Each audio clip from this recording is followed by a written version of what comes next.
I'm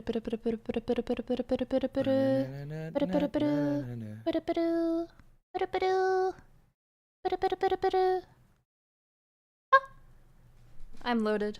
Hello. Hello. We have loaded in.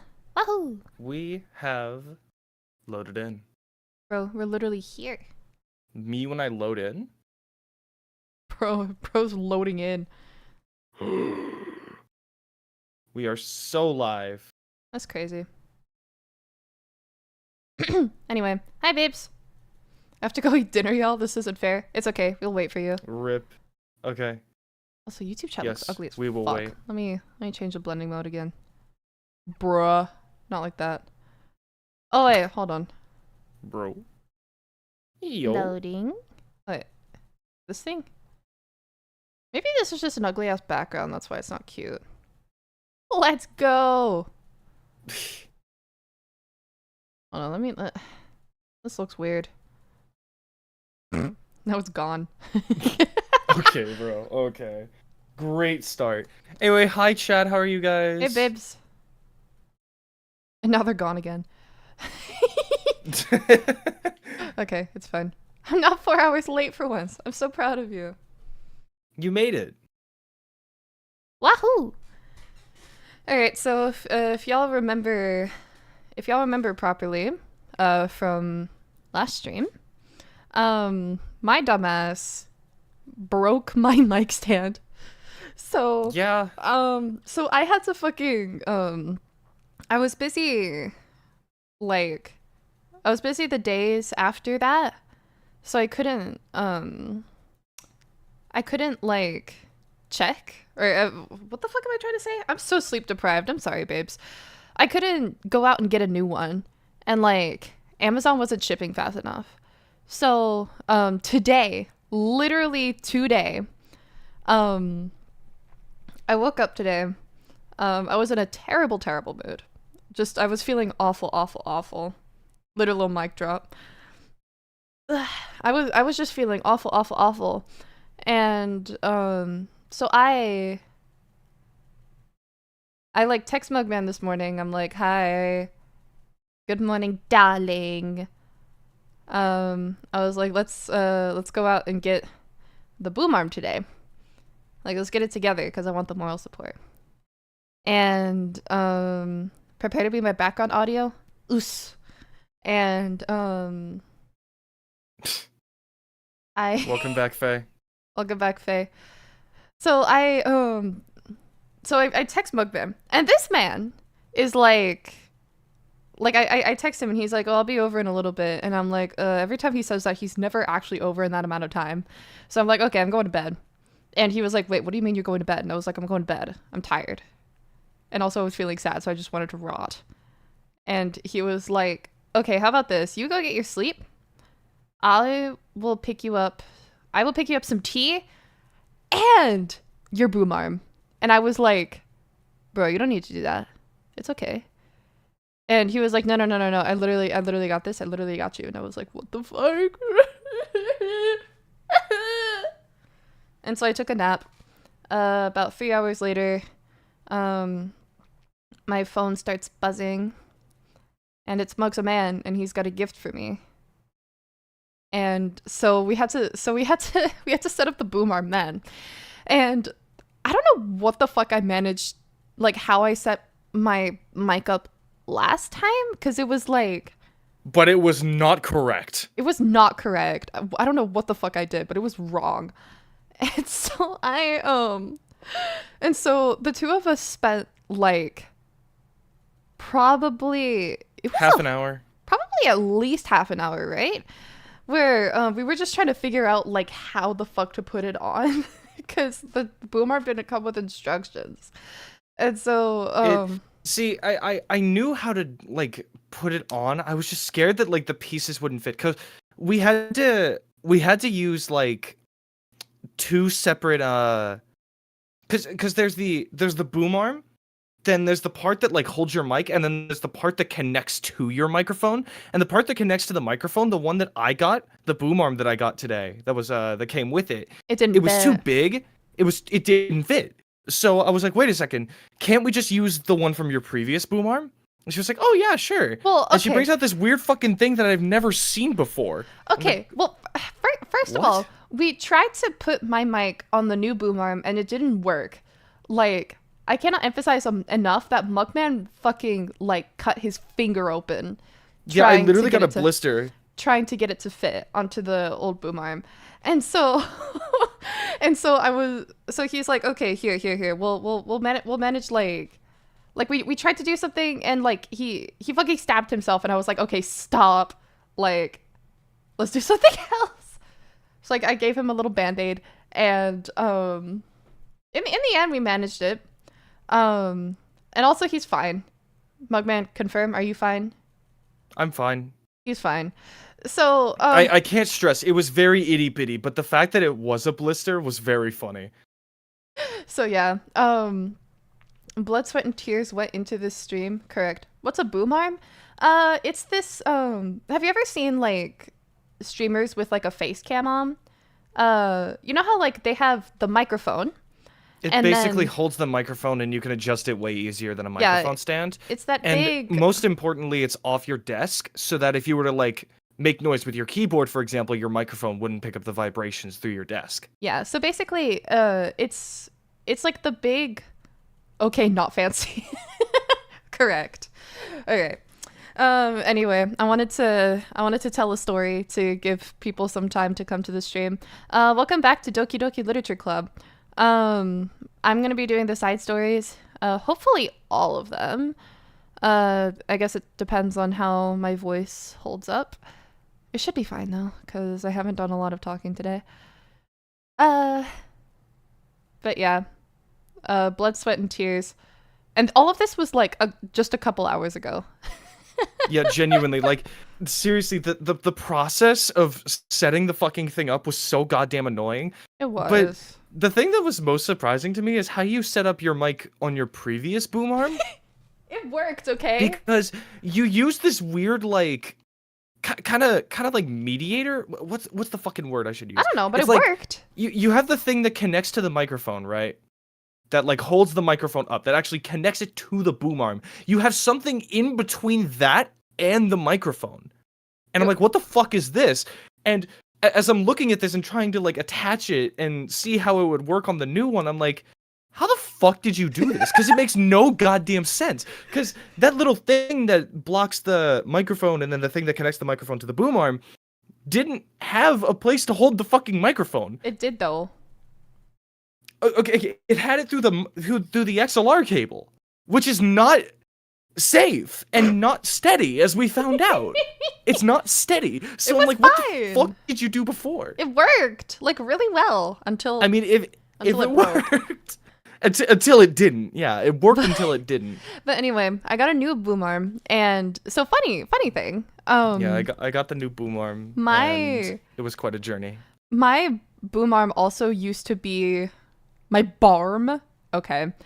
So my barm used to be like in the Don't middle say of my that. desk because my desk is like there's like 2 layers to it. We're just yapping. I'm so sorry, babes. When Like are we not?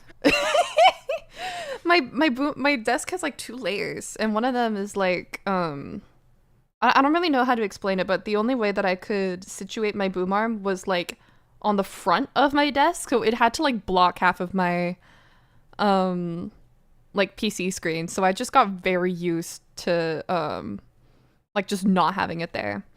Now it's on the side of my desk and it's not taking up like any space on my screen, and I was like, damn, I didn't realize how big my second monitor was. Borms is better. Anyway, Doki Doki Literature No, Club. it's Boorms. It's Boorms. Borms. Boorms. Borms. Boorms. There you go. Borms. Anyways, let's always Logging in. I think Mail. we've done enough of that. Have a nice weekend from I've Laster in 2019. I'm on leave the rest of the week. Contact Ravi if you need to schedule server time, but collected so much data this week. Really? Best stories. Thank you to everyone who worked so hard on the control simulation. I can't imagine how tedious it must have been to so delicately hide Monica's elevated permissions from her without disrupting our connection to the VM. Just to clarify, all of the recordings labeled side stories are part of the control simulation, right? I'm noticing some details of the characters' lives here and there that differ a little bit from those in VM1, even trivial ones. Is it part of the butterfly effect from some of Monica's more fundamental changes, or is it just a result of her messing around with the other characters in VM1 as her own experiment or for fun? So if I'm keeping track, we have like, what, 5 different universes in total? 3 or 4 of them created and then destroyed by Monica, of course. It's funny because I keep wanting to speculate on which one is the real universe, but in reality they all are. Real as ours is anyway. Lore! Lore! So how much data have we collected? 63. I don't know what VSync does for this game. I really don't either. Just keep it on. Anyway, let's keep going. Next up is understanding. Understanding. Here we go.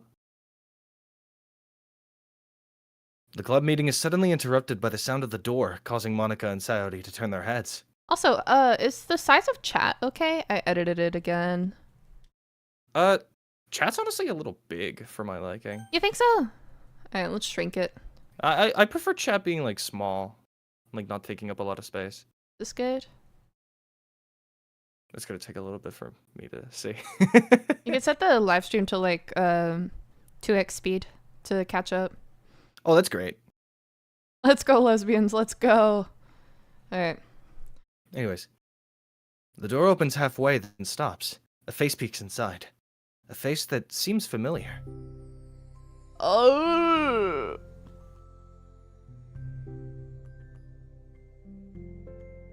Oh, girly. I love the reduxes of the original music. Oh, chat, just so you know, there isn't like any like traumatizing shit that happens here. They just talk about traumatizing shit. Yeah, it's very, very I love nice. that. And they deal with it in very like healthy and relatable ways. No, we got smaller. Sayori's eyes widen, recognizing the girl. She very conspicuously mouths to Monica. It's her! It's the girl! It's true. The girl standing in the doorway is none other than the girl Sayori had come across reading alone in the classroom. First time chatter, but I've watched your VODs for the past week or 2. Aw, thank you! Thanks to Monica leaving a flyer on her desk, it seems she's found her way to the club. Are you here for the literature club by any chance? Am I in the wrong place? No, you're not. This is the literature club. Please come inside. The girl fully steps in the door, but continues standing against the wall, avoiding eye contact. Chat is blocking Yuri's face. Oh, shit. Where do I put y'all? There's no good place. Like, there really isn't. We could make the chat bottom left? Bottom left? But like then it's blocking the text. Corner. Like in the make them smaller. I don't know. Make chat itty bitty. Center of the screen. How do we feel about this? On top of Monica? Put the chat in jail? Just like put it on her forehead. In jail? Okay, bye-bye. Goodbye, chat. Goodbye. Your bail is $60,000. Stop making us small. We're being shrunk. Put them in between the girls. What do I do with y'all? Okay, here. I think here is a decent yeah, where do spot. we? I didn't realize this would be such a problem. Disappears. Fucking dies. Dead. Okay, here we go. Fucking All right. hell. All right, I think this is the best we're gonna get. Sayori continues to fail containing her excitement. It's happening! Oh my gosh! Thank you so much for coming. Sorry it's a little empty. I'm Monica, and this is Sayori, and we run the literature club. Even though it's just us so far, but, what's your name, by the way? I'd like to join your club. Already? Wait, Really? Are you sure? I mean, I should be good enough. Everyone is welcome here. You don't have to be good enough. Oh, Do you want to have a seat? We'd love to get to know you. The girl nods, sliding over to a nearby desk and gently sitting down. so what's your name? Yuri. I'm Sayori, and this is Monica. Sayori, I already... Nice to meet you. Do you like fantasy? Like books? Yuri looks at Monica. Fantasy's cool. Yes. Have you heard of Annabelle Dupont? I can't say I have. Oh, well, she's my favorite author. I'm on her 5th book, and it's just... Yuri grins and presses her knuckles against her cheeks in joy. You can borrow my books. I wouldn't mind. You're really in for an incredible experience. Monica stammers, caught completely off guard by Yuri taking control of the conversation. She glances sideways at Sayori, silently asking for help. I'd love to. It sounds like you're really into them, so they must be great. I'm so happy I found this club. Oh, I'm so stupid. I left all my other books in my locker. I should have brought them. Yuri quickly stands up. I'll be right back. I'll go get them for you. You probably only need to bring one for now. Sayori nervously says that, noting to herself the considerable heftiness of the book that Yuri set down on her desk. True. Okay, I'll go get the first one then. Yuri exits the club room in a flash, leaving Monica and Sayori silently exchanging glances. She's so different. She's so cute. Oh my god, I wasn't prepared for this. How do I handle someone so intense? I have like no experience with fantasy. Except maybe stuff that I read when I was a kid, but that's probably like a joke compared to what she's into. I'm sure it'll be fine. In fact, I think it's neat that we have different people who are into different kinds of literature. It'll be fun to learn from each other. Yeah, I mean, I don't disagree, but what if this is her only interest? Doesn't it kind of seem like that? Monica, don't you think you should be more optimistic? We have a new club member. There shouldn't be room for anything but being happy. I'm excited to get to know her more, aren't you? Yeah, I guess you're right. Sorry for being so hasty. I just got really anxious all of a sudden. It's because you're afraid of not being able to take the lead. What the heck? It's kind of scary how you can point things out like that, Sayori. I just like learning what makes people happy or sad. Yeah. Hey, you know what?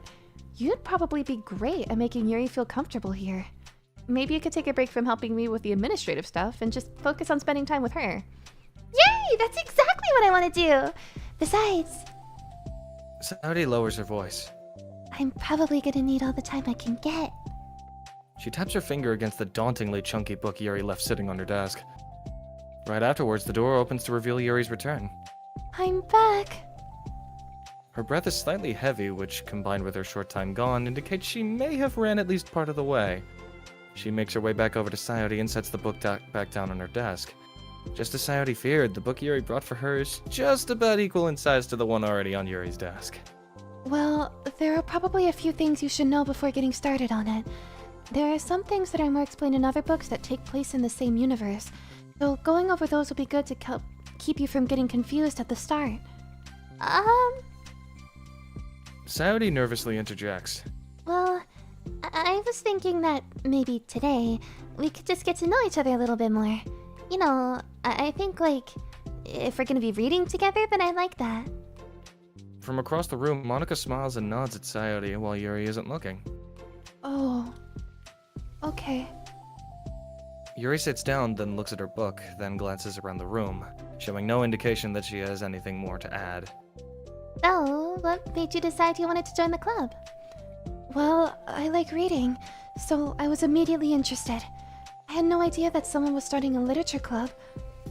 But that's my fault, since I haven't been paying attention to any of the club recruitment advertisements. I only found out because she... Yuri glances over at Monica. Monica? Monica came into my classroom and put the flyer on my desk. Suddenly, Yuri's face darkens and she shakes her head at herself. I was so stupid. I got too nervous and couldn't even look up, so she just walked out. It took me several days just to come here because I was afraid that Monica told everyone how inconsiderate I was, but I decided that was probably irrational. Wait. No, that was totally my fault. I felt so bad about interrupting you that I just, like, walked out. I was actually really hoping that you would come by. Yuri exhales in relief. I always seem to interpret things as the worst possible scenario. Well, I was really nervous to come here for some other reasons too. Such as there being too many people. Not that I mind that much, but I have a really hard time having to meet a large number of new people at once. So, it's actually amazing that it's just the two of you. I definitely came at the right time. Aw, that makes me happy! I'm proud of you for working up the courage to come. Yuri smiles warmly to herself. I love, like, she's talking a lot, Yeah, she's really talkative. I love it. which is really surprising. I really like She's this not just like version. X3 shy girl anymore. I love her. I love them all. She's a character with depth. Aster's mutter acting is on point. If I'm real, I used to be like really shy, just like Yuri. I'm pretty chatty online, but I used to be very shy in real life. And Yeah. whenever that's so embarrassing. I remember like I would mutter to myself in like the most embarrassing times, and I still remember that and cringe. Hey, listen, okay? There was a reason that Yuri used to be my favorite, and it's for the reasons of she's just like me on God for real. You're so real. Okay? Like, I used to be the shy, incredibly fucking lonely loser. Like, oh my god, it was so bad. That's not MC something to be embarrassed about. Yeah, it just shows that I've grown. Exactly. Also, if I can cringe on my past, that means I've grown as a person. Precisely. I've never really had the privilege of sharing my interests with others before. It's hard to find others who are into the same things I am, except online. Yeah, she's real. So, I thought the literature club would provide a chance for me to do that. What kinds of other things are you into? Like genres? I don't know, just anything, even if it's not literature. Oh, just things you would think are dumb. Sayori pauses, a look of concern on her face.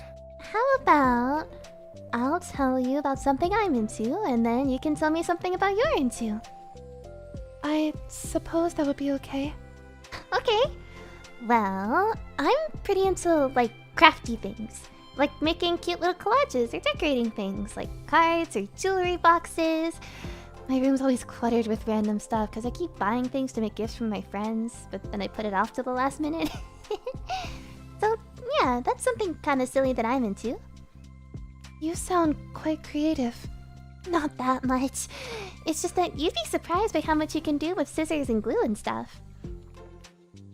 So, I have to share something that I'm into now, right? Sayori nods. Well, I guess I'm into nature. I love nature! Monica, I'm gonna start a nature club. No, you're not. You're stuck here with me now. I'm not! Oh, yeah? Well, I hereby appoint you as Vice President of the Literature Club.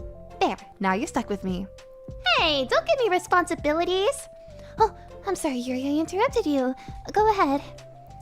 It's fine. Yuri pauses, feeling awkward after having gotten cut off. I like going out into the woods. Or to the park. Just places where you can walk and sit and not have any people around. It's peaceful. It's nice to kind of remove myself from everything that matters and let my racing mind operate autonomously for a while. When do you like to do that? It just depends on my mood. After school, on the weekends, whenever I feel like I need it. Wow. I feel like I never have the time to do something like that. I find that we have a lot more time than we think we do, if you don't let it slip through your fingers. The three continue their conversation, led primarily by Sayori, but with Monica chiming in every now and then as well. Monica had intended to leave it to Sayori and focus on her own work, but she found it difficult not to join in. Before they knew it, the end of the day was upon them once more. Looks like we should be wrapping up for today. So, you two gonna be starting on that book the next club meeting? That's the plan! I'm so excited. Sayori beams. Yuri collects her things. Once packed, Yuri wordlessly waves to Sayori and Monica with a gentle smile. Bye! As Yuri Oh my god. As Yuri exits, Sayori enthusiastically returns her farewell. Once again, Sayori and Monica are left in the club room. Sayori, you are a lifesaver. I didn't do anything. I just talked. Still. Besides, it really lifted my mood. It feels really nice when I can put my energy towards other people like that. She was really excited to be included, you know? It made me happy. Well, there's no doubt in my mind that she'll have a great time here with you engaging her. How are you feeling about starting the book with her next meeting? I'm kinda scared, but I think she'll be happy as long as I'm trying my best. I think you'll do great. After the surprise of a new club member, it seems like everyone has their spirits lifted with something new to look forward to.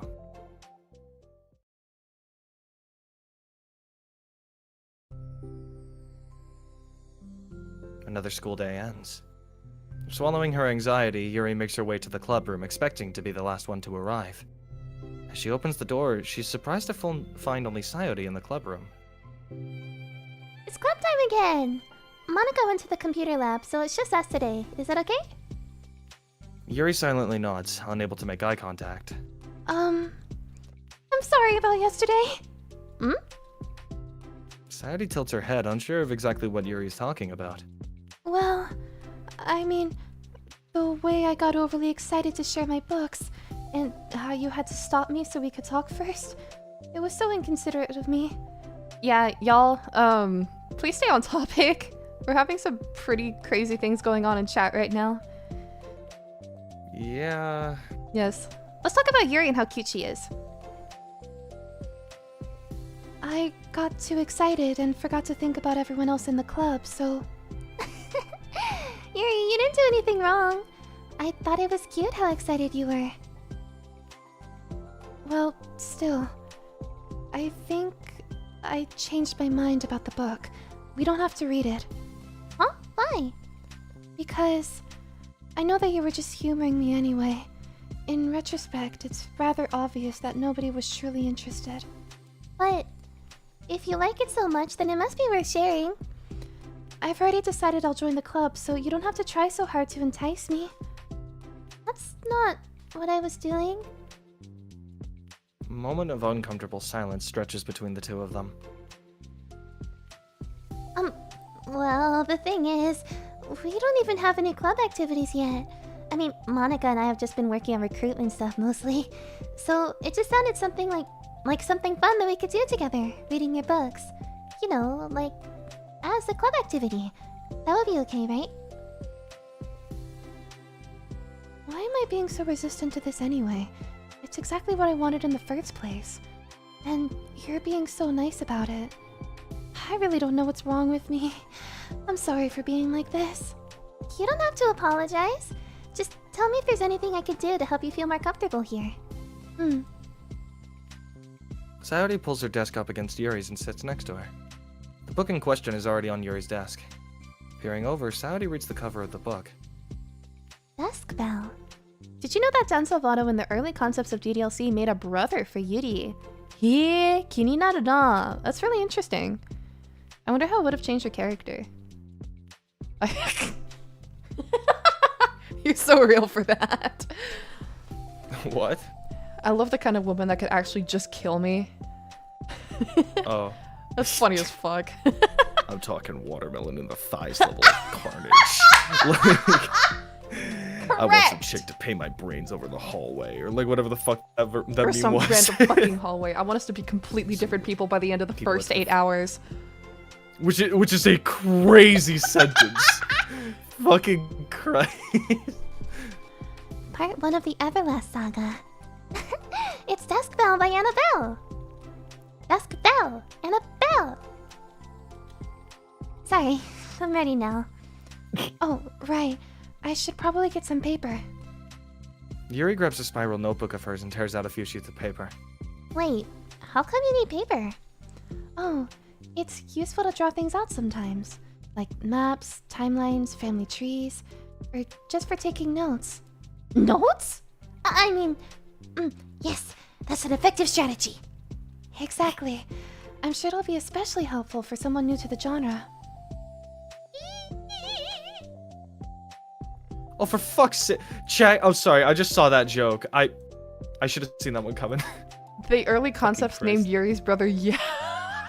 I'm so mad that I didn't see that one coming. I also should have seen that coming. That's a great joke, though. That's a great joke. That's really You funny, get my though. seal of approval. Sayori's joke flew completely over Yuri's head. Bad dude on the screen's joke flew completely over our heads. But thinking about it, she decides that it's probably for the best that it did. Well, I'm not used to having company through this, but I'll try to help make it as accessible as possible. I trust you. You're like super smart. Oh, please. Yuri tries to dismiss the compliment, but she can't hide her smile and light blush. You can't generalize intelligence. I'm only smart in the things I have a lot of experience with. Contrarily, I'm awful at anything involving real people. That should be evident enough from the 2 days I've spent here so far. So, in my eyes, it's everyone else who comes off as smart. Especially you. No! Sayori rubs her shoulders against Yuri's. You're such a sweetheart when you're not being shy! Anyway, would you like to get started? Okay. After the minor diversion between them, the two get back on track with their planned club activity. Yuri begins to guide Sayori through the basics of the fantasy world her story takes place in. One second. Yes.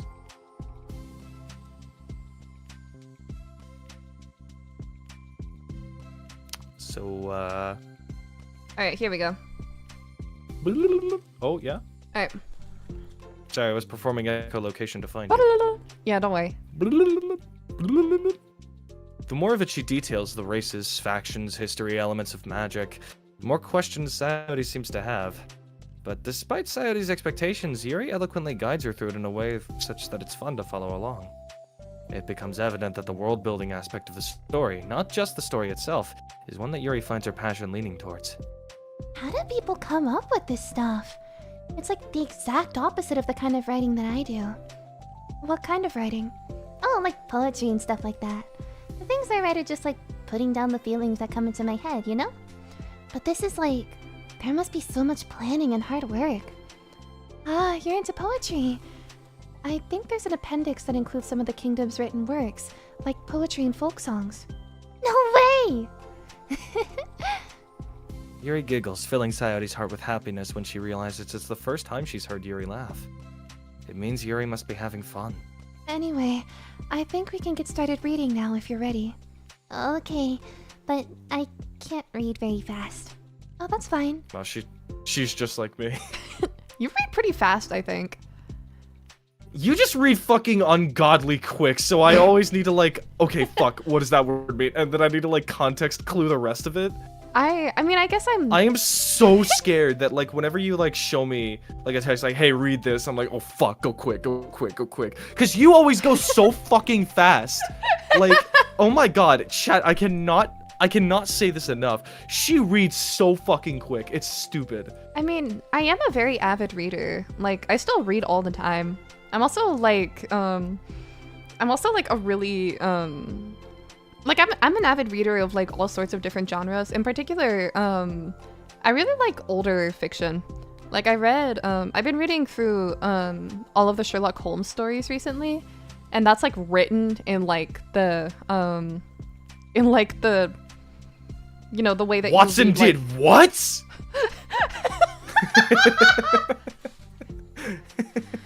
But yeah, I guess like because I read lightning fast, Mugman, if you're comparing yourself to me, you probably read faster than average as well. Let's fucking go! I'm very patient. Patience is something I pride myself in. I see. Sayori jots Yuri Yuri is is patient patient into her notes. Hey, that's for the book. I'm just kidding. But I'm kinda glad that you're patient, because I need that sometimes. A lot of times. Sayori flips through the first few pages of the book, getting past the table of contents. Okay, chapter 1. The room becomes silent as the two of them begin to read. But the silence only lasts for a moment before Sayori speaks up again. What does vindicated mean? Well, So real. in this context, it essentially means that he was proven innocent. It's okay to ask questions, right? Of course. Sayori turns the page. Are these footnotes? Mm-hmm. A lot of the dialogue has cultural references that require explanation to be understood. The two continue reading. Yuri's relaxed expression remains unchanged. Meanwhile, Sayori's expression grows tense as she tries to make her way through the dense text. Up until now, their expressions have been reversed, with Sayori easily navigating social situations and Yuri struggling in them. But the tables have turned. Wait, are they talking about the past right now or the present? Where? Right here? They're talking about the past. These paragraphs are describing a flashback that Barnes is having. But they didn't tell me that. It's implied from the context. Sayori rubs her temples. The two of them continue, with Sayori asking fewer questions. She begins to understand the value in the notes as she finds herself referring to them somewhat often and even adding to them. But her reduction in questions comes not from her getting used to the reading, but rather from her fearing that she'll come across as stupid. Oh. She just like me! At last, Sayori reaches the end of the chapter. I think we can stop here for now. Okay. Sayori takes a deep breath and closes what little of the book she's gotten through so far. So, what are your thoughts up to this point? Sayori, like, I get her though. Like,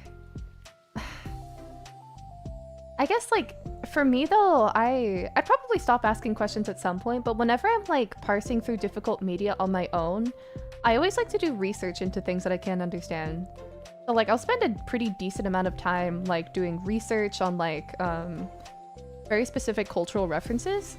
Like there was a game that I played in Japanese recently that like had one mention of the play Orpheus and Eurydice.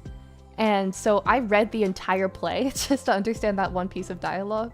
It's a really good play. I was absolutely enthralled by it. So Sayori's so real though, like asking all these questions to try and understand the universe. But also like In particular, like, sorry, you finish. I also like really appreciate that Yuri is like into these universes that have like really like a lot of depth, because like it really like the full immersion is really cool. It takes a bit, but the full immersion is awesome. Anyway, go ahead. Oh, nothing. It's just like, I fucking felt that of like, oh, she's scared of looking stupid by asking questions, which like, so fucking real. What if I just don't say anything and that way they won't judge me? But also, darling. Why do that when you can just shoehorn everything into a 21st century Americana context? This is high-key why I'm kind of sick of like Hollywood media. Like, it's all the same setting. It's the same setting. I want to see creativity, man. Please, like I'm also really fond of like foreign movies in general, like just foreign media. Like I went to a massage therapist at one point, and I got a massage, and we talked about foreign movies the entire time. She was telling me about the Swedish horror movie. I never watched it. I should see if I can find it again.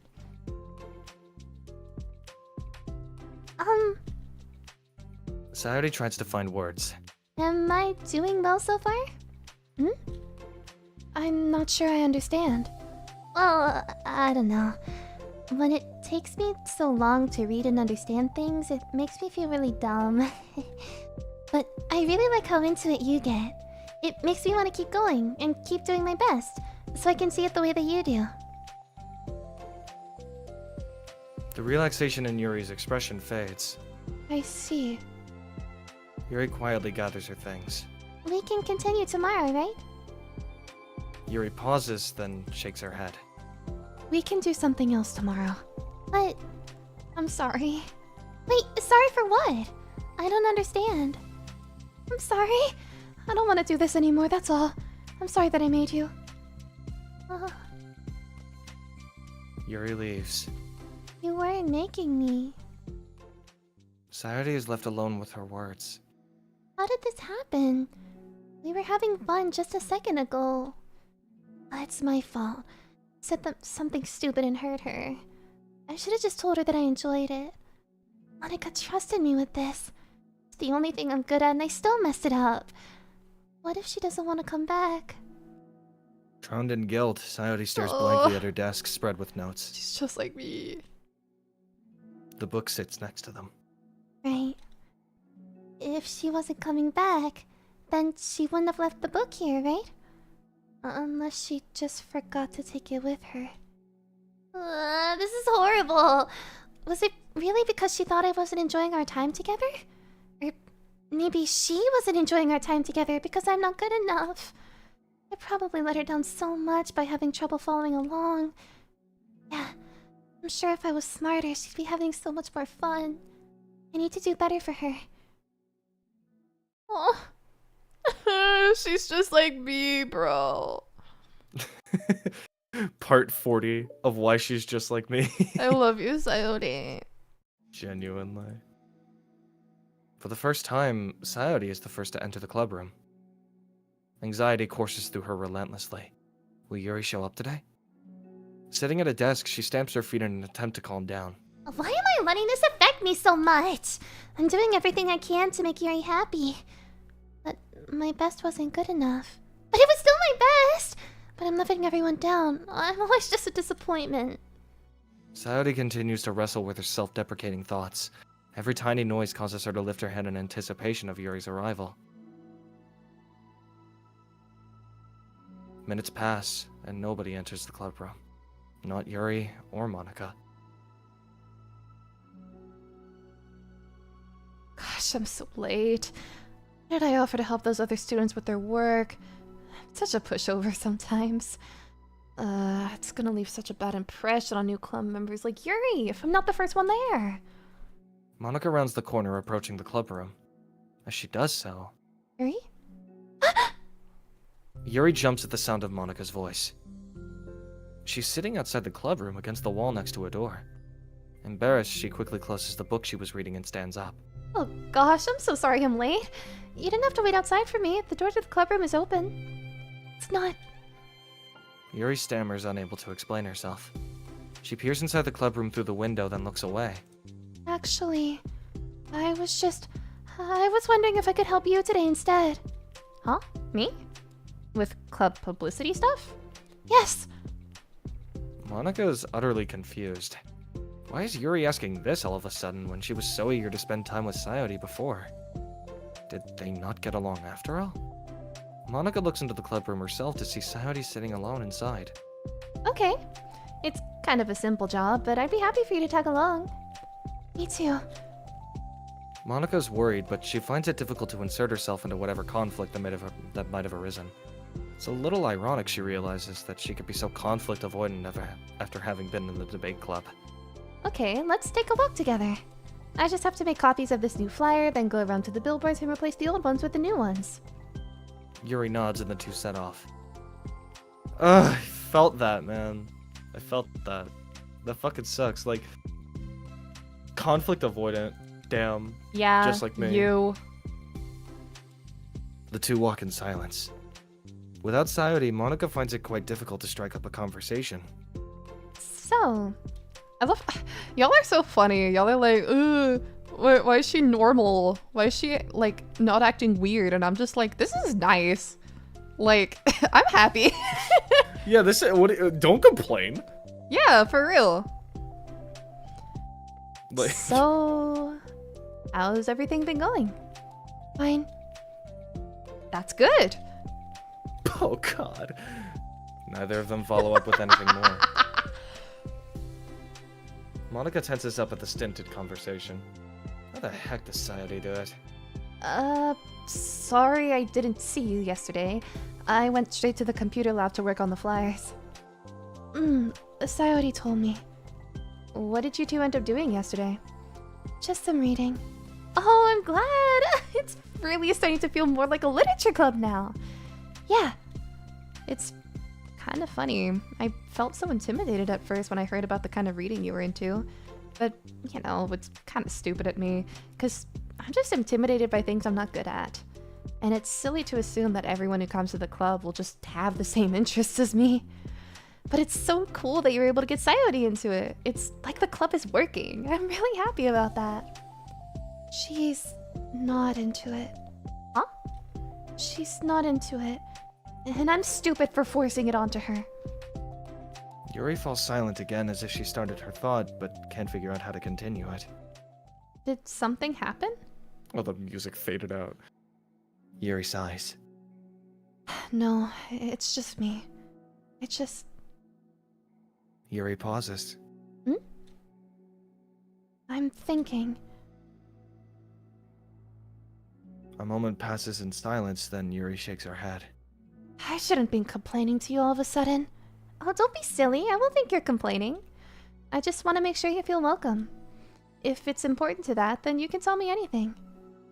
Well, I do feel welcome. Too welcome, I guess.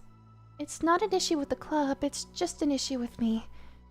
So, I feel wrong to inconvenience you with it. Monica pauses and thinks. Well, what if we put it this way? It's my job as president to understand the needs of the club members, right? We're gonna have all kinds of people joining this club. Hopefully, anyway. And learning about the diverse needs and interests of everyone will help me come up with club activities that everyone can be happy with. That everyone can be happy with. Not just only some people. Of course. I need to be looking out for everyone. Otherwise, what kind of club would it be? I see. Yuri looks a little more relaxed. It signals to Monica that switching from a sympathetic approach to a pragmatic one was a good choice. Each individual truly does have their own needs. Okay. Hey, my mic! Yuri takes a deep breath. I'm a really weird and awkward person. I've accepted that about myself. I just don't know how to, I guess, connect with other people. Was it so easy for everyone else? Do you just make conversation about any arbitrary topic? I can talk for hours about the things that I'm into. Unfortunately, so much that I don't know when to stop. But for anything else, just have no idea what to say. So, I understand that about myself. I'm not good with people. I can't help it. So, it feels like whenever I'm confronted with a new social situation, I'm either ignored, made fun of, or taken pity on. And Sayori falls into that third category. What? Well, hold on, you're saying the Saudi's taking pity on you? Yuri nods. I just want to be treated like a normal person. If you don't like me or you don't connect with my interests, then just tell me. I can accept that and move on. Sayori is too nice to me. I'm so stupid for not realizing that she would just go along with whatever I pushed onto her. Nobody deserves to put themselves through that kind of discomfort just because they pity some weirdo who doesn't know how to make friends. It's the worst feeling. I hate it. Yuri's sharp words cut through the tense air. Somewhere in the middle of the conversation, the two stop short in the hallway, prioritizing the conversation over their original task. Monica looks at Yuri. Yuri only looks down, with her fists clenched. I think you should tell her that. I could never say that to someone's face. It's pathetic. Sayori is different. Making people happy is the most important thing to her. I'm sure that's all she's trying to do. So, if you're able to explain to her what makes you happy, then she'll do anything to make it happen. That's the problem. What kind of friendship has one person always trying to cater to the other person's weird needs? I'm sorry. I'm making myself sound so... No. I think I'm starting to understand. Monica hesitates to finish her thought out loud. It's something that Sayori would be able to say better. Sayori is someone who will give anyone however much kindness they need in order to smile. But Yuri, who has difficulty accepting kindness, must be driving Sayori to be even more assertive in her kindness, further exacerbating the matter. Neither person is to blame, but it's an issue that can't be resolved without them understanding each other better. Coyote wants to be your friend. I promise that. It's okay for different people to have different needs. I mean, Sayori, she has her own needs too. But good friends work together and can be what they need for each other. You just have to have good communication and talk about it. I don't have good communication. Yuri stops and shakes her head. I'm sorry. I didn't mean to say that. My head is just... It's so resistant to everything. I'm pushing such a kind person away from me because of it. Yuri pauses to think. I'm so tired of this cycle I'm creating for myself. I think I'm so afraid of people pushing me away that I just push them away first. How thoughtless and immature of me. Yuri takes a deep breath and exhales. I didn't mean for this to turn into a whole venting session, but I understand now that I just need to communicate with her. You're totally fine. It's for the club, remember? You're just helping the club be a better place for everyone. Yeah. Yuri falls silent again. She looks like she wants to say something. This kind of critical thinking is something that I'm really bad at. You know, about people. So, thank you. Anytime. Monika smiles at Yuri. For just a moment, Yuri finds it in herself to meet Monika's gaze, returning a shy smile of her own. Oh, that was cute. Mm-hmm. Yuri and Monika finish replacing the old flyers with the new ones. More accurately, Monika did most of the work while Yuri followed along. But as the club room once again draws near, so does Yuri's confrontation. I can't do this. Yes, you can. It'll be great. Yuri sighs and shakes her head. I'm never gonna feel confident enough. I just have to do it. If I don't do it now, I never will. Yuri starts towards the door, but then turns to face Monika. You're not just going to wait outside, are you? I can take a walk. Want me to get you a coffee or something? Actually, I prefer tea. Based. I'd like to make my own though, so please don't worry about it. Although, I suppose that's one downside of reading here in the club rather than at home. I don't get to drink tea while reading. Oh, sorry, I guess that has nothing to do with this. You know, now that you mention it, I bet we could get permission to keep stuff for tea in the club room.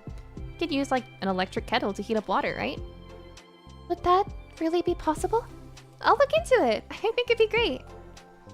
Yuri smiles and nods at the thought. Well, I'll be back in a bit. Good luck. Monika waves at Yuri, then turns around and departs down the hallway as Yuri's smile fades once more. A moment of daydreaming about tea isn't enough to save her from the anxiety of the task that lies before her. But it must be done. Taking one more deep breath, Yuri timidly opens the clubroom door. Yuri? Wait, hold on, I'm not done yet!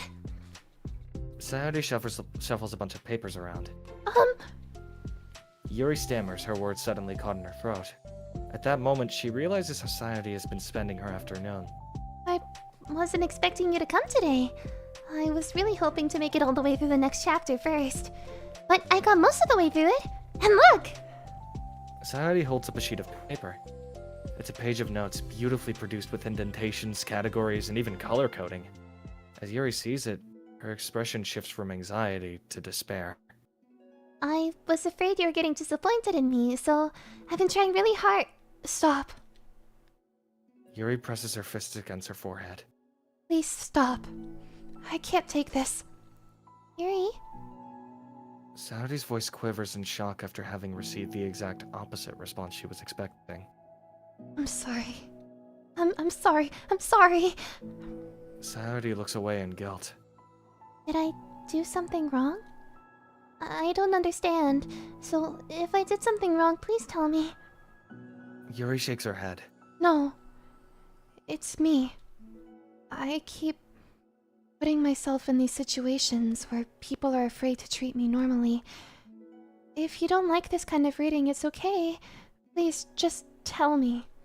I don't need to be treated differently just because I'm weird. But I don't treat you differently.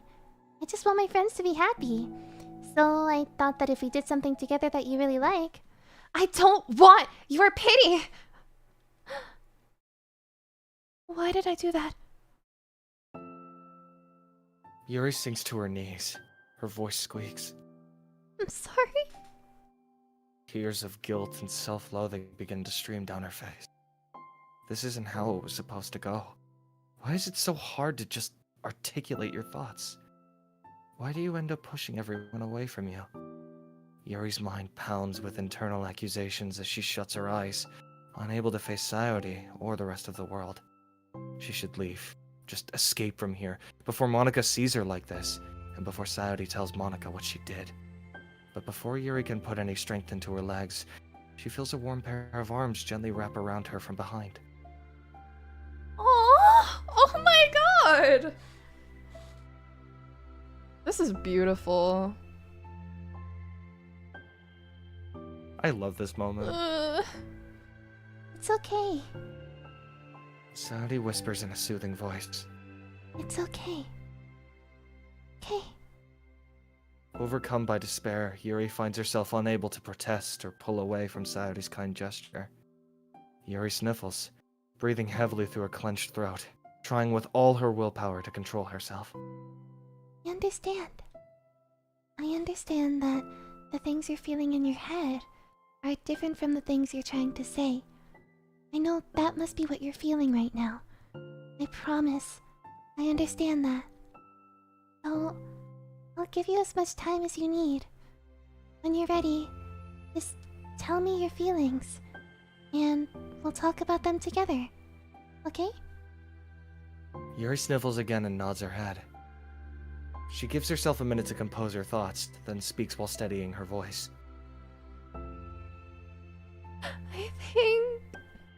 I think that I've gotten so used to people being weirded out by me that it feels like anyone who's nice to me is just doing it out of pity. I'm so horrible with people. So it makes me not want to believe that someone can actually like me for who I am. Yuri pauses, but Sayori doesn't interrupt. Rather, she waits for Yuri to continue. I got so excited when I joined the literature club. I thought that it was finally my chance to make friends through my interests. Because my interests are the only things I know how to talk about. It's all I have going for me. But then, whenever I catch myself getting overly obsessive in front of other people, it feels like I'm making a fool of myself. I hate myself for it. Ultimately, I just wanted to be treated like a normal person. But how am I supposed to expect that when I can't behave like one? I just want to learn how to get along with people and stop ruining things for myself. That's all. Yuri finishes her thoughts, feeling more steady after having gotten them out. Sayori, who can feel Yuri's breath rise and fall from beneath her arms, realizes that as well. Thank you for helping me understand you a little bit better. No, you were so great at helping me while we were reading. So, I'll help you with the things that you need too. But I feel like it would just be frustrating for you, with how much patience I require sometimes. That sounds kind of familiar. I couldn't stop worrying about that while we were reading. I was so afraid that you'd get frustrated with me. But I would never do that.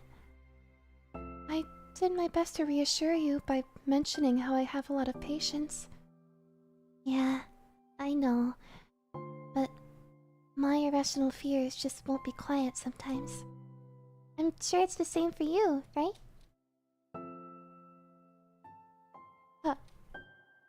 Irrational fears.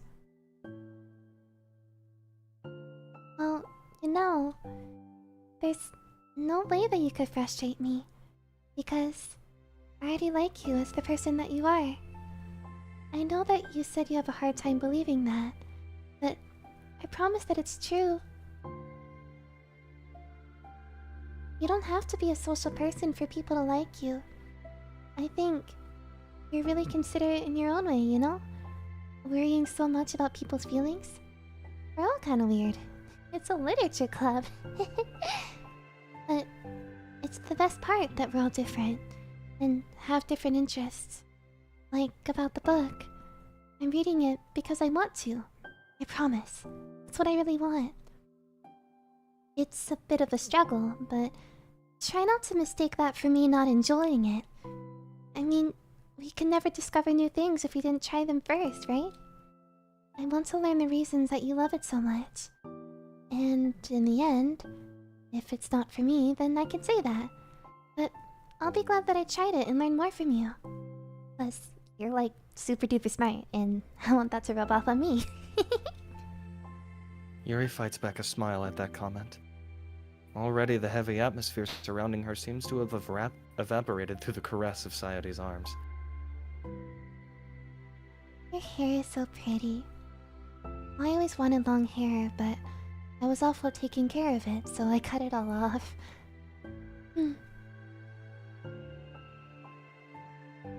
Yuri's tension relaxes. For once, she feels okay just listening, rather than worrying so much about saying the right thing. Sayode, sensing Yuri's comfort, lets her rest. It must be so difficult for her to feel relaxed around other people. But if the literature club can make it happen, then it's something that she deserves to experience.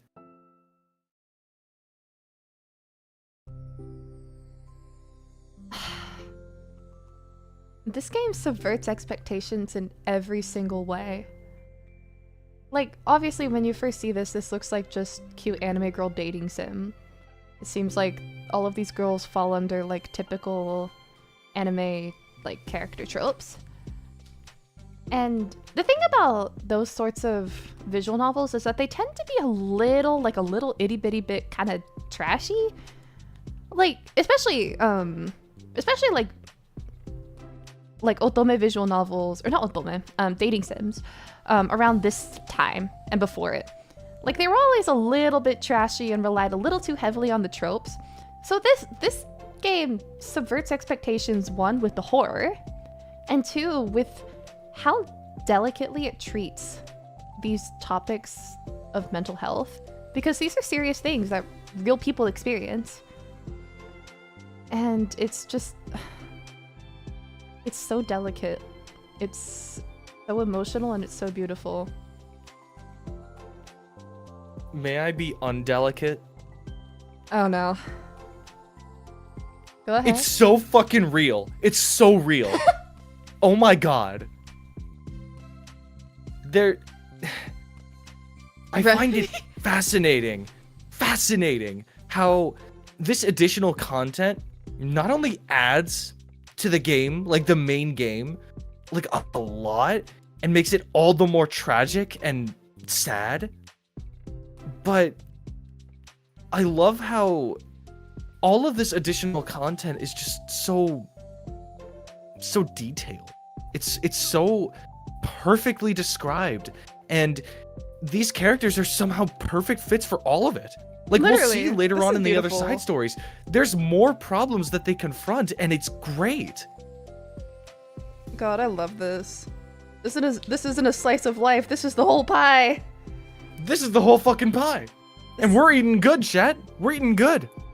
It's all thoroughly thought out, and you can tell. For real. Alright, let's move on.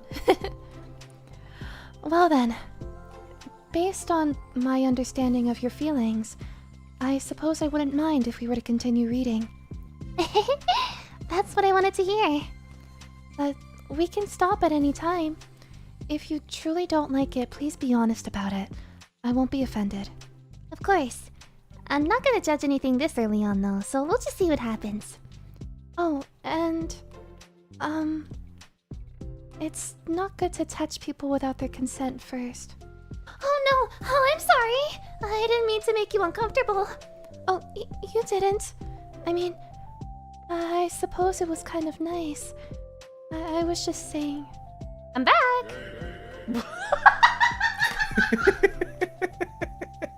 I got you with that soundboard effect. That jump scared me. Oh my god. The game is incredibly made, but hats off to both Wren and Mugman to bring it to life so effortlessly. Thank you! Thank you. I mean, it's basically Wren bringing it to life. I'm not really doing What? Hush. Nah, you're going off, girl. Keep it up.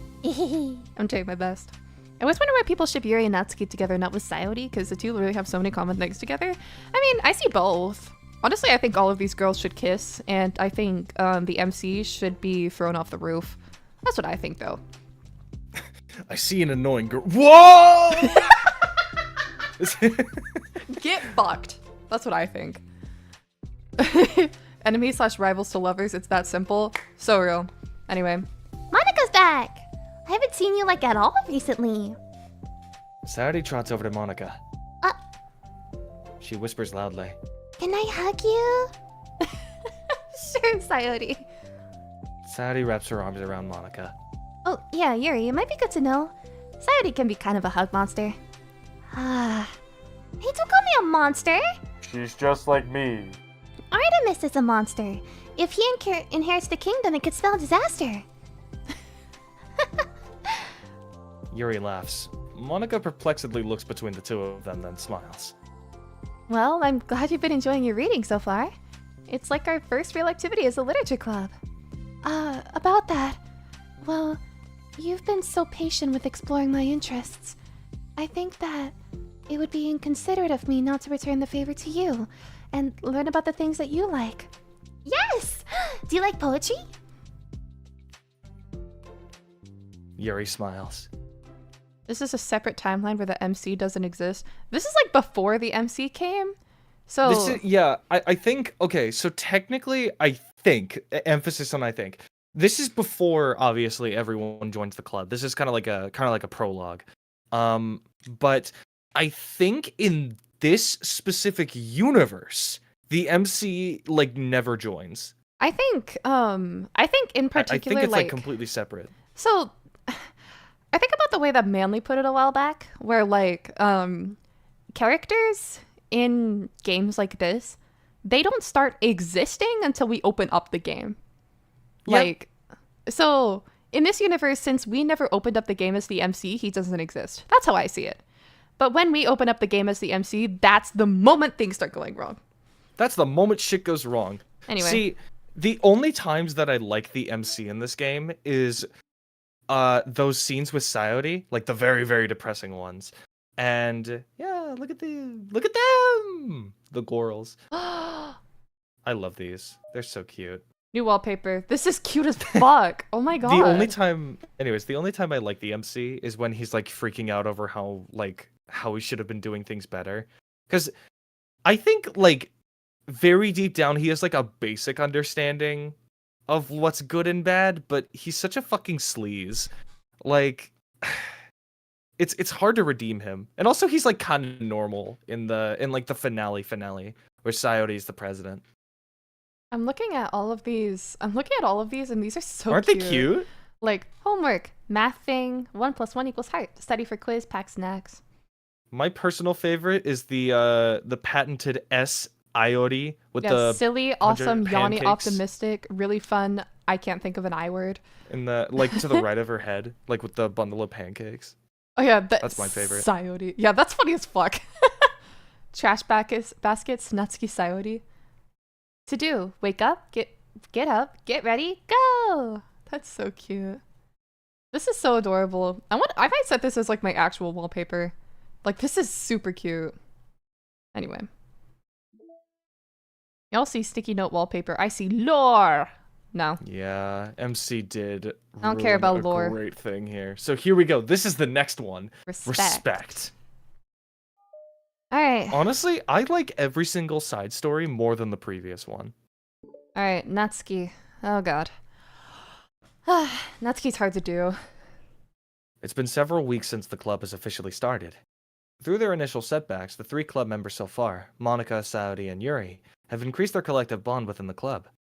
Sayori has partaken in some of Yuri's high fantasy literature, and all three of them, led by Sayori, have taken an interest in poetry. On a day like any other, the three find themselves suddenly interrupted by the clubroom door opening. And in walks a girl none of them have seen before. Sorry, I like this song already. I love this song! I remember this song! This song was my personal favorite. I loved this song. Oh, it's so cute.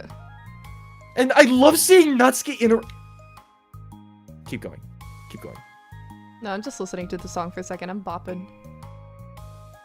Cat jam. I am cat jamming right now, bro. Hi. Sayori tugs excitedly at Monika's sleeve. Yuri shifts in her seat and buries her eyes in her book. Are you here for the literature club? Yeah. Yay, that's great! Thanks for stopping by. It's kind of a small club still, so it's really exciting to see new faces. Yeah. Come and sit down somewhere. You can sit next to my desk. Sayori prances over to her desk and presses her palms onto it. Oh, and Yuri can make you some tea. Yuri looks up at Sayori in protest for having drawn attention to her. Natsuki silently glances between everyone, then sits down next to Sayori and Monika. What? I thought that was a comma. Sayori Monika. That sits down next to Sayori Monika. I thought it was gonna be like Sayori Monika and Yuri, like in No. a circle. But I... No, it's Sayori, period. Sayori Monika. What? What? What? Who said that? That sits next down next to Sayori. Period. Monika follows by sitting nearby. Period. The sudden gathering prompts Yuri to stand up, deciding that standing in the corner and making tea doesn't sound so bad after all. Okay, then how about we all introduce ourselves? Okay. Well, I'm Monika. I'm the one who started the club.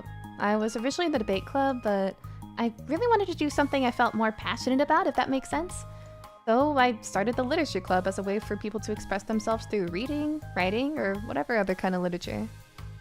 You know, I figured it was your club. You have a vibe. I have what vibe? Oh, you know, like... Never mind. I'm not gonna judge people I just met like that. Very adult-like of you. I always judge people so hard. Oh no, you don't, Sayori. Yes, she does. Yuri's deadpan voice carries across the room. Natsuki giggles. I'm Sayori. I just like learning about everyone and making friends. Oh, and I also like poetry. Oh yeah? Very adult-like of you. I'm an adult. The sound of Yuri's electric kettle steaming up fills the room. Oh, that's Yuri. Sayori lowers her voice. She's kind of shy, but she's really nice and super smart. She likes big fantasy books and tea, and I love her. Well, I guess that leaves me then. I'm Natsuki. I like listening to music and hanging out downtown and stuff. And my favorite ice cream flavor is strawberry. Oh, let's get ice cream! My favorite flavor is probably... cookie dough? Maybe chocolate? It's cookie dough. And Monika's is probably vanilla. What the heck? I take way too many online quizzes. The ice cream ones are always accurate. I was gonna make a joke about that. What the fuck? Like, she took all the online quizzes. What's Yuri's favorite? Natsuki shrugs. Probably green tea.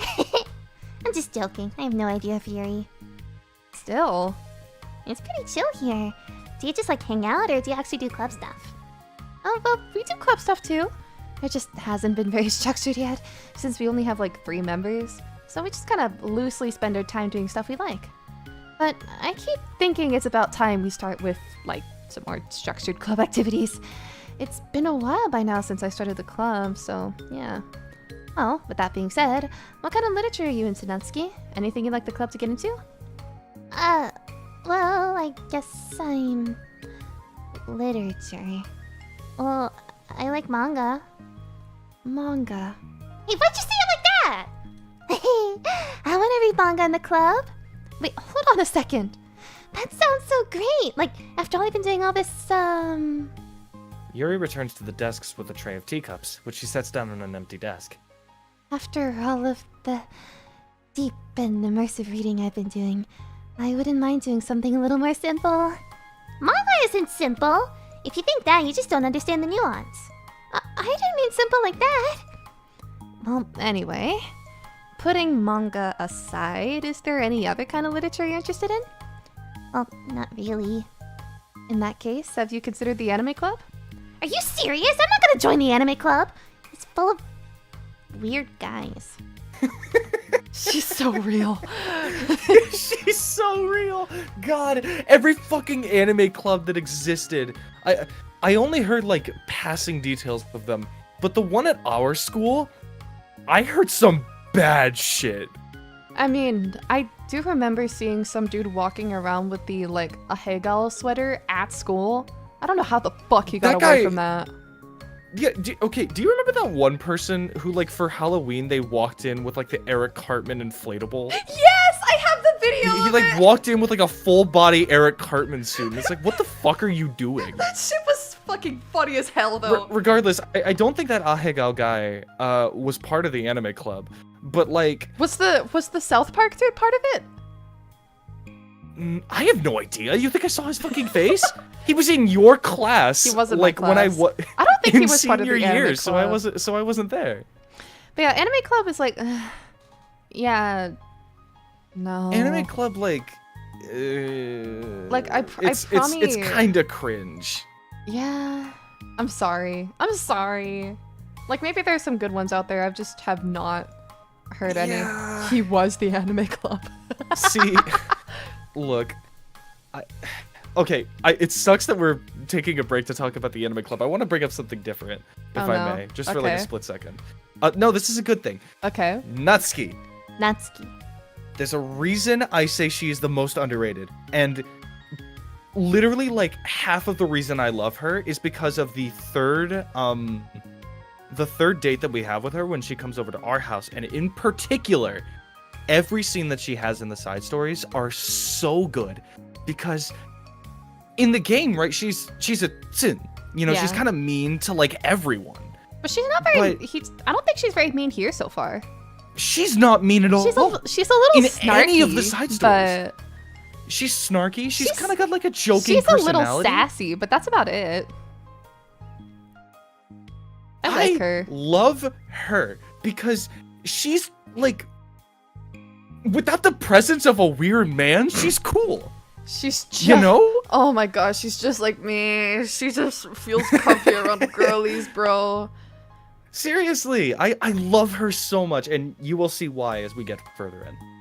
Come on, is it that big of a deal? Manga's literature, right? I mean, I guess if you consider the literal definition of literature, then technically. I get it. Look, I'll do whatever club activities you want. Can I please just join? I won't bother anyone. If I can just, like, keep my manga here and hang out after school, I'll do literally whatever you want me to do. That's fine, right? Yeah, I guess there's nothing wrong with that. Oh my god, thank you. You're the best. I have most of it crammed into my locker, so I'm gonna start getting it, okay? That is me in front of the. I didn't see it. Fuck. Natsuki stands up. I was reading chat. Natsuki stands up. Need some help? Nah, I got it. I don't want you to see my locker. If you say so, but there's no way it's worse than mine. I hope we never find out then. Natsuki exits the club room, leaving everyone in silence, save for the sound of Yuri sipping her tea. I'm such a pushover. Hey, it's not that bad. Natsuki seems like a lot of fun. Maybe, but I mean, she has like no actual interest in literature, you know? And that's normally fine, but she said she'd participate in club activities like it's some kind of obligation. Your tea is going to get cold. Yeah! Wait, that's not related. Well, I think everyone deserves a chance, especially if it can bring her happiness. Besides, maybe she'll take a liking to literature. You sure you just don't want to read her manga, Sayori? Hey, who do you think I am? Sorry, I didn't mean that. I just feel really uneasy about this. Do you have any opinion, Yuri? Not particularly. She said she wasn't going to bother anyone. That includes me, so... Does that mean I bother you? No, you're a pleasure to be around. I was just fishing for a compliment. I know. She's so real. But still, I really think we should give her a chance. Yeah. Alright. But I really am gonna start enforcing club activities. I'm willing to cooperate. Suddenly, the three of them hear a thump against the door. What was that? Sayori stands up and walks over to the door, then opens it. Thank you. Carrying 3 boxes of what is Boxes? presumably manga, Natsuki grunts and wobbles inside before slowly bending over and dropping the stack onto the floor as gently as she can. That's quite a collection. Sayori giggles in excitement. While catching her breath, Natsuki replies. You still have one more box. I can put them away myself. I know how to organize them. Monica anxiously glances between Sayori and Yuri. Is this really okay for the club? Maybe it's what she needs to really kick the club into gear before everyone gets too complacent. Seems like things are finally going to start getting more serious. Natsuki, my love. So, I love this because the club is all together in the 3rd side story. We're not even halfway there. That's true. At the next club Swolski. meeting, Monica is the first to arrive. But ever since Natsuki joined, she feels a lot less relaxed. Why am I so nervous? Monica paces, trying to figure out her feelings. Natsuki said she wasn't going to bother anyone, so why does it feel like the atmosphere has changed so much? While Monica thinks, the club door opens, revealing Natsuki carrying a box. Monica forces a smile as Natsuki makes her way to the closet. Natsuki forces one in return. Need help? No, I got it. Monica awkwardly tries to start some kind of conversation, but fails. Curious, she peeks into the closet where Natsuki is stashing all of her manga. Once dull with school supplies, the shelves are now vibrant with bright colors and cute-looking artwork. You know, the top shelf is pretty empty. Maybe we could keep it up there? I can't reach up there. That'd be so inconvenient. Yeah, but Monica sighs. the teachers are gonna ask what all this manga's doing in here, and I have to tell them it's for the literature club. So? Monica backs off and slumps into a desk. With this kind of tension, it feels like the relaxed atmosphere accumulated over the past few weeks is being sucked right out of the room. Good afternoon! Sayori spins into the club room. Oh, I see someone's in a good mood. Yeah, because I have this. Sayori brandishes a cookie wrapped in plastic. I found some money and got a cookie. Oh, that's so pretty. As Sayori trots over to the closet, the colorful shelves catch her eye. Which one do I start with? Well, you can start by giving me a bite of that cookie. No way. I saved up all my luck to find that money. If you want entry into my kingdom, you need to pay the tax, peasant. Boo. Defeated, Sayori unwraps her cookie and breaks off a piece for Natsuki. Then Yuri silently walks into the club room. Monica glances at her with pleading eyes. Yuri returns a quick nod of understanding. Well, everyone's here now.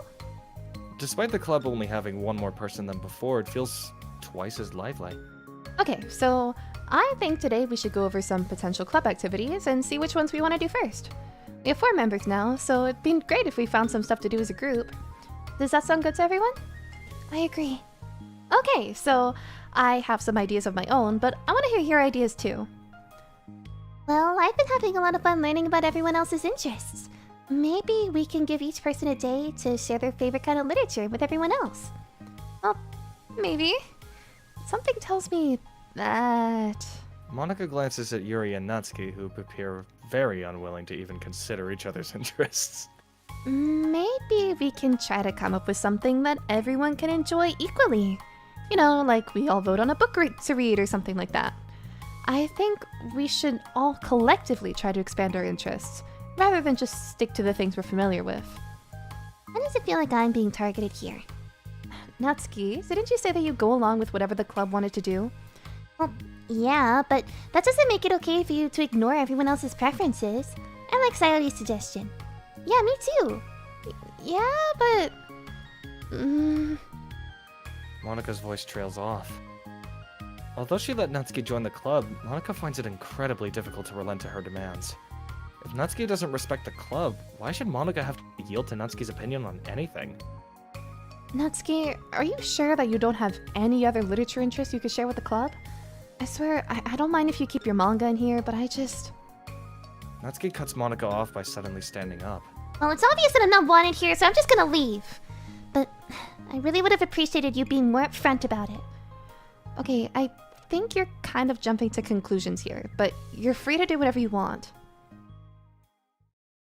Natsuki shoots Monica a quick glare before walking straight out of the room. Oh no. Sayori runs after her, leaving just Monica and Yuri. For the second time today, Monica slumps down into a desk. Why am I such a jerk? No, she's a jerk! She's just making me feel this way. Monica looks up at Yuri, seeking affirmation. Yuri looks away. She probably just went around looking for the smallest club she could find so that she doesn't have to participate. How does she expect me to give her respect when she has no respect for the club? Am I wrong, Yuri? I'm not good at these things. Monica sighs. Me neither. I just have no idea what to do. I don't want to hurt anyone, but I feel like it's not wrong to enforce the club vision. You know, like, people should join because they want to express their passion for literature, or at least develop it. So, maybe she's not a good fit for the club after all. Monica sits in silence, afraid to accept her tentative conclusion. Yuri looks tense, but she doesn't seem to want to add anything. You can... Sorry, you can go back to reading. I know this doesn't concern you. It does. It does? How? Well, I just can't comfortably read in an atmosphere where the peace has been disturbed. Oh. Well, great. I'm just ruining the whole club then. That's not an accurate conclusion to make. I know, I'm sorry.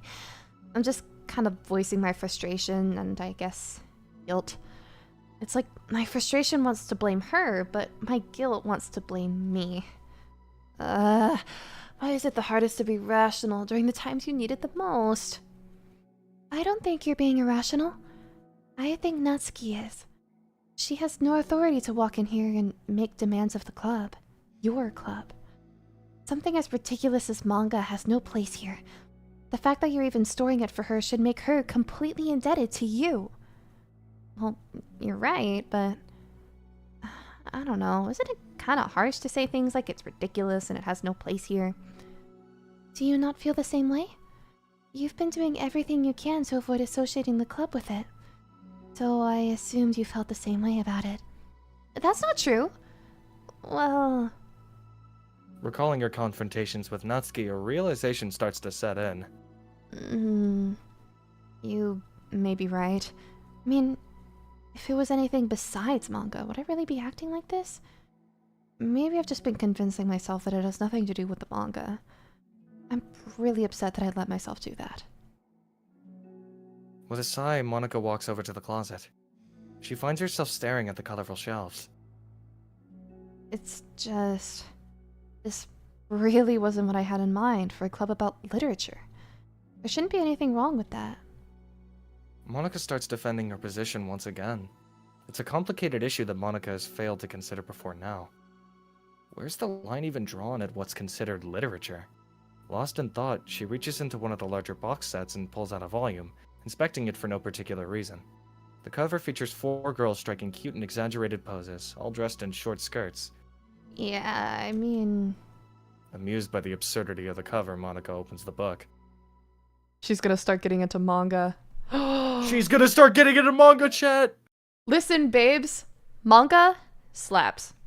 Everyone, spill your favorite manga. I'm gonna go grab some tea because my voice is starting to hurt. Hey. Fair enough. Actually, before I leave, I should share my favorite manga. Currently, it's between Akatsuki no Yona of the Dawn, or Witch Hat Atelier. Tongari Boshi no Atelier. There you go. Alright, now I'm going to get tea. Okay. Go get your tea. So, chat, I'm still here. Man, she's really been going off, hasn't she? I don't know. I haven't read manga like at all, so I can't really join in on this conversation, but hey,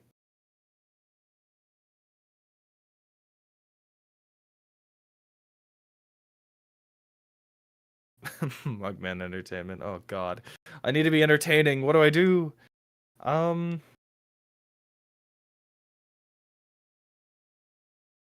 Let's shit, I don't know what to talk about. Manga's such a scary topic for me to talk about. Oh, I can say. I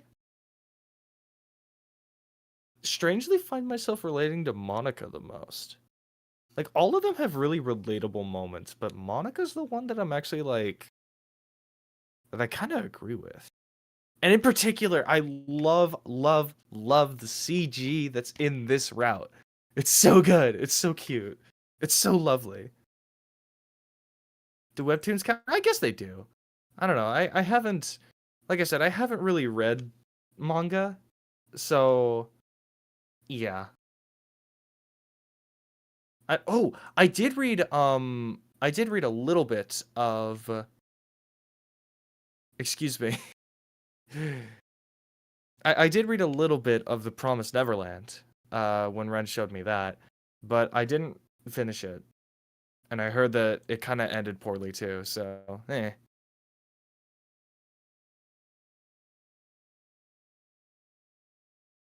Yeah. I Oh, anyways, I'm gonna continue with my stuff. I strangely relate to Monica a lot. I kind of I don't know. I feel for her like trying to be a leader when she's really just trying she's trying to be a leader when she's considering everything and is an overthinker, a perfectionist, if you will. And damn, felt that in my soul. The amount of times I will do something over until it is perfect in my mind is disgusting. It's like every time Monica shows up, it's like I'm in this picture and I don't like it. Which like oh god, my changing perspectives on the characters. No. You can't do this to me. You can't do this cuz now I like all of them. I liked all of them before. I like all of them now. Damn. Cause like Sayori, I love like her story is so relatable and man, I felt that especially during middle school. And then Yuri being shy, but also like kind of building up false promises in her head, like, oh hey, this person's like talking with me and they hate me. They must hate me. You know, they're taking pity on me. I felt that too. Natsuki, as we'll see, also has some very, very good dialogue. Like, I don't know, the side stories are just so... They're so beautifully written. That's like, damn. These are all, like, such different people with, like, a really...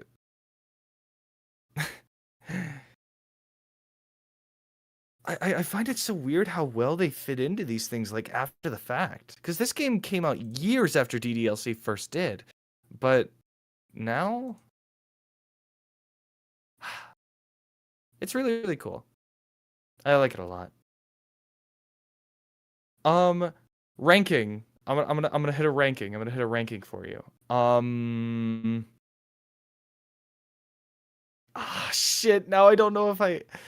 Oh my god, because Sayori being the fave, obviously, you know, like, because all of them being, you know, best girl is so relatable, and it's so respectable, because like, oh yeah, Sayori's my favorite. How could you not like Sayori? Oh man, Monica's my favorite. How could you not like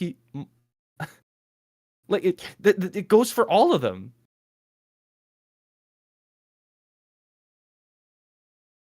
Man.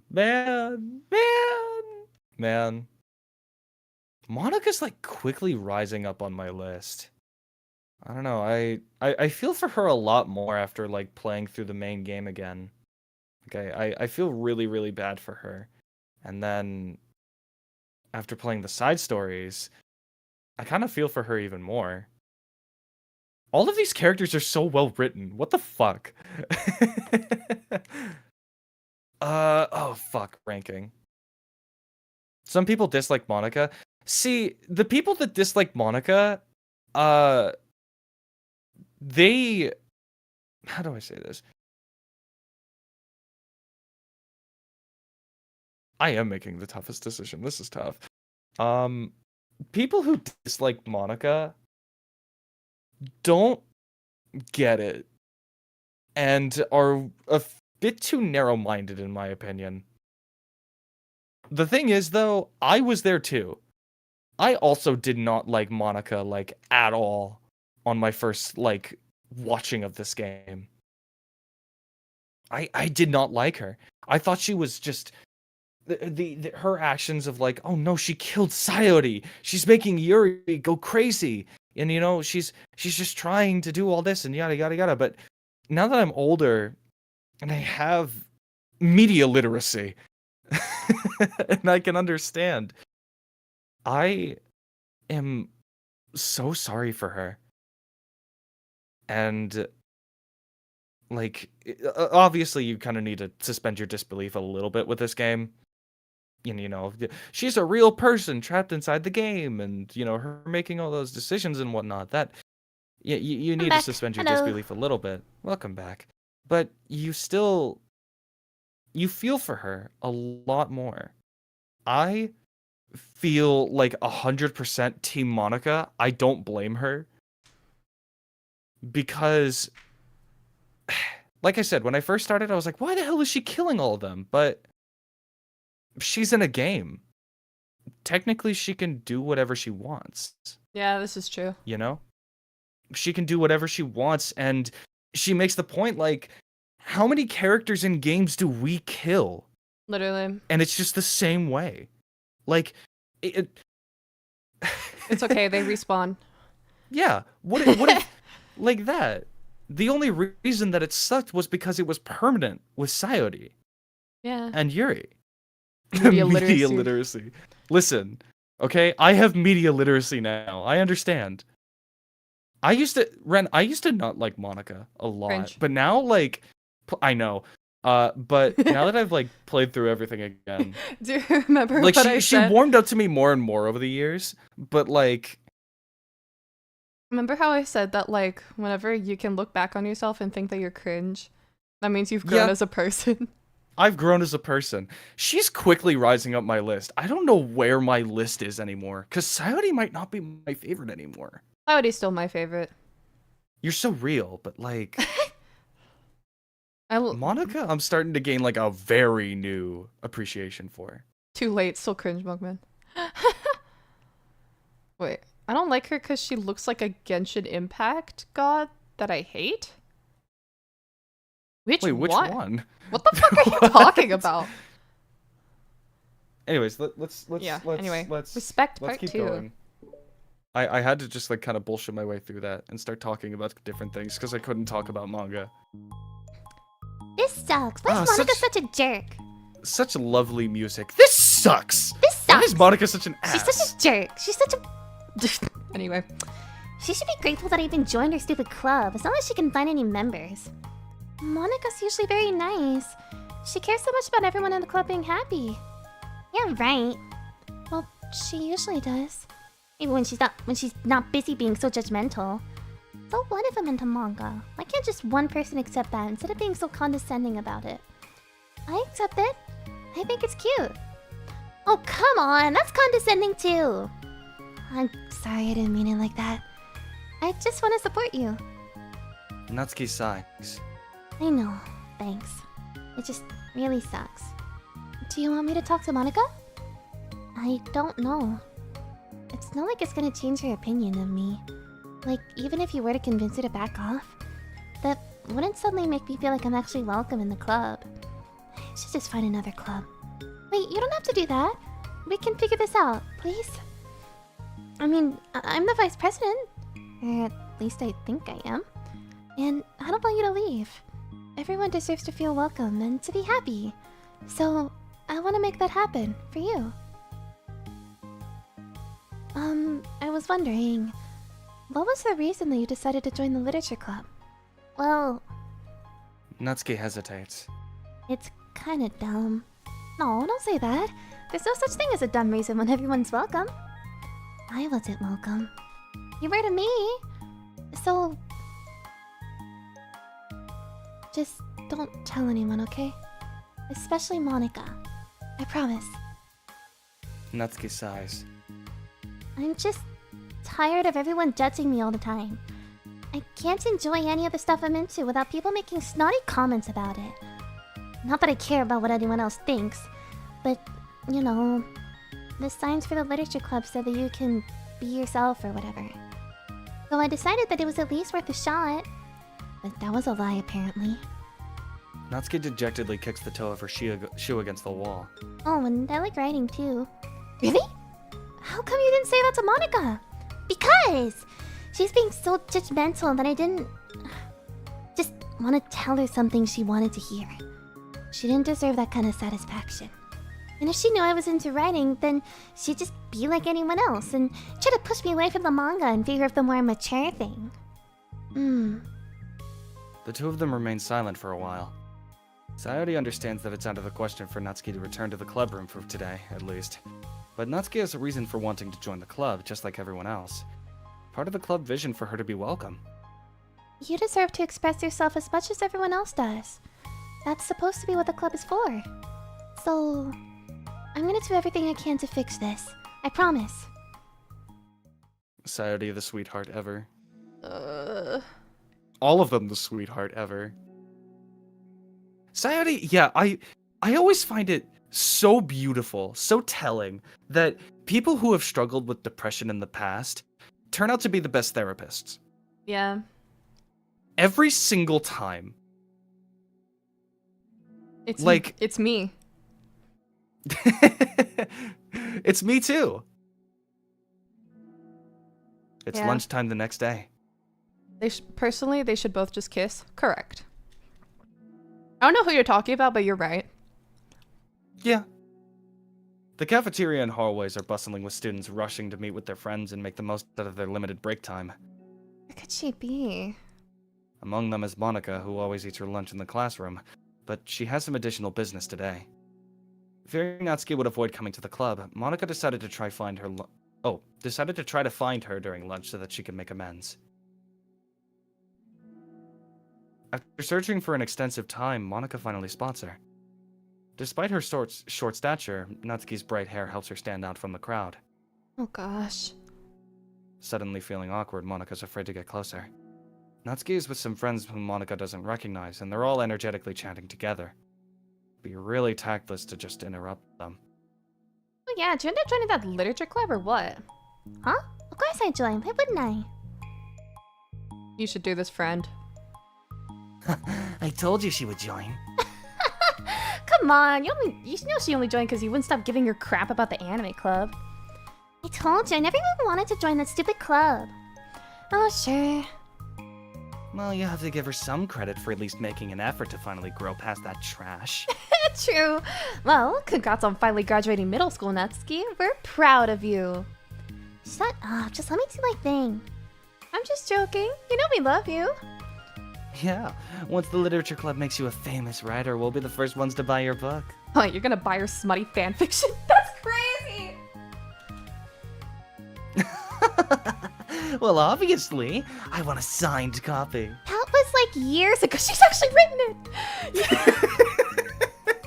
it! You don't think I've grown out of it by now? I told you, I was joking. Besides, it's a good reminder of how far you've come since then. I need you to know that smutty fanfiction gets hundreds of thousands of clicks for a reason. Not to mention, you couldn't have done it without us. That gives us a pass to joke about it. Yeah, sure. They grow up so fast. It brings a tear to my eye. Natsuki suddenly glances in Monica's direction, prompting Monica. Oh, Monica? Monica? Prompting Monica to quickly turn away and distance herself. What the heck? That was horrible. I should have said something to defend her. Why do I have to be so conflict avoidant? Not that I deserve to say anything. I'm hardly better than them after the way I treated her. I'm so awful. I'm not doing anything right. After school ends, Monica distractedly makes her way to the club room. She finds Yuri already inside, eyes on a book as usual. Monica picks a desk and slumps into it, something she seems to be doing rather often lately. Yuri, I don't think I can be club president. I suck at handling anything that doesn't go, like, exactly my way. Yuri looks up from her book. It's like, the literature club is a place where you get to express yourself. Unless it's in a way that I don't like. I'm so mad at myself. And I'm especially mad that I didn't have the self-reflection skills to realize what I was doing. So much for maturity. Sorry. I really shouldn't be complaining out loud like this. There's just like a lot on my mind. No. I enjoy listening. Really? Mm-hmm. Why? Yuri shrugs. It just makes me feel nice. Oh, well, okay. I guess I'll just continue then. Yuri nods. Yuri's so real. Yeah. It just, well, Natsuki has kind of a blunt attitude, you know? It made me feel like she wasn't taking the club seriously. I couldn't even figure out why she wanted to join. I saw her friends talking to her in the hallway during lunch, and they were just so mean to her, telling her to grow up and stuff like that, that the literature club would help her grow out of her manga. Just made me so mad. Like, just let her enjoy it. It makes her happy. Why are you trying to take that away from her? And when I had that thought, it was when I came to the realization that I was kinda doing the same thing. Just in a roundabout way. I should have made her feel good about being passionate about something, but I just dismissed it. No, I was actually trying to avoid acknowledging it at all. I even did that with you, Yuri, when you first joined the club. You did? Yeah, I remember. Fantasy isn't really my thing, so I was kind of trying to dismiss it, but then Sayori jumped in and took over the conversation. I should have reflected on that, but I didn't, because I just let Sayori handle it instead. And now I'm repeating the same mistake, except I really hurt someone this time. Monica shakes her head. I'm so tired of being afraid of things I'm not comfortable with. It's so stupid. What side story is this? This is Respect 2. Like, I can just picture how much joy it would bring Natsuki if I'd let her share her passion a little. I'm so angry that her friends were treating her like that. I'm gonna get them back for it. Get them back. Yeah, I'll get them back. By making sure that this is the literature club that Natsuki wants, not the one that they want. Suddenly, Sayori bursts through the door, making Monica and Yuri jump. Boom. There you go, sound effect. With a rare stern face, she marches over to Monica's desk and sits down next to her. I'm having an intervention. I can do that because I'm vice president. Is this about Natsuki? Yes. Yeah, I know. I messed up. I'm super sorry. I was just talking to Yuri about it. Really? I was so dismissive of her passion that she felt threatened and probably just unwelcome.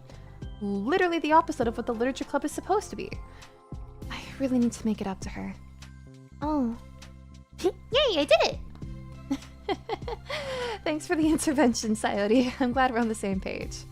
Friendship wins again! So, how do you want to make it up to her? I have a plan. Sayori, do you know if Natsuki's coming to the club meeting today? I don't think she is. I see. Monica was afraid of that. Not because of her plan, but because she's facing the consequences of the damage that she's inadvertently caused. But the only way to do the right thing is to face it head on. It's so easy to just duck away from conflict and wait for it to blow over. But that's not enough. To truly respect someone's feelings after you've hurt them is to face them and admit your wrongdoing. Not the wrongdoing of mismanaging the club, the wrongdoing of disrespecting Natsuki's feelings. Okay. Do you think you can get her to come to the meeting tomorrow? I can do that. Okay, awesome. Yuri, you don't have to worry about anything, but thank you for being my friend. You're a good listener. Fidgeting with her hair, Yuri turns away to hide a smile. Well, I guess for today it's gonna be a pretty quiet club meeting. I'm gonna step out for a bit, is that okay? Yeah, I'm just gonna read with Yuri. Hey, is this one of Natsuki's books? How come it's out here? Sayori picks up a manga that was resting on an adjacent desk. Oh, that? Natsuki probably just left it out by accident. But Wrong. I thought she hasn't been coming to the club. Actually, Monika's... Okay, Yuri, I'm sure it was just someone else who was using this classroom then, okay? Monica smiles at them both. Then, with a wave, she exits the club room. You can be honest, girly, it's okay. I really shouldn't have left that out. If Saori catches on, she'll definitely tell Natsuki, and that would get really awkward. Now, I wonder if there's a keyboard I could borrow from the music room.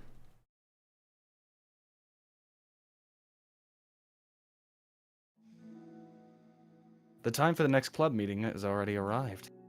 Monica and Yuri are the first to arrive. I'm so worried. You think Saori's gonna be able to bring Natsuki? Yes. How do you know? Well, she's Saori. You know, you're right. Time slowly passes. Monica sits, then stands up to pace around, then sits again. Yuri's eyes don't move from her book. Then, the door finally opens. Saori marches inside. Behind her, Natsuki shuffles inside, nervously looking around the room. We're here! Welcome back. Monica, the club president, stands up and greets them with a smile. Saori picks a desk and takes a seat. Natsuki sits closely next to her. Looking back and forth between the club members, Monica's struck with a nostalgic feeling. She would stand at the front of the club room just like this, struggling to picture just who may eventually be sitting before her. But imagination was never enough to predict just how unique and diverse each member would be. Each with her own struggles, her own reasons for seeking the vision that Monica had, admittedly so vaguely advertised. Seeking trust, understanding, respect. What new lessons will the future hold for the literature club? Realizing she's getting ahead of herself, Monica takes a deep breath and returns to the present. Okay, everyone. The literature club is starting. We have an activity planned for today. Monica turns around to face the chalkboard. On it, she writes manga in big letters. Today, we are going to learn from an expert about a unique form of literature. Manga. Oh, come on! Isn't this kind of forced? I know you don't actually want to do this, so just... Monica shakes her head. Natsuki. This is the hardest part. After making it this far, it'd be so easy to just smile and move on. But that's not enough. Not this time. I'm sorry. It was wrong of me not to take you seriously when you were kind enough to show interest in my club. I thought about it, and I realized how biased I was against manga. It caused me to disrespect you, and I'm sorry. But I think you deserve to be able to share your passion with us. So, can I make it up to you? Well, thanks, but... I know you're only doing this because Saori told you to. Wait, that's not true! Monica planned all this by herself. I didn't even get a chance to talk to her. I was witness to that as well. This is the literature club. The literature club is a place where everyone gets to be themselves. We all have our own interests and our differences. It's my vision to let us freely express that.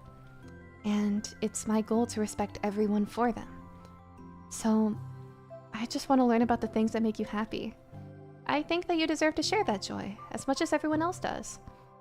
Is that okay? Natsuki looks away and hesitates. But... it's really dumb, the stuff I'm into.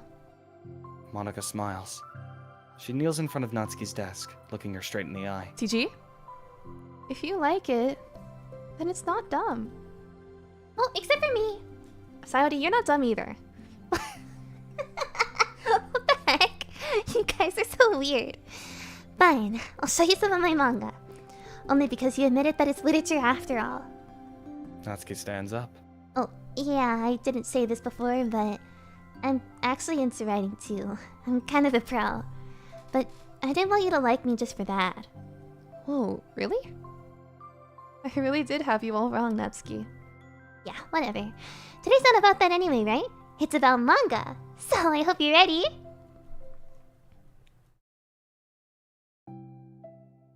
A week has passed since Natsuki returned to the literature club. 1 second, please. Oh. 1 second. Oy. Okay. Sorry, I was stretching. That's Since okay. then, the club activities have been in full swing. Each club member had received a day in the spotlight to share all their favorite kinds of literature with each other. As another meeting draws to a close, Monica approaches Natsuki on the way out. Natsuki, are you in a hurry home or anything? Me? Not particularly. Why? Oh, there was just something that I wanted to show you if you had a few minutes. Sure, what is it? It's not in here. Can you follow me to the music room? The music room. Why? Well, you'll see. You know, I was thinking back. Also, this music room is nice as fuck. For real. When the club was just me and Sayori, we would talk about how we envisioned the club to turn out. We cared a lot about it being a place where people could express themselves. And she said something strange to me. She said that I was trying to make the club that I needed myself, more than anyone. But I think it wasn't until you joined that I fully understood that. Because you really taught me a lot about myself. Like, things that I was probably always too stubborn to admit. Well, come on, you can't mean that. I didn't even do anything. I just, brought a bunch of manga and then I got fussy when I didn't have my way. It was really stupid of me to make such a big deal out of it. No, I honestly needed it. If you didn't express that you were hurt, I never would have realized that I did something wrong. Besides, your feelings are valid. They deserve to be heard and respected. It's just really hard to feel that way sometimes. You know, I really shouldn't care about what other people think in the first place. But when you're criticized by everyone around you for being a certain way, it can get really hard to just brush it off. Speak that truth. And it makes me start to feel like I'm the problem. Any truers in chat? Cause that's true! Like, I'm not doing enough to please everyone else. Am I being too entitled if I just want people to like me without me having to hide a bunch of stuff about myself? I don't think I am. I just wish that sometimes people would try to appreciate me for who I actually am. As Monica listens, she recalls vividly how Natsuki's friends were treating her, and how naturally they did so. How long has she been fighting against that, refusing to change for others? I could only wish I was as strong as you are, Natsuki. You're so honest with yourself. I'm always trying to come off as perfect for other people. Anytime there's a hint of contention, I just crumble. But it's thanks to you that I really started thinking about this stuff. You really inspired me to start working on it. But well, like I said, I didn't even do anything. You were just being yourself. That's all you needed to do. Also, there's something else. Monica takes a breath. The thing is, I might have read a little bit of your manga. What, you? What the heck? Why didn't you tell me? I'm sorry. I think I just felt kind of embarrassed to admit it after I gave you such a hard time about it. I can't believe you, of all people, were reading manga behind my back. That's so funny. Yeah, well, I just run through one of them out of curiosity, but I ended up reading a whole bunch of it. But I mean, one of the characters was in a literature club. What are the chances, right? You were reading Parfait Girls? Wow, you have good taste.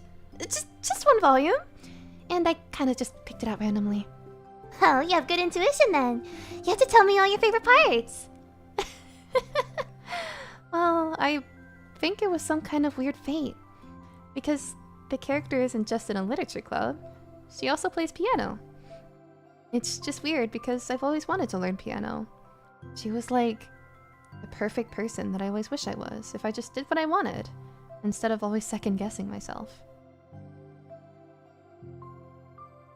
Monica walks over to the piano and sits down. Aw, this is so cute! I always felt like I should share only the absolute best parts of myself. The parts that'll impress people, or make them like me more. So hey, real quick, I want to say, Gay. you remember how Natsuki wanted to learn cooking and baking Yeah, from Parfait from Girls. one of her manga? I wonder if Monica did the exact same fucking thing! No, literally.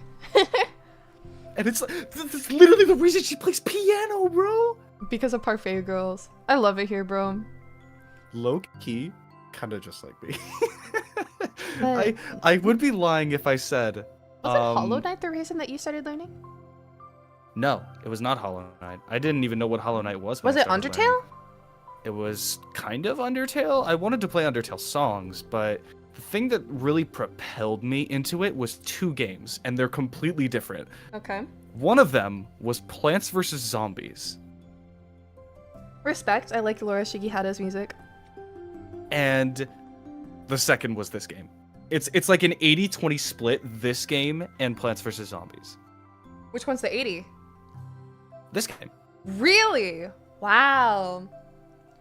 I don't know, it was so, like... Oh shit, chat is blocking Best Even- Girl's face. Hold on, let me move even that. though I was cringe in the past, You were free, bro.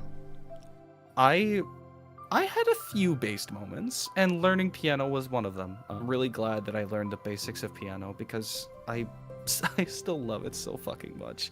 It's so fun. Alright. Sometimes I love just little doots on the keys. I always felt like But, I should... Oh, go ahead, sorry. No, you go ahead. Okay. No, I'm just rereading this. I want to get back to... Do you have anything else you want to say? No, I love piano, and she's so real. I always felt like I should only share the absolute best parts of myself. The parts that will impress people or make them like me more.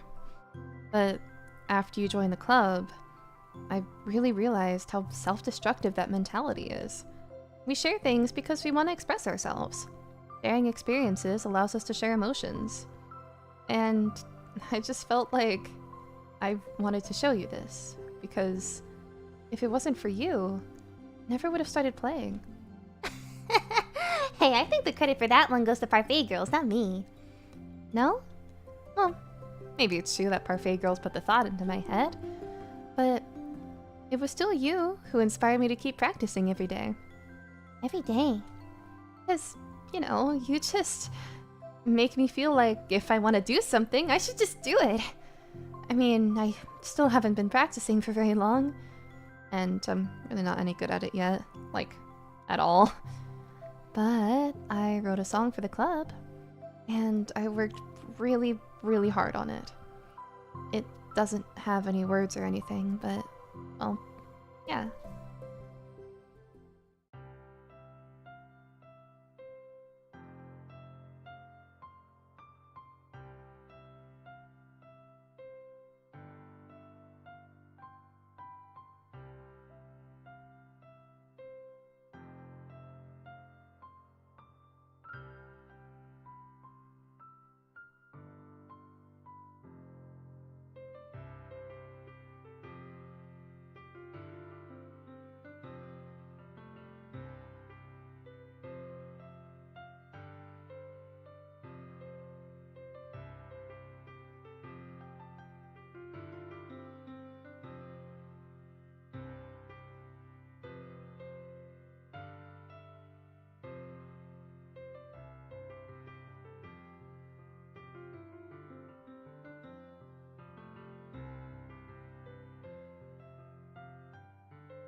She's being blocked again.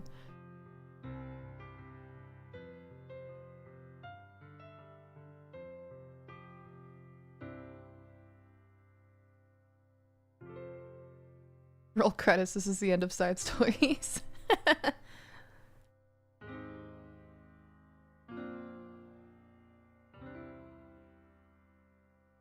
Natsuki's being blocked again. Aw, that was so Stop. cute. That was so cute. Okay, here, I'm gonna put chat up here. They're a bit small, but it's okay. Nope, chat, this is the first half. The second No, half. this is not the end. The second half. That was Ooh. so cute. What the fuck? Let's keep going. That's all. That was so good. It was? Yeah, are you kidding? You're like already a pro. She really is. Not even close. Does the song have a name? You said it was about the club, so... Yeah. It's called My Song, Your Note. Because Everyone brings something so unique to the club. It's completely different from how I first imagined it, I think. But I was like such a selfish perfectionist. It shouldn't be about me. It should be about everyone. And it's all of you who helped shape the club into what it is. I would never change that. Well, I think that's really thoughtful. And kind of flattering. Kind of feel like I don't deserve this much validation. I wasn't exactly very patient either when I first joined the club. It makes me feel like I should probably apologize too. I think I was just really fed up with a lot of things, and I got frustrated after not getting my way in the club. So, yeah. I really didn't mean to take it out on you. I was being really immature. If you get my stubborn butt to apologize, I guess you're doing something right. It's fine. I'm past it too. I think we're already even. But it's really sweet that you were thinking about it. It takes a lot of maturity to reflect on that kind of thing. Well, I wonder who I got it from. Oh, never mind. Well, anyway, we're even as long as you let me keep my manga in the club room. You did admit it's a form of literature. You totally can't take that back now. You got me. The closet's all yours. I'll tell you what. I'll bring in a little something for the club tomorrow. I want to do something nice in return. What kind of little something? Oh, you'll see. But I don't think you'll be disappointed. Chat, she brought cupcakes. The next club meeting ends up being a particularly tasty one. Ah! Cute! No, that was so adorable. My song, your note. Kawaii. Go see if it's in the music. It is! My song, your note. There's 2 versions of it? Yep. Oh, there's one with music. Go ahead. Am I gonna get struck for this? Oh shit. Does it have words? I don't think so. I'm trying to decide, like, if it has words. I'll look it up. Okay. Y'all, I had to fucking mute the Doki Did you have Doki to stream. mute like when you were singing? I had to mute both instances of Your Reality, both when Monica was singing it and when I was singing it, That's so sad. because like the video got struck, and it was like, yeah, you can't make any money off of this video, and I was like, bruh. Which sucked because like outside of the coffin stuff, it's the video that's made me the most money. Hold on a sec. I'm gonna go listen. I'll be right back. Well, you could just check the description and see if there's copyright.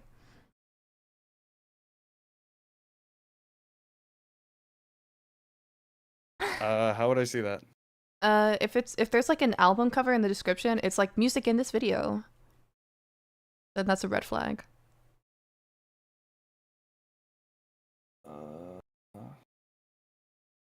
No, I'm looking at the Team Salvato OST like post. Okay, I'm still nervous about it.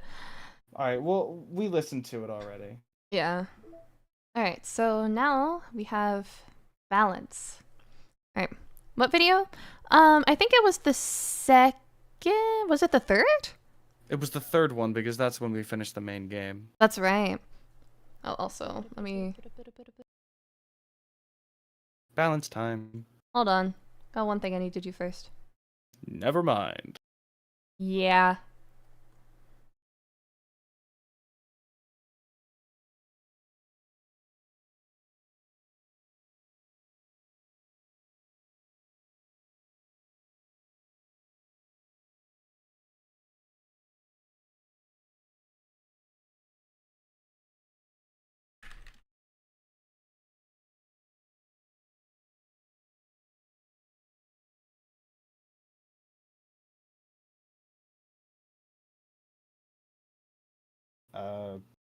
Wren? Yes. You still there? Yeah, I'm still here. I said give me a second. Okay.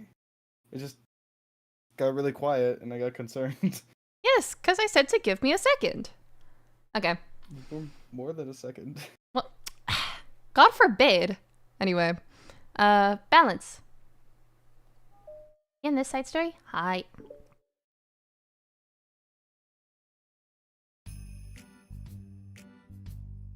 When do we reckon a stream can occur? I have a stream schedule up, bro. Hello, hello! We've got a new mod, look at that. Hi, Sen. Hello, Welcome on in. Sen. Lum. Natsuki! While Natsuki is messing with the orientation of her manga on the closet shelves, Sayori approaches from behind and pulls her into an embrace. What? Hi. Hi. The literature club has been in full swing since Natsuki joined. Including her, the club is now comprised of 4 members: Sayori, Natsuki, Yuri, and Monika. Each club member had received a day in the spotlight to share all their favorite kinds of literature with each other. Natsuki was first and shared her passion for manga.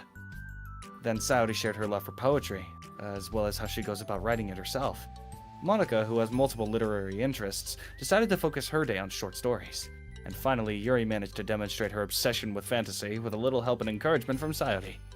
For Fen? Mugman, when do you stream? When do I stream? Whenever the fuck I want. There we go. I don't really... This I don't man doesn't really have a set schedule. stream. Yeah, I work a little much. Yeah, he Like can't my make day. schedules. I make I'm schedules trying though. to stream.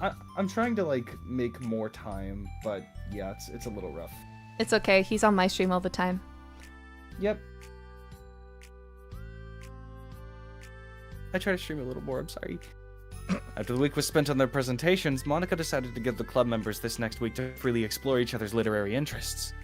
Sayori, having spent most of her time in the club so far with Yuri's fantasy books, is rather excited to begin her journey into Natsuki's manga collection. I want to read with you today. Tell me which one I should pick. Well, that depends on the kind of stuff you like. I mean, there's like romance, drama, comedy, mystery.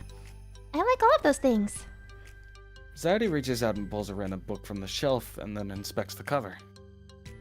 Shouldn't this girl be wearing more clothes? You wouldn't like that one! In a panic, Natsuki snatches the book from Sayori's hand, then places it on the shelf in a less conspicuous location. Okay, well, if you really have no preference, then let's just start with something that's easy to get into. A lot of these don't start to get really good until like a few volumes in, and I wouldn't really ask someone to make that kind of commitment until they're already really into manga. I could handle it. I did it with Yuri's book at least. Well, I'm more considerate than that. Although I'm kind of impressed by your attention span if you put that much effort into your books. Holy shit! What the fuck? Whoa! Hello? Welcome! Welcome! We Welcome. now accept more apprentices to the magician. Holy shit. Welcome to the gang. And thank you so much. God damn. Wow. I didn't know That's that you incredible. I didn't know I that didn't know you could give memberships. What the fuck? What the fuck? Hey, Yo, that's welcome awesome. Thank to you. the... And Rose got one, hell yeah. Yeah, Rose got one. Congrats. That slaps. Anyway, welcome you 5 into Yeah. apprenticeship. And thank you so much for gifting them. Yeah, thank you so much for gifting Brad Mail. Shit, I have a rival now. Brad Mail. Crazy ass name. Oh, look at all these people with the aster emotes. Oh my god. Let's go! More emotes. Let's go!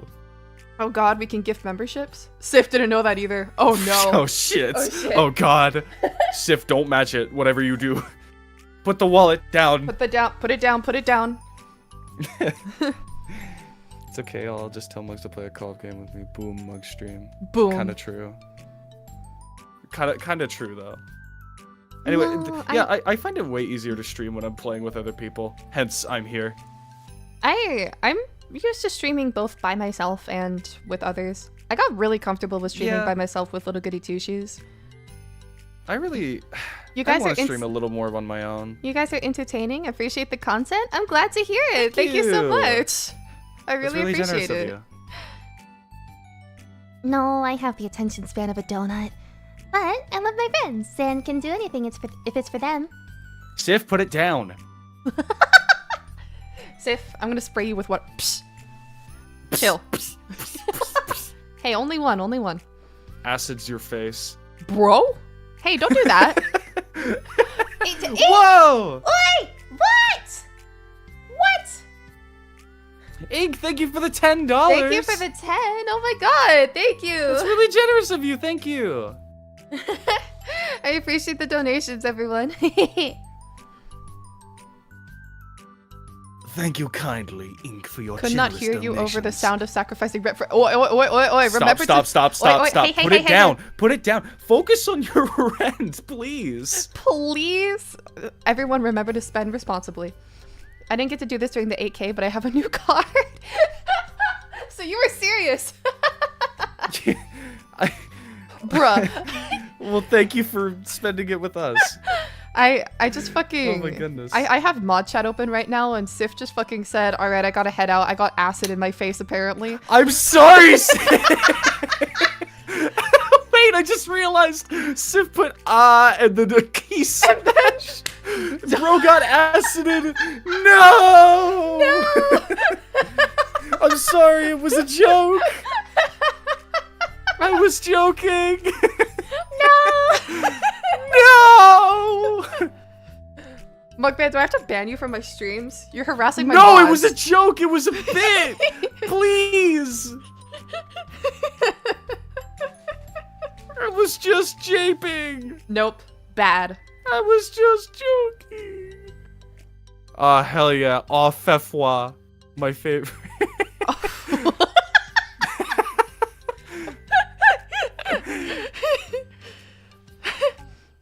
I wasn't joking. Oh my I literally only didn't do it then because I had to get a new card. Damn. I'm used to people saying like, "Oh, I wish I could donate money," and then like they don't donate because like they don't have the money, which is fine. Like you don't need to donate. Spend responsibly. But like then you actually like drop something. I was like, damn. We will miss you, Sif. True. Sif, come back. I was thinking of the meme of like, all right, guys, acting challenge. You're the blue line, and then it's like you're getting out at like the airport, and it's like, oh, I'm sorry. Which way to the terminal? And then the red text is acids your face, and then he throws water, and then like the dude like falls down and screams really funny. That's what I was thinking of in that moment. It was kind of like a pseudo ADHD moment. I'm sorry, Sif. F in chat Sif. for Sif. I'm dropping an F. Listen. I'm dropping an F. We're dropping an F. Did it send? Yeah, it did. Oh, okay. Oh, it took a second. Every.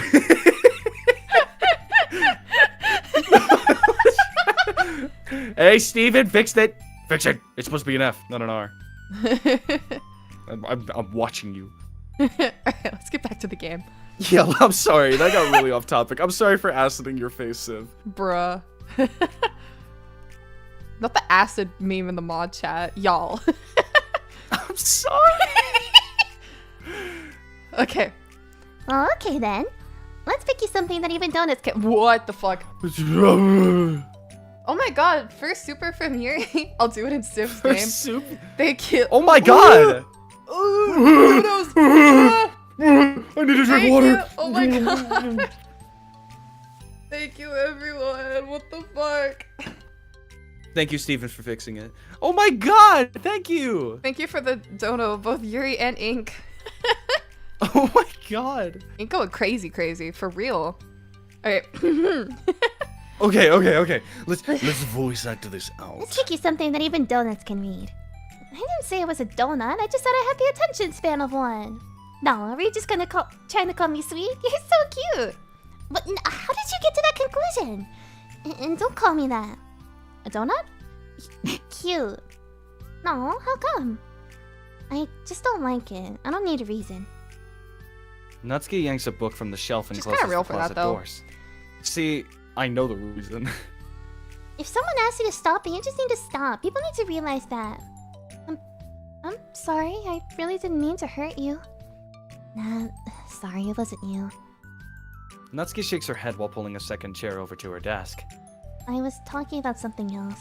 I didn't mean to get angry all of a sudden. Natsuki averts her gaze and mumbles. You're like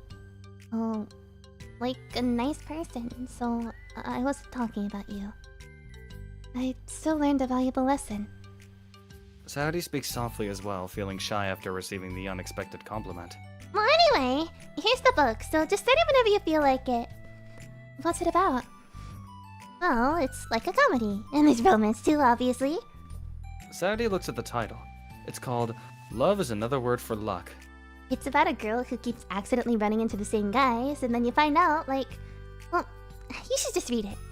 But you have to tell me what you think. I can already guess who you're gonna ship yourself with. It'd be so funny if I'm right. She's so real! She's a yumei joshi! Ship? I don't get... How the fuck did they translate this? Wait, yeah, actually.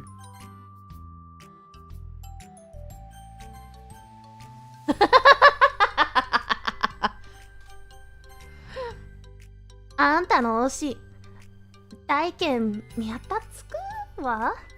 当たってたらウケる。推しって何？ So she's basically saying like, I could already guess who. It's like the word is kind of like the word for fave, like favorite, but it's like a really nerdy word. The word is oshi. And so Sayori is just like, what's an oshi? Never mind. Let's not worry about that yet. What? Whoa! $5 from Thank you, Sen. Sen. Thank you. For the first Super on a light, we're getting a lot of those. My God. What the hell, guys? Thank you you. so much. Holy, that sent late. Sorry. Thank you.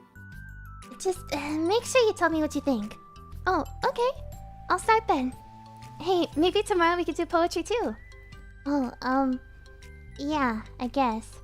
But don't you want to finish this first? Yumei joshi. Oh, this is the first I've heard of that. Really?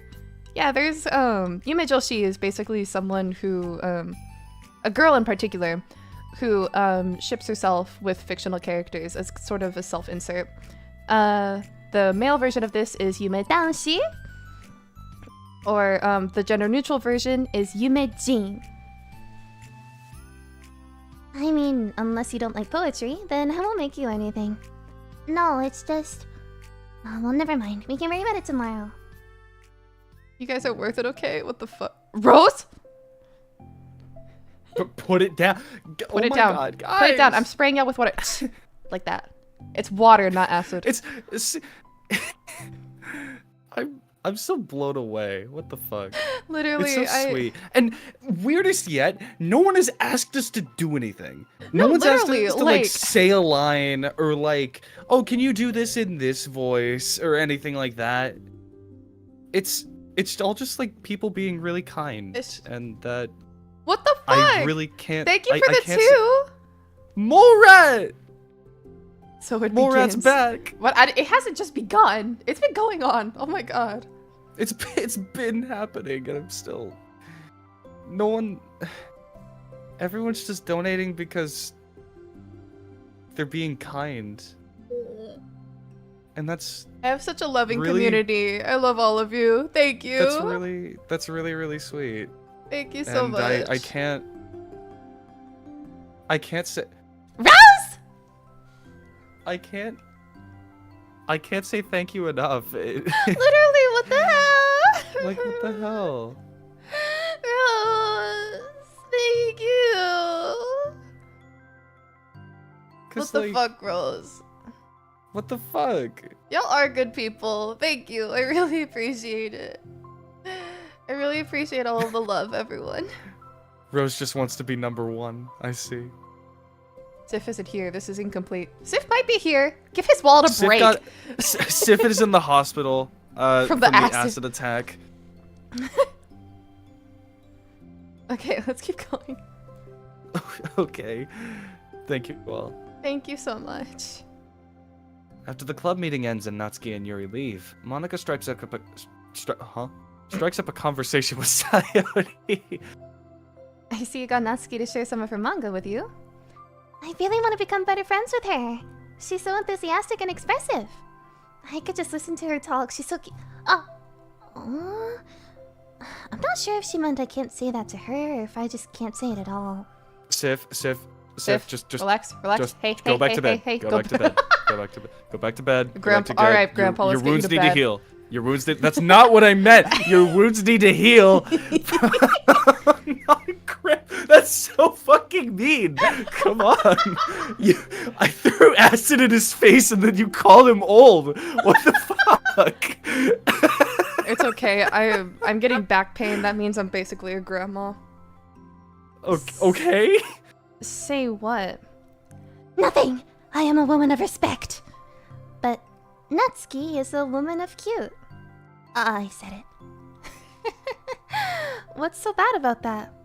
Hey, Ren Mugs, it's okay because Lesbian Visibility Week is next week, so you two can give me money for my Ooh. week. Sounds good.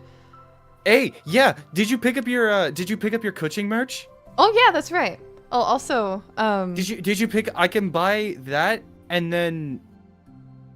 Oh my god. Here's to one Yes. of the hardest hitting DDLC playthroughs to ever grace this hell site. Also, you two are an honest to god power couple. Thank you so much. Thank you. Sif is. You could just ask me to step down. Jesus Christ! In mod chat, we should unionize. Hey! Relax. Hey. What do you mean unionize? I don't think I'm that bad of a boss. Fuck. I did not. I was too lazy to get out of my house today. You're so real. Oh shit! Mulrat! Thank you. Mulrat! Welcome to apprenticeship. Welcome to the apprenticeship. That's so awesome. Thank you. You have been inducted into our apprenticeship. Or Ren's apprenticeship. I'm just kind of here. She just...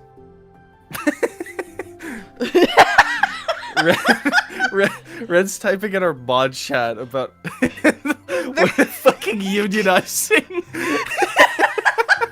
Not between chatters, between my fucking mods. They're like, we should unionize. What have I done?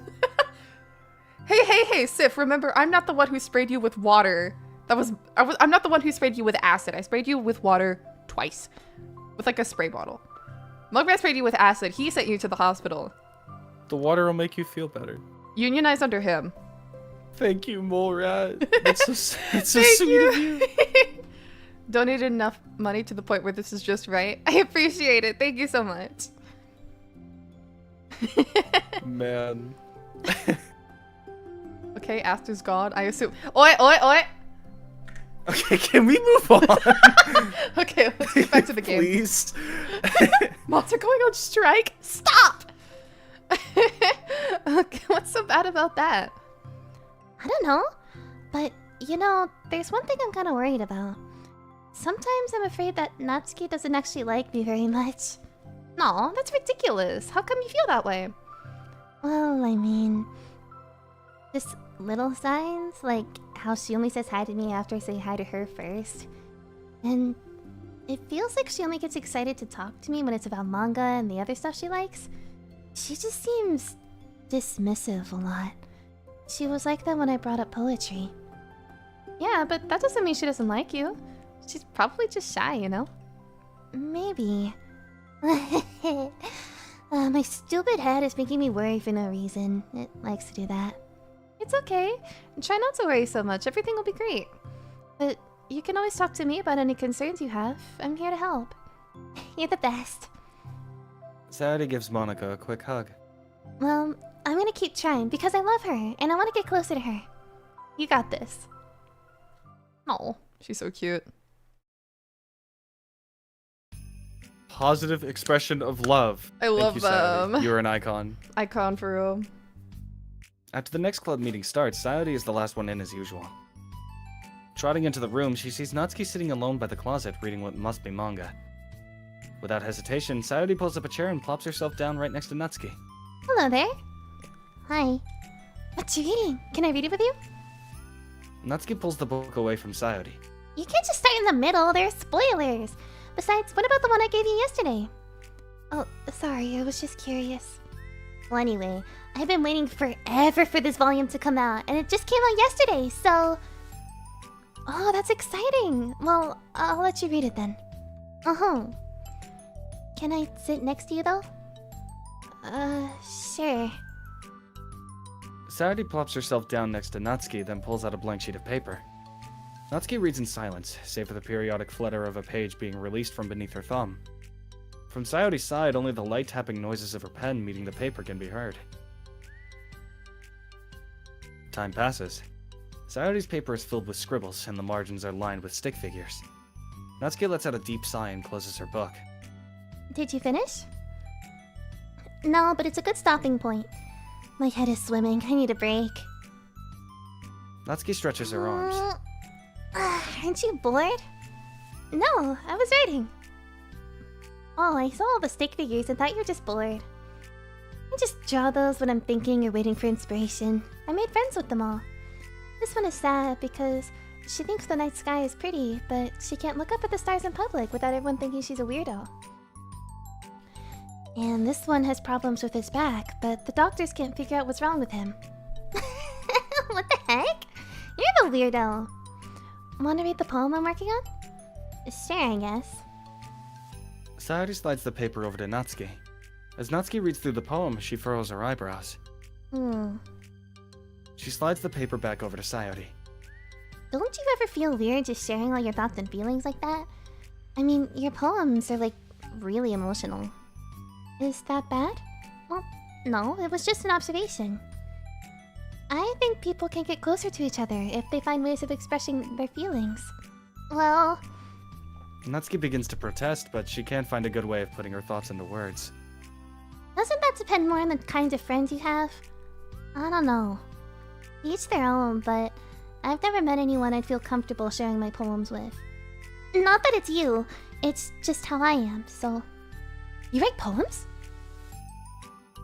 You never told me that! I just thought you wrote other stuff. Yeah, that too, but... You should... I mean...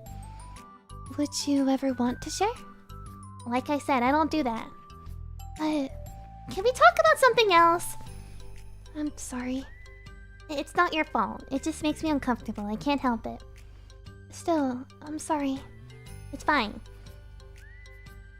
Well, let's move on to something that makes both of us happy. I'm mixing up their voices. They're very similar. Yeah, it's kind of tough. I should continue the book you gave me, since I didn't get very far yet. You're also going very Sure. fast. I guess I'm You trying can to slow keep down the... a bit. I could. You're trying to keep the flow of the conversation very natural, and it's very respectable. But also, like, if you need to slow down, go for it. I mean, I'm doing fine right now. Okay. I don't know why I'm lecturing you on how to voice act. This is what you need to do. God damn it. Actually, You're the one who's not been voice acting for longer. I have, definitely. yeah, I'm definitely the one I with was less vocal definitely the control. reason that you got into this. 100%. And, yeah. Over the next few days, Sayori begins each club meeting by approaching Natsuki with unwavering enthusiasm. It's Natsuki! Natsuki! Hi, Natsuki. At the end of one club meeting, Monica, who's become rather invested in Sayori's friendship mission, starts an innocuous conversation with Natsuki while she packs up. It's cool that you've been finding time to spend with Sayori. She was pretty excited for the chance to read manga with you. Also, I'm seeing the hearts in chat. Thank you. Thank you. Yeah. I'm sure you've been enjoying the chance to share it too, right? Yeah, mostly. Natsuki glances over her shoulder but doesn't reply further. What's on your mind? Nothing. I don't talk about people behind their backs. Oh, Natsuki falls silent, but she just fidgets instead of getting back to what she was doing, as though she wants to say more. it's okay to share your feelings. That's different from talking about someone behind their back. I guess. I just hate when people talk about me behind my back, so I'm better than to do it to others. Monica shares a bright smile. You're really considerate. Thanks, I guess. But it doesn't feel like it. You can trust me. Natsuki stands in silence for a moment, still fidgeting. I just feel smothered sometimes. I'm not used to someone being, like, all over me right after we meet. I mean, it's fun to hang out with her, but... I just have no control over the pace. I can't just meet someone and instantly become best friends with them and, like, share everything about myself. That's not how it works. I just want to chill out sometimes. Oh, I didn't realize that was happening. It's fine. Why would you have? I don't know, I just feel bad about it. I know Sayori, so I should have realized. Monica navigates through her tinge of guilt, which has surfaced mainly due to her being the one who previously encouraged Sayoti's behavior. Despite not knowing the situation, Monica can't help but feel a little responsible. Do you want me to talk to her about it? No, I wouldn't like that. Well, I could... I don't know. I could, like, divert her into another club activity for you or something. No way, that'd be so underhanded and mean. Sorry, I didn't think that one through. Besides, just because I complained about it doesn't mean I'm asking for someone to solve my problems for me. True. I'm sorry. I guess I just instinctively want to try to solve problems, even if I haven't been invited to. It's fine. I would talk to Sayori about it, but it would make things really weird between us. I feel like it'd make her just constantly be afraid that she's bothering me. I don't know how to just keep things natural. Well, I think if you do a good job expressing all your feelings, she'd totally understand. Sayori really wants to be the best she can be for other people. I think she'd actually be happy that you want to improve your friendship with her. Maybe. It just feels so dumb talking about someone about how to be friends with them. It's just weird and not cool. Monica shrugs. It's the literature club. Then she mumbles through a stifled laugh. It's not the cool club. Hey! Sorry, that just tickled me for some reason. Look, I know that you're kind of in a tough spot and that it's hard for you to really express yourself. But you've really demonstrated to me that you're great at self-reflection and critical thinking, even if it doesn't feel like it to you. I think that's the most important part of being able to navigate through these things. So, I believe that you'll find the right thing to do. Well... Natsuki instinctively starts to reject the compliment, but she can't find any excuse to do so. Thanks. Natsuki gathers her things, then she finishes her thought in a mumble. And I'm still glad I joined the club, even if it's weird sometimes. Monica smiles, but Natsuki turns her back and walks away before waiting for a reply. It was an unusual way for Natsuki to express her appreciation, but Monica knew what she meant. It made Monica feel like everything really was going to be okay. Aw, Part 1! that was cute. Part 2 time. Part 2 time. Balance.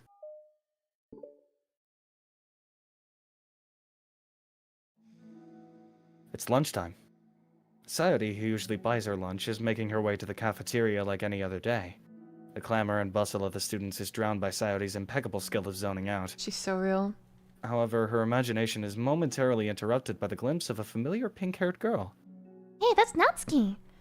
I never run into the club members around the school. Natsuki!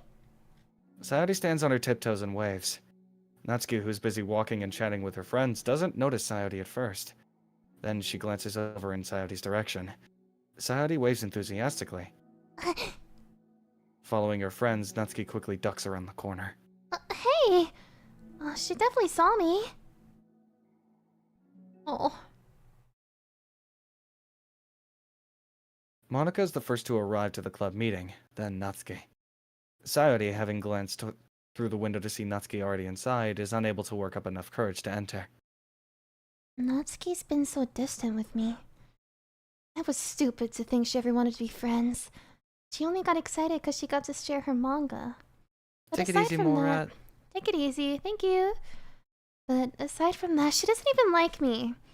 I should just go home today. Sorry, but do you plan on going inside? No, Why? I'm sulking.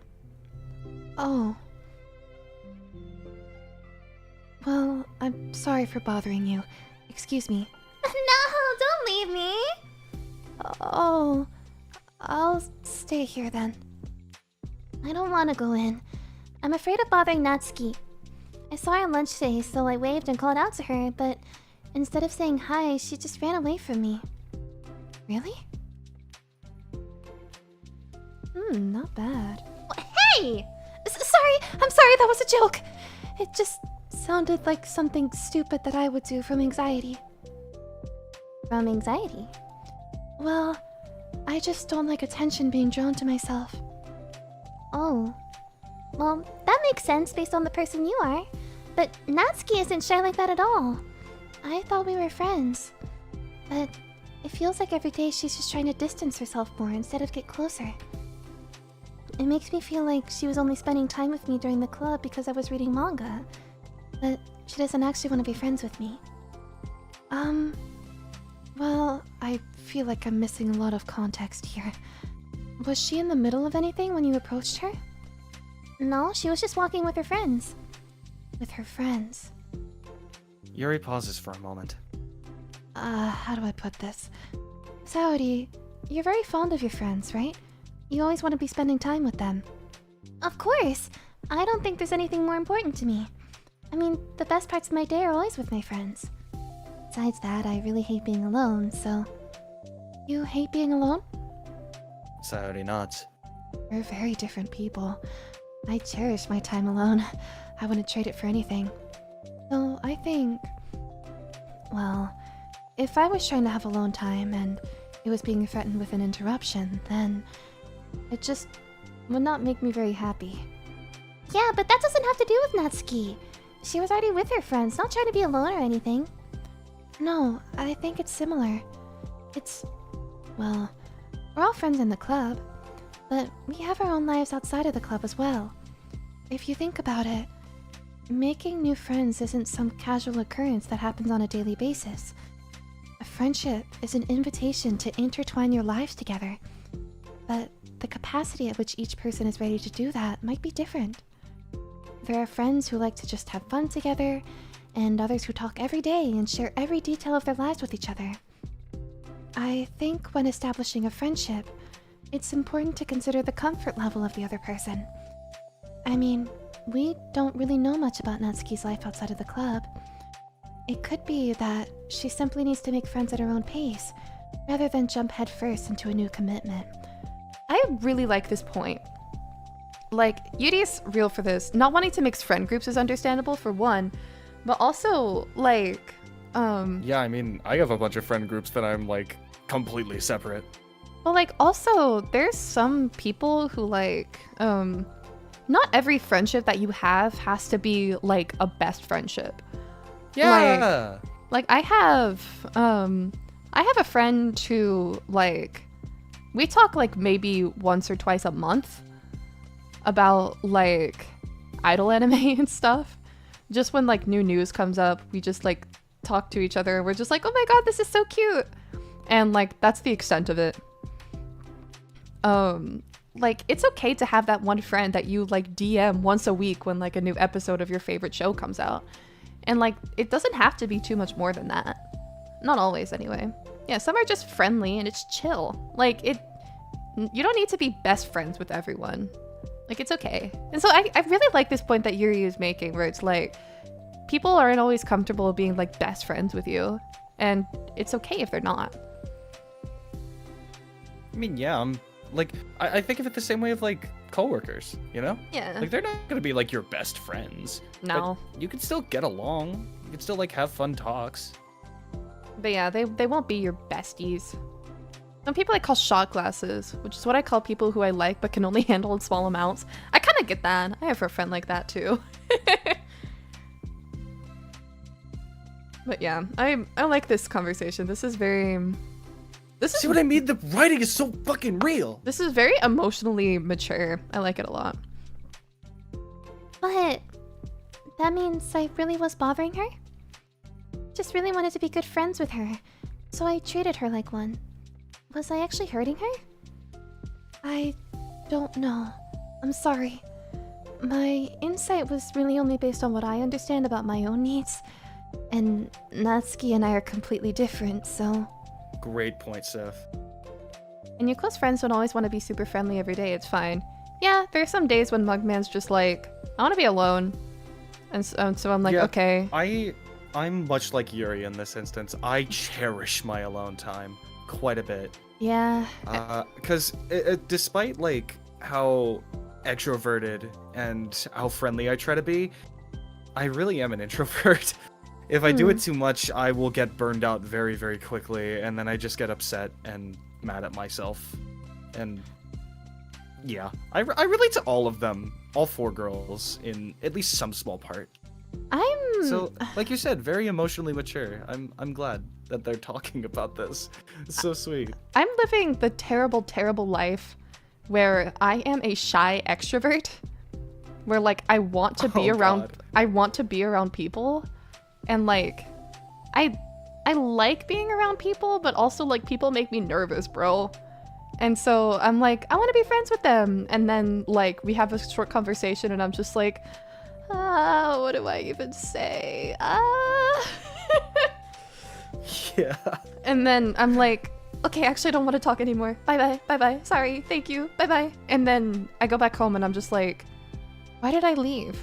I don't want to be alone. Like, shy extrovert gang. I'm living my worst life. Yeah, Anyway. I am perfectly content sitting in the corner, not talking to anybody, except when it comes to people that I don't, or except when it comes to people that I know and that I'm friends with already. Like, with new people, I don't talk to them, ever. I'm so shy. I'm so scared of them. You But are. Like, I try to the introduce moment- you to new people and you're just like you just like have your mouth shut and you just like chuckle throughout your way throughout an entire conversation, and I'm just like, I'm sorry. I want to get a read on people quickly, and it's I don't know. There's like a weird mental block. I can't do it. I want to I talk can't to do people. it unless it's like through text. Like I can't talk to people unless it's like through messaging first, and then like, you know, moving on to like voice stuff. Because like in person, oh my god, I die, bro. I can't make eye contact. I can't. Like, eye contact is the worst. I'm so sorry to interrupt you. I just want to say this before it disappears too far into chat. Pie crust, I want to talk to people. Oh fuck, how do I talk to people? That's me. So true. With me, it's like, oh, that person's so cool. Yeah, but they'd probably be annoyed by me. Whatever. And then there's me who's like, oh, this person's so cool. And then I actually start a conversation with them. And then it's like, oh, cool. Like, what school are you going to? And it's like, oh, actually, I'm not in college anymore. I dropped out. It wasn't for me. And I'm just like, oh. And then the conversation just dwindles. And then we just sit there. And I'm just like, Well, what was the? Sorry, this is reminding me. What was that one like guy that walked up to you in your school's cafeteria? What did he say? Like whenever I go out, I like to kind of dress up a little bit, like not to the nines, but like I like to make myself look cute. And so I'm sitting at like my school's cafeteria, and it's like, I call it a cafeteria, but it's like, it's more akin to like a small cafe. There's only like 5 tables or so, and it's like, it's a decently small room. Like they have like the counter and then like 5 tables, and like that's the whole thing. It's small. And so I'm sitting at one of the tables, and it's like a table for one because they know that we don't want to talk to anybody. And so this dude walks up to my table while I'm eating, and this motherfucker asks me, "Hey, you come here often?" To the school cafeteria? Oh, fucking hell. To the school cafeteria. I'm here with like my egg croissant, like, and I'm just like, I have headphones in. I'm like working on my iPad, and I just look up at him deadpan, and I'm just like, yeah, I guess. And he was like, oh, okay, cool. And then he walked away. And then he walked away! And then he fucking walked away. God, I love that story so much. I'm I sorry, can't believe what did he the shit actually happened to you. I was like, what the fuck did you think was going to happen? I don't... Bro actually rolled a 1. Like, he failed so hard. I mean, Let's keep going. I don't respond to any man who flirts with me. Like, also, I've never had a guy. Oh my god, flirting is so scary. I've never been here before in my life. I've never seen that man in my life. I've been like I guess I'm like relatively conventionally attractive, and so I like sometimes I get people like in school. It happened a lot. I remember in like my science class, it was like biology in my freshman year, question mark, where like I'm sitting in my class, I'm on my phone, class hasn't started yet. And so this dude, and I'm like sitting near the front of the room, this dude walks up to me and is like, hey, my friend thinks you're cute. And I was like, who's your friend? And he was like, oh, he's sitting behind me. So I turn around and he's like, no, don't look at him. And he was like, well, he thinks you're cute. Like, do you have a Snapchat? And I was like, go away. Like, he doesn't have the balls to come up to me and ask me for my Snapchat himself? Fuck off. I didn't say fuck off, but I basically, like, insinuated it. And so the guy was like, okay. I have no tolerance whatsoever. See, yeah, oh my god. Flirting is so scary. Like, especially when I was younger and in high school, middle school especially, but in high school too, I was just, I could never, like, even get a compliment out. Like, I was so, like, shy and timid of, like, expressing my appreciation for people, and now it's, like, the exact opposite. Like, if you give me an excuse, I will fucking scream. Scream to the high heavens about how much I love and appreciate every single person.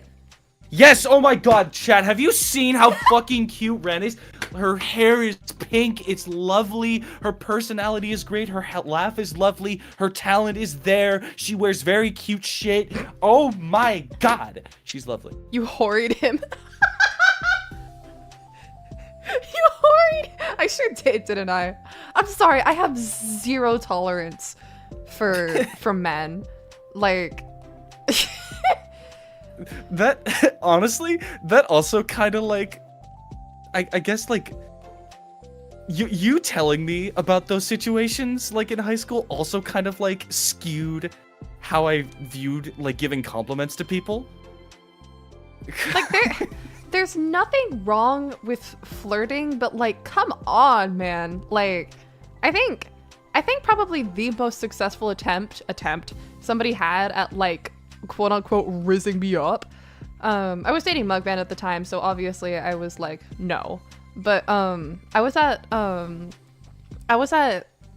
big arcade, I guess, and they had I was there with my mom and my little brother, and story. My mom and I were playing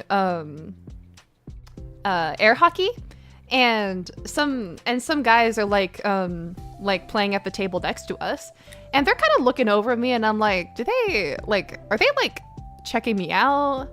And so my mom and I finish our game, and so one of them asked me, hey, can we play a game with you? And I was just like, okay, sure. So we played a game. It was fun. And then after that, they were like, hey, can I have your number? And I was like, I hope you know I'm taken. And they were like, that's fine. We could just be friends. I was like, that was nice. Like, that was cool.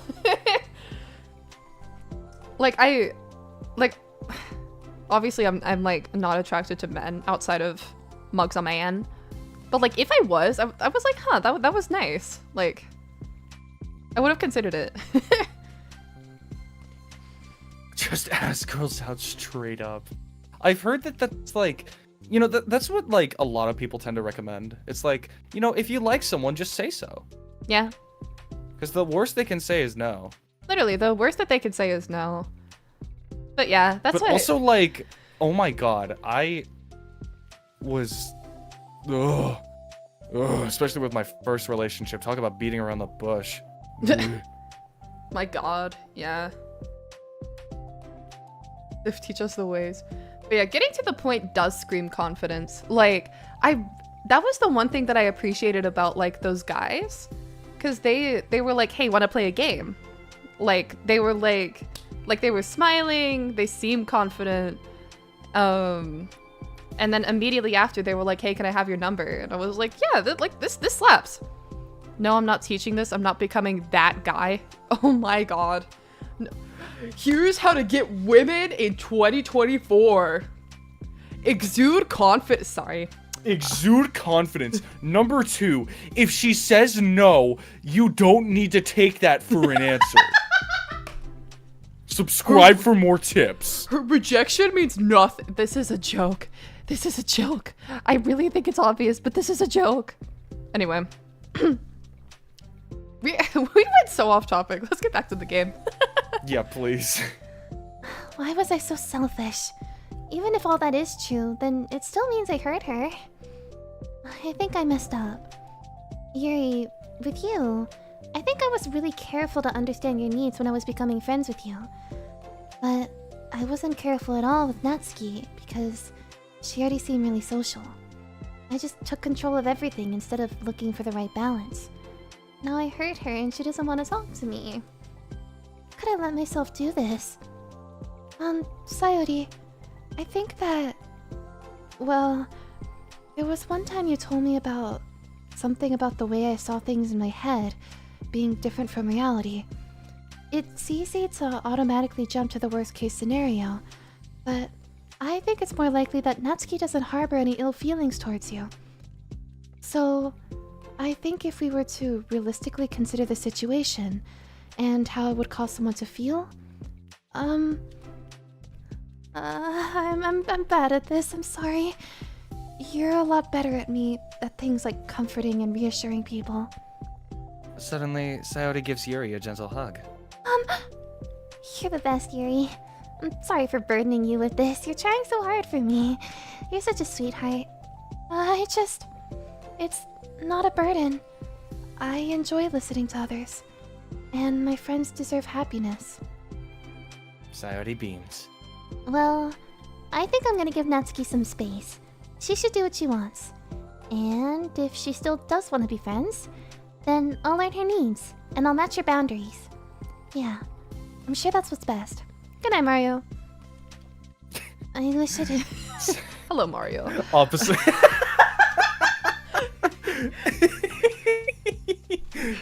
Hello, Mario. Goodbye, Mario. Good night, Mario. Okay. Okay. I wish I didn't feel so awful and guilty. It makes me feel desperate, like I need to make it up to her by trying to make her happy. But that's not what she needs. I just have to tell myself that. It hurts, but I guess it means I still need to grow. I really want to grow as a person. If it's to be better for my friends, I want that. That's very mature of you, Sayori. I'm mature. Sayori hops up and down on her toes. She has ADHD. She's just like me. So, does that mean you'll be going home after all? Sayori shakes her head. I need to be here to show her that I respect her space. I'll just spend the club by myself today. Yuri nods in understanding. You can go in first. Okay. You're blocking the door. Oh, Sayori steps aside. by the way, Before Yuri enters the club room, Sayori interjects. you said that you and Natsuki are completely different, but I don't really think that's true. I think you're actually really similar in a lot of ways. Yuri smiles and shakes her head. Sayori, that's absurd. You're very silly sometimes. Yuri turns and enters the club room. After a moment, Sayori follows. Yeah, we're also playing the game. Yeah, kind of. The club room is quiet. When Sayori walks in and Natsuki glances in her direction, Sayori smiles and gives Natsuki a quick wave before sitting down across the room. Yuri's face is already buried in a book. Sayori decides it's best to continue the manga she was reading, so she pulls it out. However, it looks like Natsuki isn't reading today. She has a sheet of paper in front of her and is tapping a pen against her desk, staring at it. She's writing a poem. Ooh, are we writing today? Monika speaks in a quiet voice, unwilling to disturb the peace of the club room. She kneels down at Natsuki's desk. Hey! Natsuki pulls the sheet closer to her and covers it with her arms. Oh, sorry, I didn't mean to peek. Whatever. I just wanted to see how everything was going. It's fine. Natsuki replies dismissively. She glances over at Sayori, who is focused on her manga. Monika follows Natsuki's gaze. I think she's mad at me. How come? I'm busy right now. Ask me later. Monica falls silent. Natsuki looks back down at her paper. She inches her hand away from the top margin, allowing Monica to see. It says, "To Sayori." Oh, Understanding, Monica smiles. She places a hand on Natsuki's shoulder and whispers softly. I'm proud of you. Natsuki looks away but makes no motion to remove Monica's hand. Monica gives Natsuki's shoulder a quick squeeze before standing back up and pulling away. Oh, The end of the club meeting passes. Yuri's already departed. So has Monica after checking on Sayori and Natsuki to ensure they wouldn't stay too long. Sayori was determined to finish her manga volume before heading out, since the end was approaching. However, with Natsuki also staying up late for an unknown reason, a silent tension hangs in the air. After finishing the volume, Sayori brings it to the closet to put away. She slides it back onto the shelf while Natsuki watches. Then, Natsuki gets up and pulls it back out in order to return it to its proper location. sorry. I didn't know where it's supposed to go. It's fine. The two fall silent again, avoiding eye contact. They both look like they're about to say something, but neither can break the silence. A moment passes. Well, I'll be on my way. See you tomorrow. Sayori turns away to hide her pained expression, then walks away from the closet. If there was any proof Natsuki no longer wanted to be friends, this was it. Defeated, Sayori carries herself out of the club room. Oh no! Once in the hallway, Sayori takes a deep breath and hits her palms against her cheeks to clear her head a little. Suddenly, Natsuki's stammering voice calls from behind. Natsuki? Startled, Sayori turns back around to face Natsuki. Oh, Natsuki fidgets and anxiously continues with a shaking voice. It's so cute. I have a lot of things to say. me too. But you go first. Natsuki bites her lip and can't stay still. Well, first of all, She cuts herself short, struggling to continue. Trying to force the words out, she stamps her foot and hops up and down a little. I'm sorry for the thing I did at lunch. And I'm sorry for just being kind of mean lately. It's really hard for me to I'm not good with things that make me uncomfortable. Especially when it comes to like feelings and stuff. So, Face burning, Natsuki clams up again. Instead of continuing, she simply holds up a sheet of paper for Sayori to take. best place in the world. I love my bedroom. It's full of bright colors and soft things. The sunlight shines in and makes everything sparkle. It's the best place in the world. It has all my treasures. All my books, my collections, my memories. All of my dreams were born in this room. It's the best place in the world. It has all my secrets. All my failures, my fears, my feelings. Sometimes it feels so fragile that the door will break at the slightest touch. But it's still the best place in the world. But when someone knocks, I get scared. I brace my arms against the loose hinges. Please don't break. Don't come in. I'm not ready. It's my best place in the world. The knocking won't stop. I block the door with furniture. An eye peeks through the keyhole and I panic. I'm trapped in the best place in the world. I'm not ready to share my favorite place. I need to clean my secrets and make my bed to hide my nightmares. I need to touch them to put them away, to see them again. I have so much to do and I'm scared. I'm not ready. But it's still my favorite place. I still want to share it. However long it takes, if you wait patiently, I'll eventually open the door. And I'll show you the best place in the world. It's a poem. But I thought... Well, I sucked it up so that I could work things out with you. So just be happy about it. Please. Sayori smiles deeply, from the bottom of her heart. I'm happier than I could express. I feel so awful, but I'm so happy that you would do this for me. I actually realized before the club meeting today that I made a mistake. I got so caught up in the chance to get closer to you that I forgot to think about what you wanted.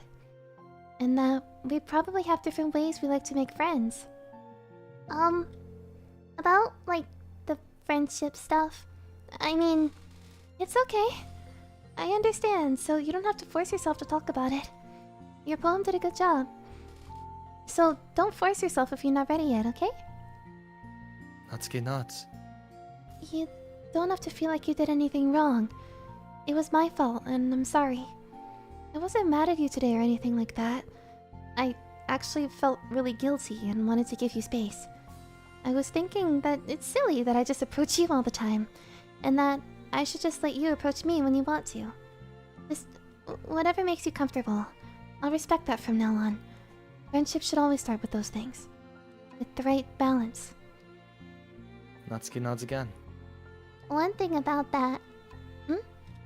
Well, I don't want to have to approach you all the time either. I just want it to be balanced, like you said. Sayori nods. I understand. We'll make sure of that together then.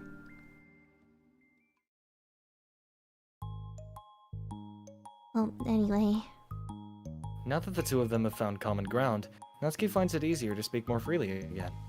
I'm not gonna be like sharing my poems all the time now or anything like that. Just But- you fucking wait. I guess it wouldn't hurt to do once in a while. Only the best ones. So you better like them, otherwise I might change my mind. I like anything you do, Natsuki. I was just saying. More importantly, I have to tell you about my new boyfriend. Huh? Oh, from the manga! Wait, I need to guess who it is. You definitely won't be able to guess. The two walk down the hallway together. Oh my god, we have so much to talk about. I should have told you to save the last 2 chapters so I could see your reaction to the big reveal. No, you wanted to enjoy it with me? That's so cute. Oh, shush. That was so cute, bro. What the fuck? Wasn't that lovely? balance? Natsuki, my girl! My girly. My girl! Hug energy. Is So that what real. it's called? It's peachy pie, isn't it? No? Strawberry peppermint, that's the one. Almost had a heart attack. What do you mean sorry became straight after such a year? No, literally, I was like, what Times. the fuck? Time stopped. The entire world became black and white for just a moment.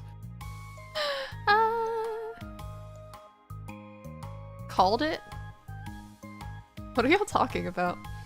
Oh, they were fucking betting that it would be a confession or an apology letter. The poem she wrote? Gal pals, lesbians. Alright, reflection. Reflection. Alright, so Natsuki's got not in 2 this more. one, so this should be a bit easier to do. At least she's not the main one. Get some water.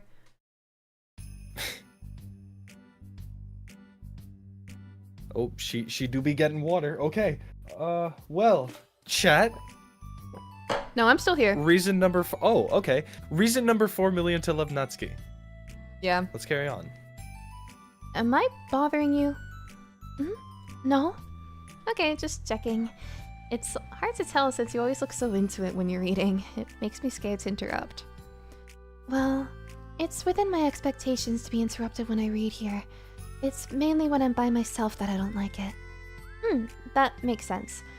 I guess if you're here in the first place, then you're more ready to socialize, even if it takes a little bit of prodding. It's not so bad to be social if I let others do the work, though it can be healthy to put myself in a social environment every now and then. It's mostly difficult when I don't know anyone, or there are too many people, or everyone is being too silly for me to keep up with. That last one. Oof. Yuri glances across the room at Sayori and Natsuki. Sayori has her head cocked back and her mouth open, trying to catch pieces of a cookie that Natsuki is lobbing into the air, but the pieces keep bouncing off her face and hitting the floor. Maybe I should say something? No need, they just ran out of cookie. What a waste. They've really become good friends, haven't they? I'm happy.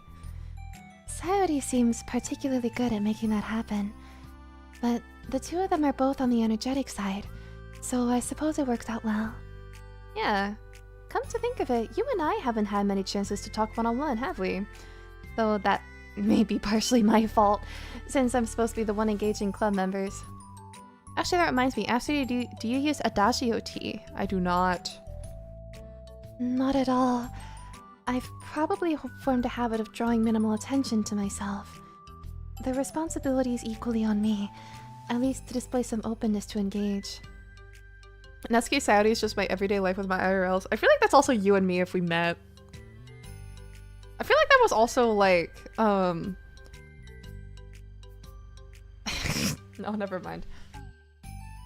Well, what about during times like lunch? Do you meet up with friends? I just read. Oh. But I like it that way. It feels nice to be carried off again after a morning of classes. Do you always read fantasy? Oh, not always. I suppose it's all I've read recently, but only because I'm in the middle of this series. There's still 2 more books after this one. I guess those long books suit you well, since you spend so much time reading. Well, fantasy may be my favorite, but after that I'm more or less indiscriminate to genres. I'll read anything with depth and maturity. What were you going to say? Keep going, coward? I'll tell y'all in, like, DMs. I can't say it publicly. Oh yeah? Even like romance? Well, there are a lot of books that have elements of romance in them. Oh, come on, Yuri. You know what I mean. Monica lowers her voice. It's a guilty pleasure of mine, so I won't tell anyone if you do too. Maybe more when I was in middle school. What the? Are they talking about, like, that kind of romance, or?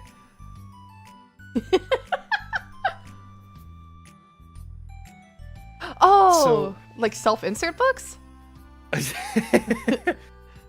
or like so much. No, they're just talking, you know, romance. Okay. Allegedly, it's like Allegedly. guilty pleasure. I'm presuming smut, Like you which can't say I find guilty so funny pleasure. because 3 of them were into smut in middle school, and Monica still reads it. She just confirmed it. All of them still read smut, by the way. Except for Sayori, she doesn't know what it is. Yeah, Sayori's too innocent. She's too baby. I mean, she's not baby. It seems like she just doesn't. I don't know. But yeah, the fact that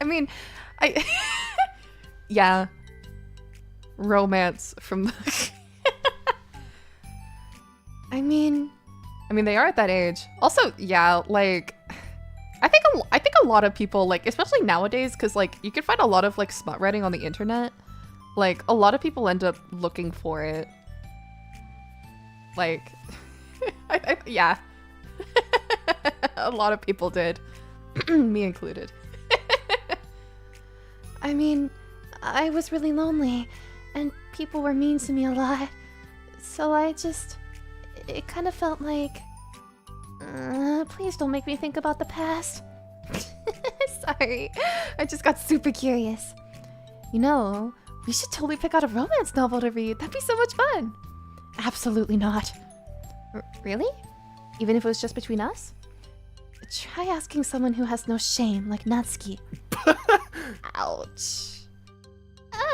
Sorry. I swear I didn't mean that. That's why I'm moving on. Well, I guess it was my fault for pressing you. I'm like that for things in my past too. You know, things I feel too embarrassed to re-experience. There's nothing wrong with growing out of things. It happens to everyone. For instance, Natsuki's interest in manga reminds me quite a bit of how intense I used to be about my own interests. You're still intense about them, girly. It makes me think that she'll likely grow out of it too. Hey, were you talking about me? No, we were just talking about how our interests have changed over the years. When did you get into manga, Natsuki? Like a couple years ago, I guess? I was already sort of into it before that, but I wasn't really going hard until then. Oh yeah? What was it that inspired you to get more into it? I don't know. I guess... Let me think. It was after I discovered a series I really liked. Yeah, I was just like really fed up with a lot of things, and I got super into this one series that I really related to. I guess I had a Nazi phase where I just hated everyone around me and wanted to be by myself. Hey, kind of like Yuri. Monica! Sorry. That's completely wrong, so... It's still cool that you both really found your thing. You're almost like opposites, but It sounds like they helped you a lot through hard times. You know it. Hmm. Oh, what the heck? Is that book even bigger than the last one you were reading? It's technically slightly longer, but not by very much. How high do you think it'd go if you stacked up the whole series? Natsuki estimates by holding her hand high above her head, sizing up an imaginary stack. You should get one of those mangas that's like 50 volumes long so I could say I've read more than you. Not that I have the money for that. Please. That would hardly count when your books only have a few words per page. I know, I was just joking. I can never actually read books like yours. It's too boring for me.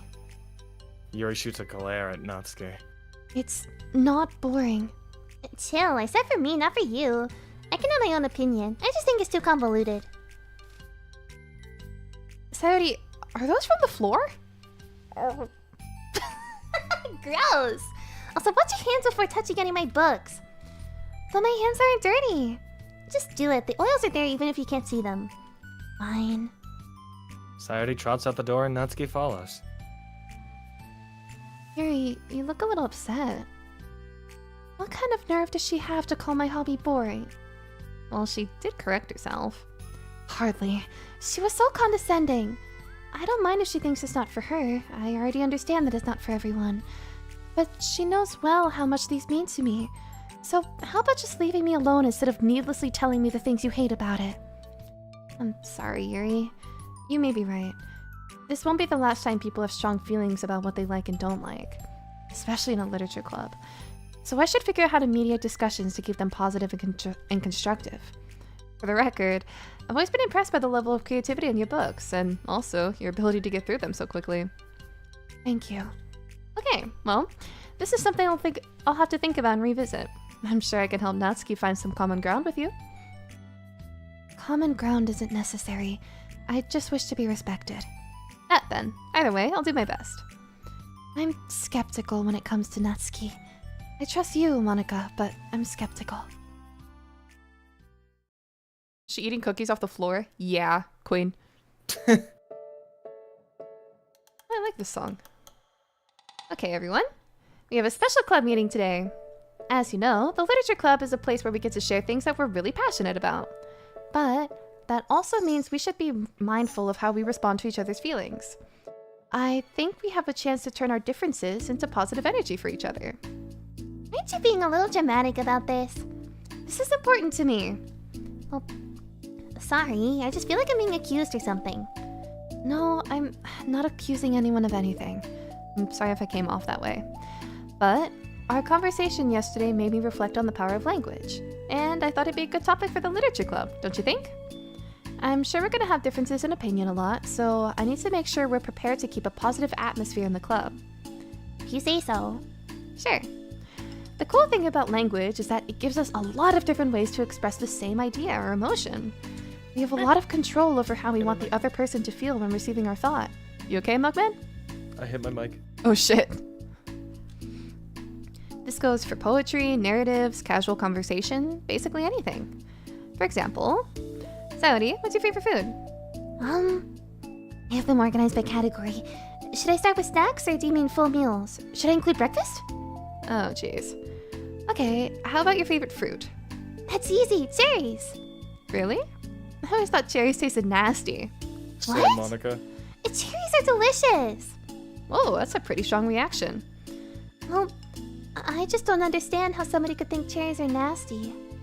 How does it make you feel? I don't know, sad? Defensive, maybe? Yeah, I got defensive. See? The reason you had such a strong reaction wasn't just because I don't like cherries. It's because you felt like your opinion was under attack. But that's weird, right? Something like taste is completely subjective. But when I say something like, I think cherries taste nasty, I'm using objective language. I'm challenging Sayori's reality that cherries are delicious with my own, which is that cherries are nasty. Wait, hold on. How is that objective when you just said it was only your own opinion? It has to do with the way our brains interpret the words. You're talking about the reality of the cherries, not your feelings about them. Like, Sayori, let's rewind for a second and pretend that I didn't tell you that I think cherries are nasty. Good. So, what if I said, instead of that, I said, like, I've tried cherries before, and they're not for me. It's not the kind of flavor I enjoy. Well, that's fine. As long as you don't call them nasty. Nasty's a nasty word. Okay, so cherries was kind of a weird example, but I think it gets the point across. This time around, instead of talking about the cherries, I just talked about my feelings, and Sayori didn't get defensive. So instead of clashing with each other, it's like we received an invitation to talk about our differences. Here, you don't need to take notes. I'm not gonna quiz you or something. I know that. I was just... Sorry, I didn't mean to call you out. You can do whatever you like. But does anyone have any thoughts so far? Yeah, I just feel like I shouldn't have to put all my language through a filter just to protect someone's feelings. Well, you don't have to. The choice is yours on how you want to come across to other people. I'm only suggesting it as a tool to help turn your differences into a positive experience rather than an argument. Right, Sayori? Whatever you say, cherry hater. Oh, come on. Sayori, I actually like cherries. I was just saying that to help demonstrate. What the heck? I've been duped! Sorry, Sayori. I'll make it up to you later. How about a cherry sundae? You're welcome to dupe me anytime, my beloved president. Buying your people's loyalty. How deplorable. Oh, like you turned down a free sundae, Yuri. You were certainly a fan of those cupcakes I brought in the other week. I was reading and not keeping track of them. No, that's enough. We're getting off topic. So now that we have the gist of it, how about we try with something more relevant to the club? Like manga, right? Let's try to have a productive discussion about our differences in opinion. Yuri, do you want to start? Favorite berries? Fuck. I don't like a lot of berries, if I'm honest. Neither do I. Man, now that I think about it, I don't think I like berries at all. I guess if I had to choose a favorite, it would be, probably raspberries. But, I think my favorite fruit, pomegranates. I like the seeds. Ooh. Wait, you like the seed? Yes. Pomegranate's an interesting choice. Yeah, I really like pomegranate. It's really sweet. It's like candy. I am a cantaloupe gang. I respect your opinion. I also like honeydew. Uh-huh. Yeah, I respect your opinion too. Let's keep going. Well, Pomegranate's I'd a fucking choice. rather not, no. Aw, how come? well, because I don't see how anything productive can come from that. It's just going to start a fight. No, it'll be fine. That's why I'm here to moderate. Let's just have a calm and rational discussion. Yeah, give me a little more credit. I'm not a child. You don't have to call on my feelings. I always think it's more respectable to just speak your mind. Respectable? Yuri's expression changes at that word. As Monica recalls, being respected was the crux of the matter for Yuri. Well, the point of the exercise isn't exactly, like... It's fine. I have nothing against anyone personally. You're entitled to enjoy whatever it is you like. I just prefer more depth and nuance in my reading material. That's an insult. I look for stories that are imaginative and sophisticated beyond the surface level. Oh, well that's just a misunderstanding then. I thought you were gonna say manga's for children or something. Like I don't hear enough of that. But there's plenty of deep manga. I'm not clueless about manga. I've read my own fair share when I was younger. What? Are you serious? How come you never told me? Because I'm past that point in my life and I really prefer not to revisit it. I prefer more mature things now. Oh. Excuse me? Okay, hold on. Can I jump in here? Let's try to keep things subjective. Because if you imply that manga's immature, then aren't you implying that someone's immature for being into it?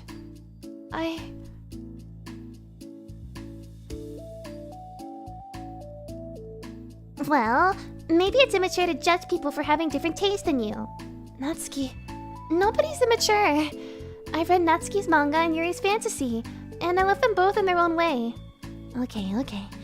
It's great that you like it, but I still find it boring. boring isn't subjective.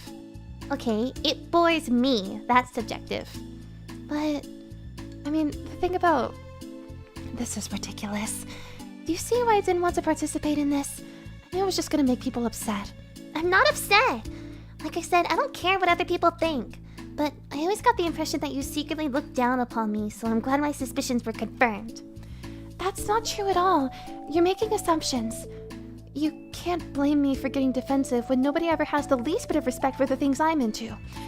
The only thing I look down upon is when people make fun of me for just being myself and trying to mind my own business. What, have you looked in the mirror? Tell me again about respect after calling all my interest immature. You can't... Please stop. Please? I don't mean the things you're saying right now. Let's just be friends. I didn't mean for this to happen. Well, it did. So please don't invite yourself to try and solve other people's problems next time, okay? Yuri's piercing words send the club room into a choked silence as she gathers her things. She leaves. Holy crap. I've never heard her sound like that before. Must be so pissed. Well, you weren't very nice either, so... I was just saying. How did this happen? It's my fault. Yuri wasn't wrong. I shouldn't have tried to moderate a conflict when I know how bad I am at dealing with conflicts. It was a really stupid thing for me to do. It's nobody's fault, and it wasn't stupid. Everyone in the club is a nice person. Nobody would have expected this. But I guess we're sensitive about the things we really love. Honestly, she kind of brought it upon herself. Like I said, I don't care if you're not into manga, but if you actually look down on other people for it... That's kind of the point I was trying to make in the first place. It's not about sugarcoating things. It's about just recognizing and understanding our differences. Okay, but here's the thing about that. Yuri actually looks down on me. It has nothing to do with her word choice or anything like that. So, I see what you were trying to do, but I really think the problem here is her. Not just like the way we talk to each other, right? I mean... Yuri isn't like that. She's a lot sweeter than you're giving her credit for. I'm sure she'll be reflecting on this. I actually think everyone should. It'll be fine. I'll figure something out. I'm just like saying that instinctively. I'm just setting myself up to cause more problems. This wasn't your fault, Monica. You don't have to beat yourself up over it. If you ask me, it's good that the truth finally came out. Because I can just move on now. But... it's fine. I promise. Let's just get our minds off this, okay? In fact, it's a good opportunity to read some manga without having to worry about feeding Yuri's superiority complex. Don't be mean. I'll talk or read manga whenever you want, but don't be mean to my friends, okay? Sorry. I'm just bitter. Everything will be okay. I mean, I don't have the answers, but I at least know we're all good people and don't want to hurt each other. This will be a learning experience. Monica says that, but her uneasiness is given away by how much she has to force the reassuring tone in her voice. This was bound to happen eventually. Natsuki and Yuri have always engaged with each other the least out of anyone, and this is the reason. As Sayori and Natsuki proceed to distract themselves with manga, Monica sighs to herself, unable to shake her worried thoughts. Will the club really just have to come to terms with the fact that some members will be incompatible with others? Monica desperately doesn't want to admit that, and she knows Sayori doesn't either. But for once, a solution doesn't seem to be in sight. Damn. Reflection. Part 2.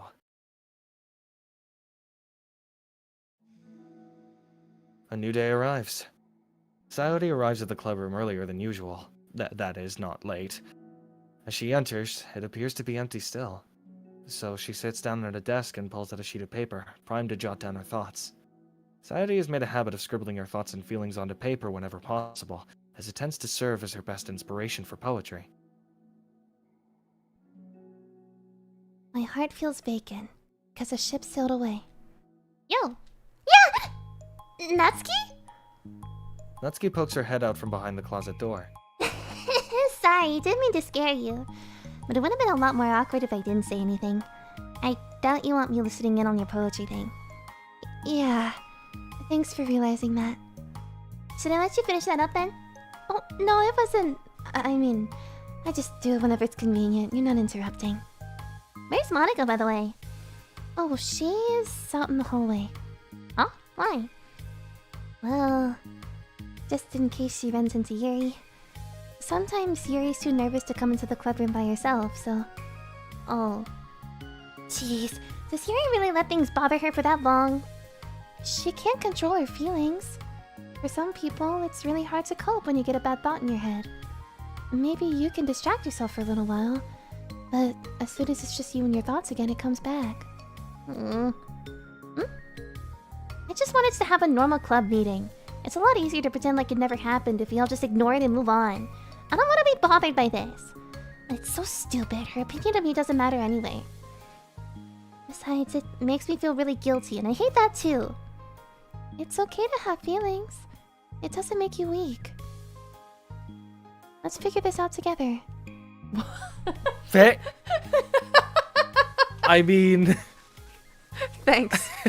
What are we? Is Okay. this the piss tax? What the fuck are you? What I do you mean? What the fuck do you mean? Thank you. Thank you, Rose. Have fun. Tell the demons in there I said hi.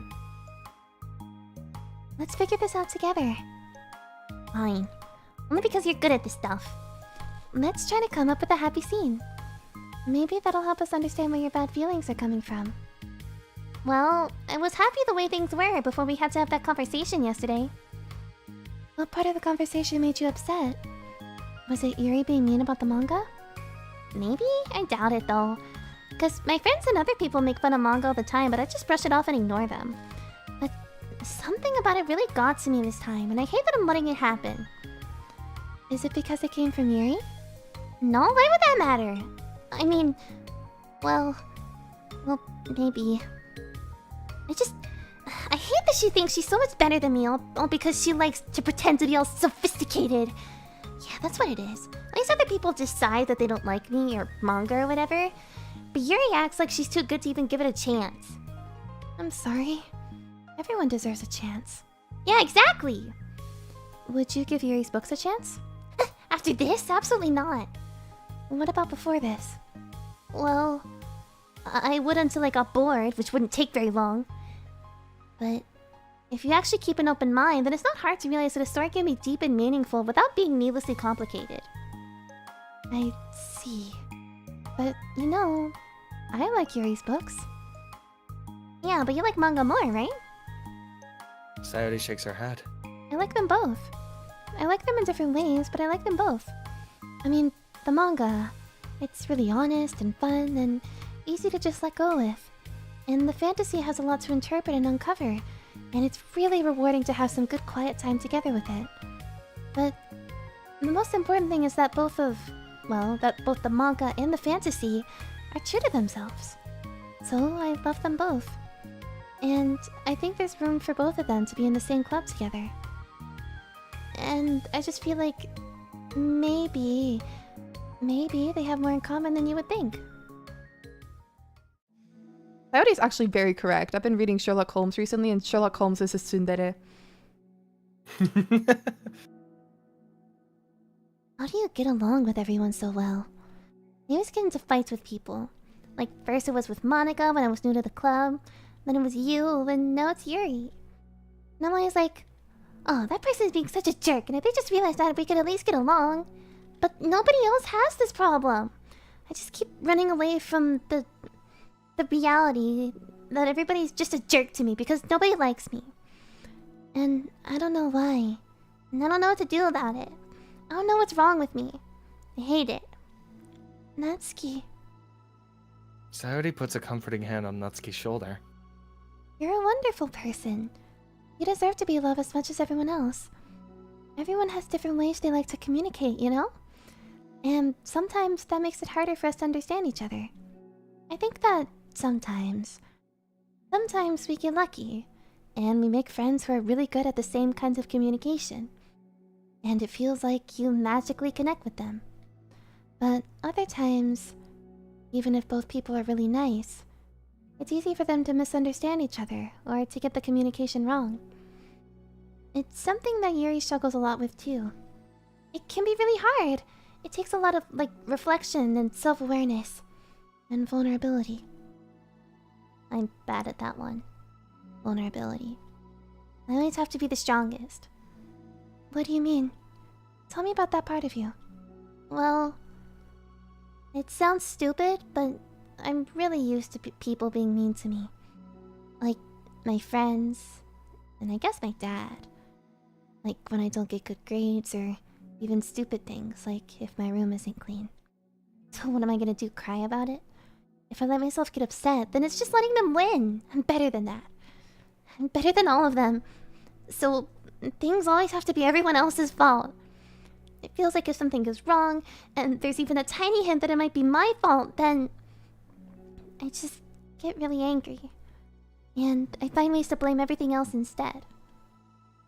Do you see yourself as better than Yuri?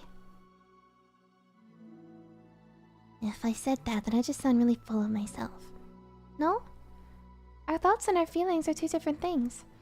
Even if we don't like our feelings, we have to understand them if we want to learn more about themselves.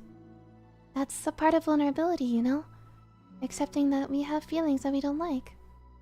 I hate that. My feelings make me a bad person. Because my feelings just want to tell me that I'm so much better than her.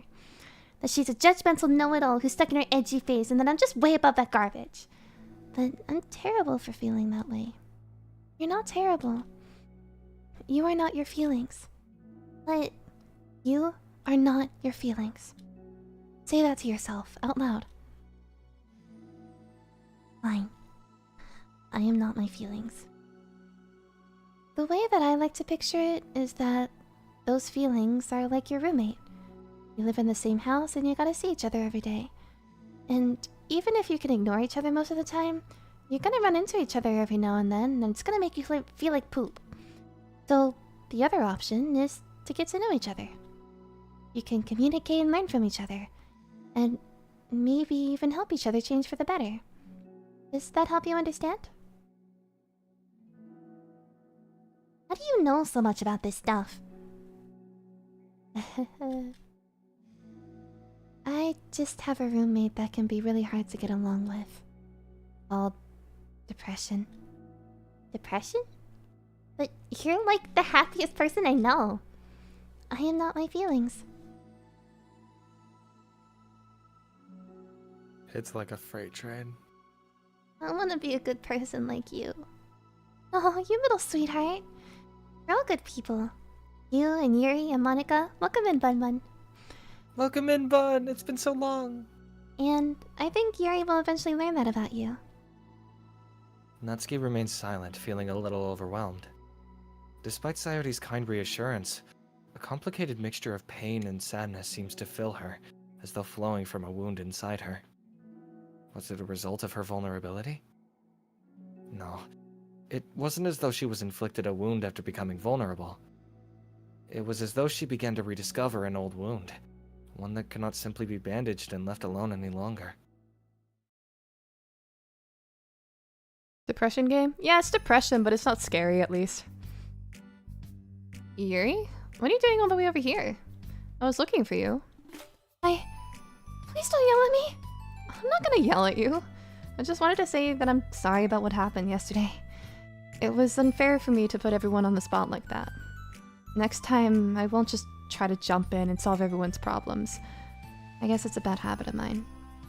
You're not mad at me? I thought you were the one mad at me. I was so awful yesterday. Yuri curls up, recalling the details of the argument. I can't even have a normal conversation without saying something wrong and making everyone upset. Oh, hold on, that's not what happened at all. Let's talk about this, okay? Yuri pauses for a second, then manages a nod. Monica takes a seat next to her on the staircase. I'm having a lot of negative thought patterns and I can't get away from them. What kinds of negative thought patterns? Like everyone hates me. Especially Natsuki. Oh, that's terrible. I don't think Natsuki hates you. How do you know? Well, because... Monica thinks back to the time that she herself found herself in an altercation with Natsuki, And how a display of maturity from Monica was enough for Natsuki to reevaluate her own feelings as well. Not Bun Bun in the chat literally explaining quantum physics to us. Let's go! Explain them quantum physics. That's a bun fact.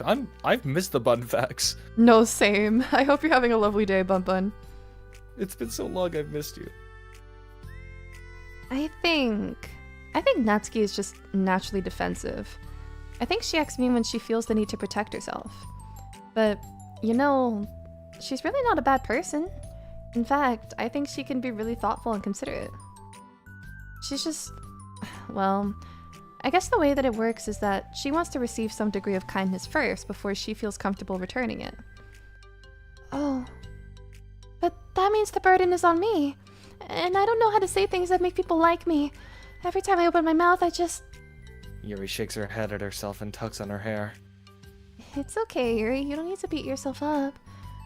I think anyone would like you if they had the chance to get to know you. Well, unfortunately, the opposite is true. That's why I'm not talkative anymore in the first place. Sorry, I'm reading the bun fact. Hold on. I can read it out if you want. Let's read it once it's all out. Yeah, once it's all there, we'll do that. Yeah. Because everyone used to think that I was weird and talk about me behind my back. That's just what happens when I draw attention to myself. Natsuki, she said she found it more respectable when people speak their mind. So, I did. And then she hated me anyway. That was enough to confirm my fears. But Saudi and I like you, and we've gotten to know you a lot by now, right? Yuri doesn't seem to have a response. Hey, what do you think of Natsuki? I don't think about her. That's not what I meant, really. I just... I was just wondering if you had an opinion of her. I do. What is it? Natsuki seems to bring out the worst in me, and I feel really ashamed of it.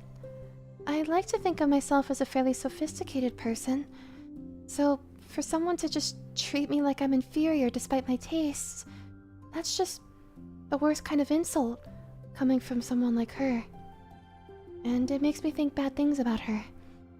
But everyone else seems to like her, so the only explanation is that it's me who's doing something wrong again. And my feelings about her are wrong. And I'm wrong to get upset over something so childish and inconsequential. No, Yuri. Feelings are never wrong. Well, they're not right. That's the thing. Feelings are never right or wrong, you know? They're just a state of being that we don't always have control over. But that doesn't mean they have to control us. I feel like it's something I learned around when I first started the club. We can hate ourselves for feeling a certain way about things. Or we can, you know, just acknowledge that they exist and try to understand them better. I can never be mad at you for just feeling a certain way. It's about how you handle them. And I think working through feelings is a great opportunity for teamwork. Yuri wears a dejected expression. You make it sound so easy. You're so mature and so good with people. You're like such a child in comparison. Oh, Yuri. I'm far from perfect. But these are learned skills. They didn't come naturally to me either. It's really hard to, like, reflect on yourself and separate your feelings from your thoughts. I just want to be a good person. Well, I think it takes a good person to get this far. That's not good enough. I want to be able to communicate it to her. Communicate what? How I feel. How it makes me feel frustrated and upset when she's so negative and dismissive of the things that mean so much to me. And how it reminds me of me. Because I know what it's like to feel misunderstood and angry at everyone. I know that telling yourself you're better than everyone else is just a defense mechanism. We're just people. We're fragile and unstable. But I'm just tired of that getting in the way. I can't stand it when the peace is disturbed like this. Yeah, you can't focus on your reading when the peace is disturbed, right? Because I Because the literature club should be happy for everyone.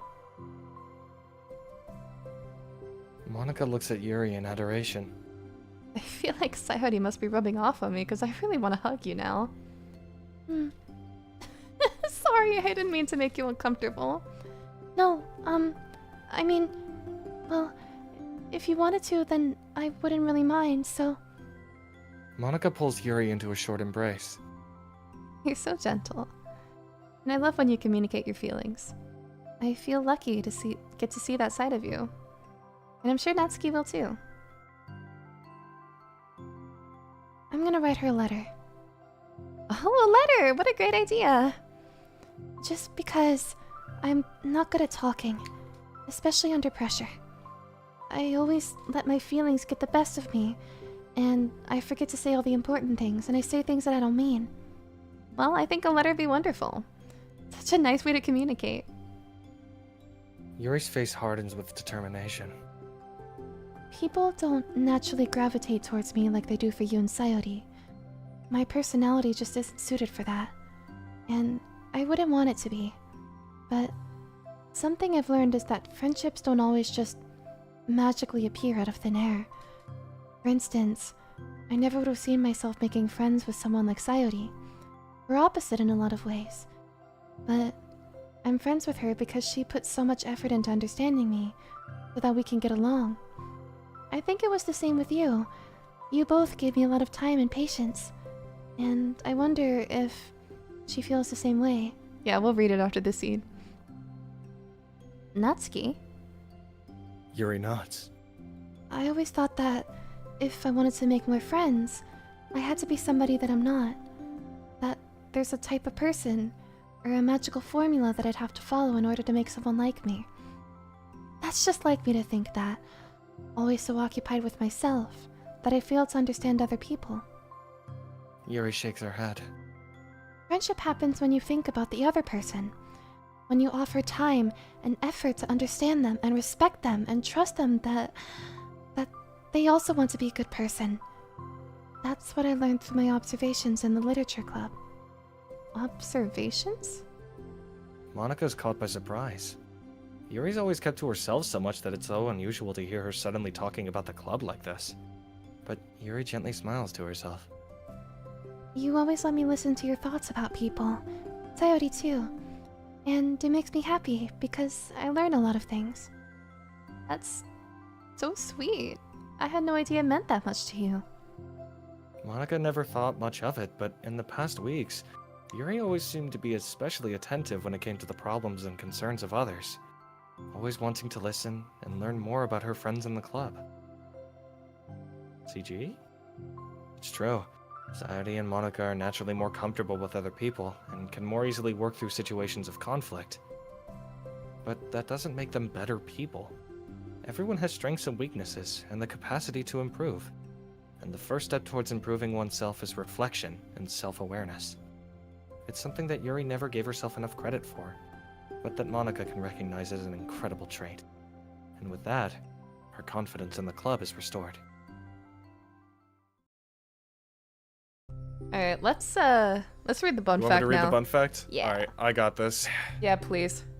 Alright, we're talking about quantum physics. Quantum physics is the study of things that are quantum. Quantum is something that has a defined amount of things. You can have a quantum number of nails, quantum number of limbs and such. It's something that can be quantified. But where this gets interesting is where you get small. Electrons on an atom have a quantum state on the ring, so when they move from ring to ring, they jump to each one. They do not slowly move. Basically, quantum physics is something everyone knows but doesn't understand all of. A good example of this is a photon. Light clumps together and is counted by said clumps, heavily simplified. These are called light photons. We use these to quantum light so it can be measured easily. And this was all discovered in this field of study because one man wanted to know why his toaster glows red. Bruh. Quantum physics came from a dude wanting to know why his toaster glows red and he doesn't die from radiation due to it. Answer: the quantum of the electrons not letting them drift and break off. Damn. There you go. That's fucking awesome, though. I love that. The bigger and smaller you get, the more fucky-wucky this all gets. Fun fact, Don. Alright, let's keep her going. Thank you for explaining quantum physics to us. That was actually really Yeah, informative. Like, it was Yeah, very simple and easy to understand. That's why I like your bun facts. Because I'm a silly guy that's not very smart. And so when I get bun facts, I'm like, oh, ooh, I feel smart. I guess also, like, it's... A lot of science stuff, like, you have to learn a lot of new terms. And so, like, whenever you look up stuff about, like, fields of science that you're not familiar with already, it's like you look up the Wikipedia page and you have to, like, click away to, like, 15 different websites that explain all of these different words before you can, like, even make sense of what's going on the first page. So I appreciate that, like, you simplify it. It makes it easy to understand. I like it. Yeah. That's what I mean. I miss your bun facts. Literally. It's been so long. I hope you're having a lovely day, Bun. A very shy girl with long, pretty hair is wandering the bustling lunchtime halls, her fists clenched into her collarbone. Clenched? Huh? When she finds the literature club president's classroom, she stands at the door, glancing all around her, before peering inside. Monika's sitting and chatting with a group of unknown friends. Yeah, as expected. This was a bad idea, after all. Suddenly, Monika glances towards the door, making the girl panic and duck out of sight. Before she can regain composure and decide for sure to leave, the classroom door gently opens. Yuri! What a surprise to see you during lunch. Yuri squeaks a response. Please help me. What, is everything okay? Yuri shakes her head. I don't know how to write letters. Oh, thank goodness. I thought there was some kind of emergency. Monika briefly glances over her shoulder at her other friends. Do you want some help? We can go find an empty classroom or something. Is that okay? I feel bad taking you away from your friends. It's totally fine, I promise. We weren't really doing anything. One sec. Monika trots back to her classroom, sends something like I gotta go to her friends, and grabs a pen off her desk before returning to Yuri. Okay, let's find somewhere quiet. Yuri nods and follows Monika as the two of them set off. How are you today? Huh? Me? Well, yes. Oh gosh, sorry. I was just caught off guard. I'm doing well today. Just tired. Never seem to get enough sleep during the week. How come? I don't know. I think I'm just easily distracted. I get really sucked into things and start neglecting the time. Me too. I do that too. Hey, this classroom's empty. Let's go in here. After peering inside, Monika opens the classroom door and the two of them enter. Yuri's moment of relaxation ends. She watches as Monika pulls up two chairs to the same desk, then obeys as Monika beckons her to take a seat. She stares down at the empty desk. You nervous? I don't want to do this. We don't have to. We can come up with something else. Yuri shakes her head. It's my chance to do something good. I need to take initiative. Gosh, you must be really determined. I know how hard it is to step out of your comfort zone. I'll be sure to encourage you. Yuri pushes through her anxiety and grabs a handful of lined paper from her notebook. This is so far off topic. Isn't this supposed to be a horror game? It's the, yeah, you get a pass. Also, this is the soft part of the horror game. There's no horror in this stream. There's no horror, it's just depression, talking about depression, and then resolving depression. So real. You're not quite resolving, but learning how to deal with it. Learning how to deal with it. Learning more. Did you read Then that? she picks up her pen. I don't think so. Whatever. What the fuck?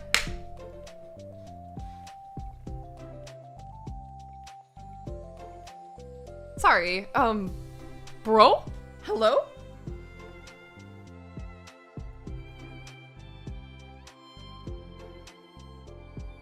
Oh my god. Oh my god. God.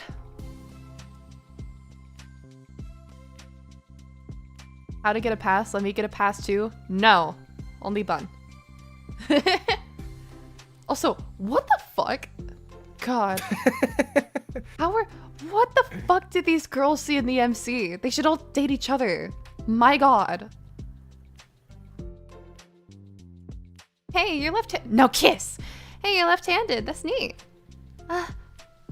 Yeah, Now I don't have to worry about bumping your arm. Monica playfully rubs her shoulder against Yuri's. Sorry, I'm just being silly, I guess. Oh my god. Anyway, how about we start by listing I'm sorry, girlies. Anyway, how about we start by listing the different things you want to say to her? Yuri thinks. Take it easy, Ink. Oh, take it easy, Ink. I feel embarrassed all of a sudden. Oh, it's okay. How about some of the things you said to me yesterday? But... never mind. I guess I'll try. Yuri thinks for a moment longer, her tension evident. Then she writes the word reflection. This is about my reflection on our behavior. The key question is why we act like this towards each other, but have been able to separately be friends with Sayori and Monica. That's me. Yes, it is. So, Yuri thinks. I've been able to befriend the two of you because you've taken the time to understand my needs and respect my interests. Mm-hmm.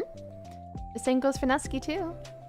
We started off as pretty hostile to each other because I was so worried about getting what I wanted. But she just wanted to be respected more than anything else. Once I stopped making it all about me, she was able to do the same. I want to do that too. So what kinds of things do you want to do for her?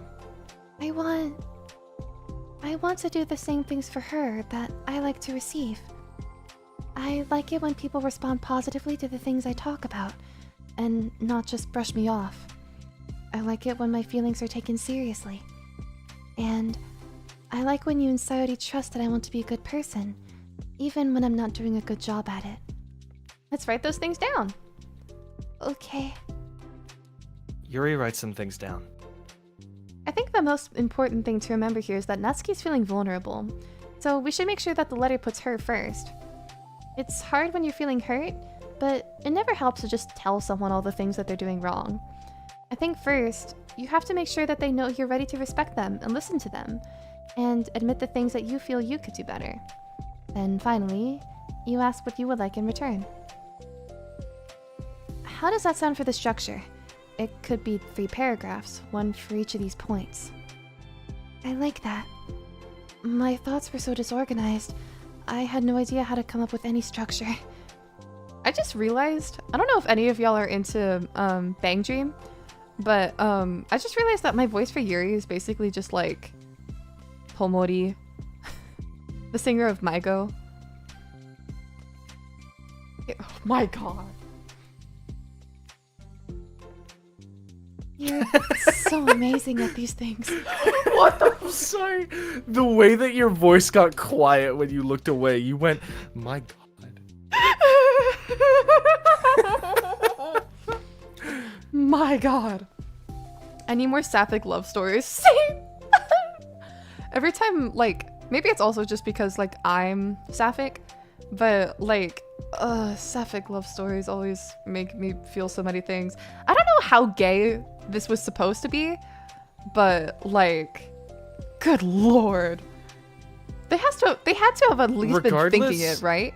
Yeah, they had to at least been thinking it. The way I see it, like, even if they're, like, all really good friends by the end of the side stories, or they're all, like, hella crushing on each other, it makes the main game that much worse. Oh, fuck off. It makes the main game that much worse. Oh, stop. What is this? I think you're reading into this a lot. I'm sorry. No, I'm blushing. Bro? Like, do I need to leave? Y'all? What's going on? You're so amazing at these things. Looks longingly into her eyes with a huge blush on her fucking face. Oh, stop, blush. You've done so much more than I have, you know? You spent so much time reflecting and being open-minded. That's the hardest thing for anyone to do. All I'm doing is helping you put it on a piece of paper. So I think you're the amazing one. Monica gives Yuri's hand a quick squeeze. But as she... I'm okay. But keep as going. she lets go... But as she lets go, she's caught by surprise when Yuri curls her fingers Oh to my hold God. Monika's hand in place. For a while, they sit like that in silence, save for the occasional scratching of Yuri's pen against the paper. Very normal, sorry. Yesterday, you told me something that I'm thinking about a lot. What was that? The thing about how feelings aren't right or wrong, and that they're just a state of being that we need to come to terms with. It made me think about how a person's behavior isn't always just how they decide to be. It's also made up of their past experiences and their insecurities. I think that helps me see other people as actual people, rather than insignificant side characters who are out to get me somehow. Is that how you felt about Natsuki? Yuri nods. But in reality, everyone is always trying their best, and everyone wants to be happy. Monika peers over at Yuri's paper, but to her surprise, Yuri pulls it in closer, partially covering it with her arm. I have to be able to read it to help out, you know? It's okay. My thoughts are a lot more organized now, after being able to talk to you about it. Now that I'm actually putting it on paper, I realize I'd really prefer others not to read it. Yuri laughs softly to herself, a rare expression. I'm kind of glad to hear that, actually. I somehow keep finding ways to butt into this whole thing. I've done enough damage. But it's also been so wonderful talking about this. I mean, I always thought you were really smart, but... Yuri smiles. I'll always be terrible at these things. People are just so incomprehensible to me. I'll never get the hang of being one. But listening to you so much has really helped me make sense of some things. So just don't call it damage, please. Monika gives Yuri a gentle smile. I can't believe I came to this club looking for fantasy geeks and all I got was real friends who value me. Is that a joke? Of course it is. I still can't tell with you. Sorry. No, I love it. Please never change. As you wish. My God. Yuri glances at the clock. We're almost out of time. Will you be able to finish? Before the end of the day, probably. But I don't want to come to the club the same day that Natsuki reads it. I'm too shy. I can give it to her instead if you'd like. Yuri nods. As long as you promise not to read it. Of course, I promise. Thank you. Yuri exhales, and the two stand up. I'll message you when it's ready. Monika nods. Good luck. I'm here if you need me. Yuri returns a nod, and the two depart. Now kiss. My God. My God. I need Now a second. we've only got one left. I need a second. I'm so sorry. Yeah, that was pretty gay.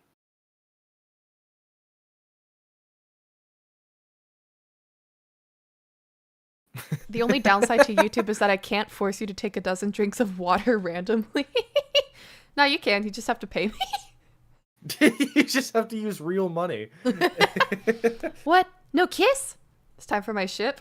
Ah, shit. I ship all of them.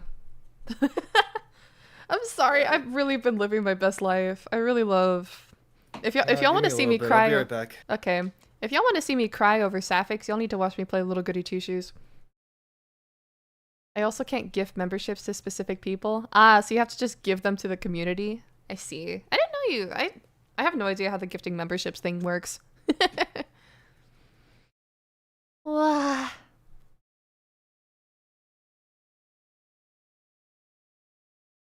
I just have to buy the drink now. Wah.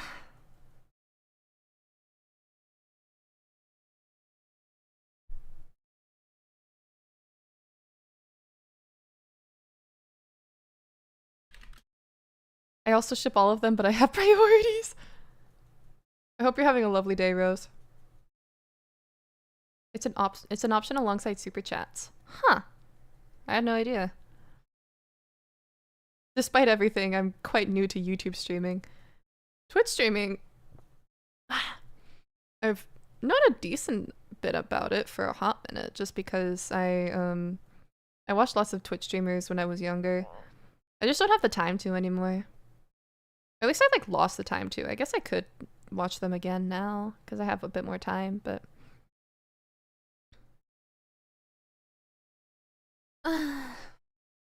I'm having a lovely day. I'm glad to hear it. I'm also having a good day. Never finished this game. Stopped after the Coyote incident and just could not continue.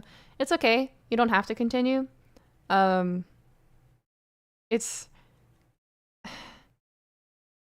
playing the whole thing gave me a lot of appreciation for Monica, but also it's really scary. Like I don't blame you.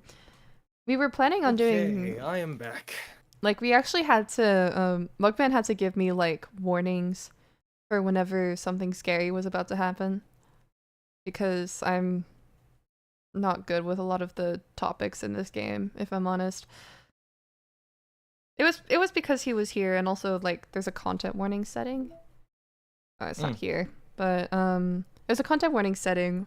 Once you boot up DDLC specifically. Character discrepancy. Having run the control simulation for a while, it's evident that a certain character is missing from any mention or appearance.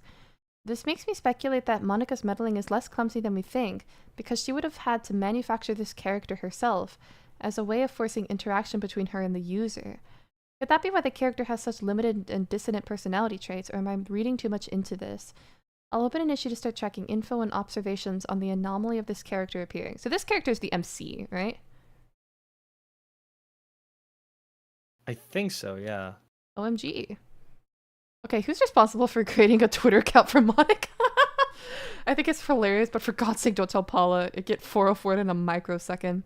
Are you just relaying her tweets manually, or did you code some kind of pass-through layer to automate it? Based on the contents of the tweets, e.g. not screaming for help, I assume they're coming from the control simulation? As a reminder to help our data collection, any analysis performed should be focused on answering some of these main questions. How does granting elevated access to the VM, I don't know what that stands for, affect a person's emotional state? How does it affect a person's values and goals? How does someone effectively navigate and experiment with their ability to change the contents of their VM? How is elevated access being weaponized? What actions and values most contribute to the destruction of the universe? Most importantly, how might your observations apply to our own universe? Bonus, how can we present this to upper management as an operation that benefits the company? Unrelated note, whoever changed the color scheme of the desktop to pink, can you please change it back? It's unprofessional and runs the risk of drawing eyes.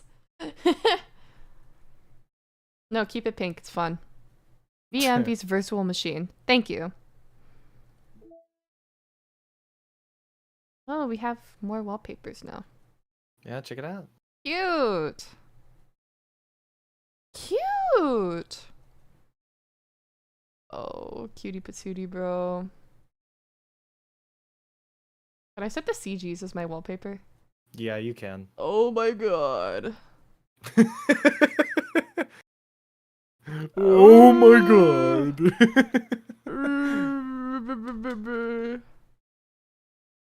My god.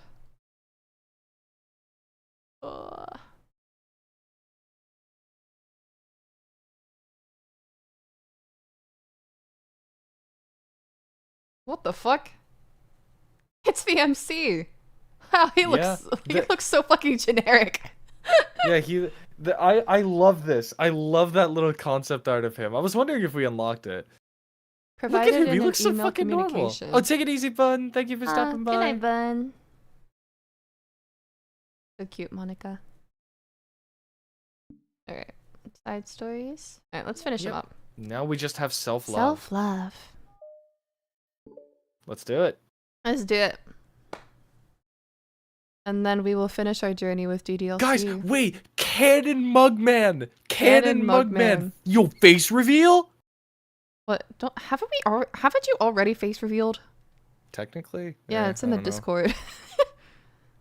It's only been one day since Yuri's letter was delivered to Natsuki, with Monika's help. Because Yuri chose not to attend the club meeting that day, she and Natsuki haven't faced each other since. Although it's only lunchtime, Yuri finds herself anxiously counting the hours until she will need to face the outcome of her efforts, whether good or bad.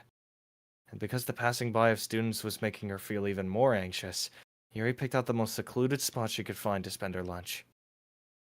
Because this staircase is under maintenance, no student would have any reason for coming here. Such a relaxing feeling to have a moment of solitude in the middle of a frantic school day. What are you doing here? I just... Yuri grips her book with enough force to wrinkle the pages between the pressure of her thumbs. Well, what are you doing here? I just came to get a drink from the vending machine. The other one is out of the drink I like. Yuri notices Natsuki fidgeting with a few coins between her fingers. She nods, avoiding eye contact. Natsuki, also looking away, shuffles over to the vending machine. It's so quiet that every one of her movements seems to reverberate through the entire stairwell. After far too long, she finally receives her beverage, which she then fidgets with in place of the coins. It's some kind of iced tea. But instead of leaving right away, Natsuki just stands in place. She glances all around her. Like, way too quiet back here. It's creepy. I mean, that's not what I meant, really. I mean, it's totally cool that it's your thing or whatever. Like, I could see how it suits you, so... not because I think you're creepy or something. I didn't mean that either. You know, I'm just gonna stop talking. That seems like a good idea. It's okay. Everything is okay. Yuri finds herself attempting some words of comfort after hearing Natsuki stammer herself into dejection. Thank you for the hearts in chat.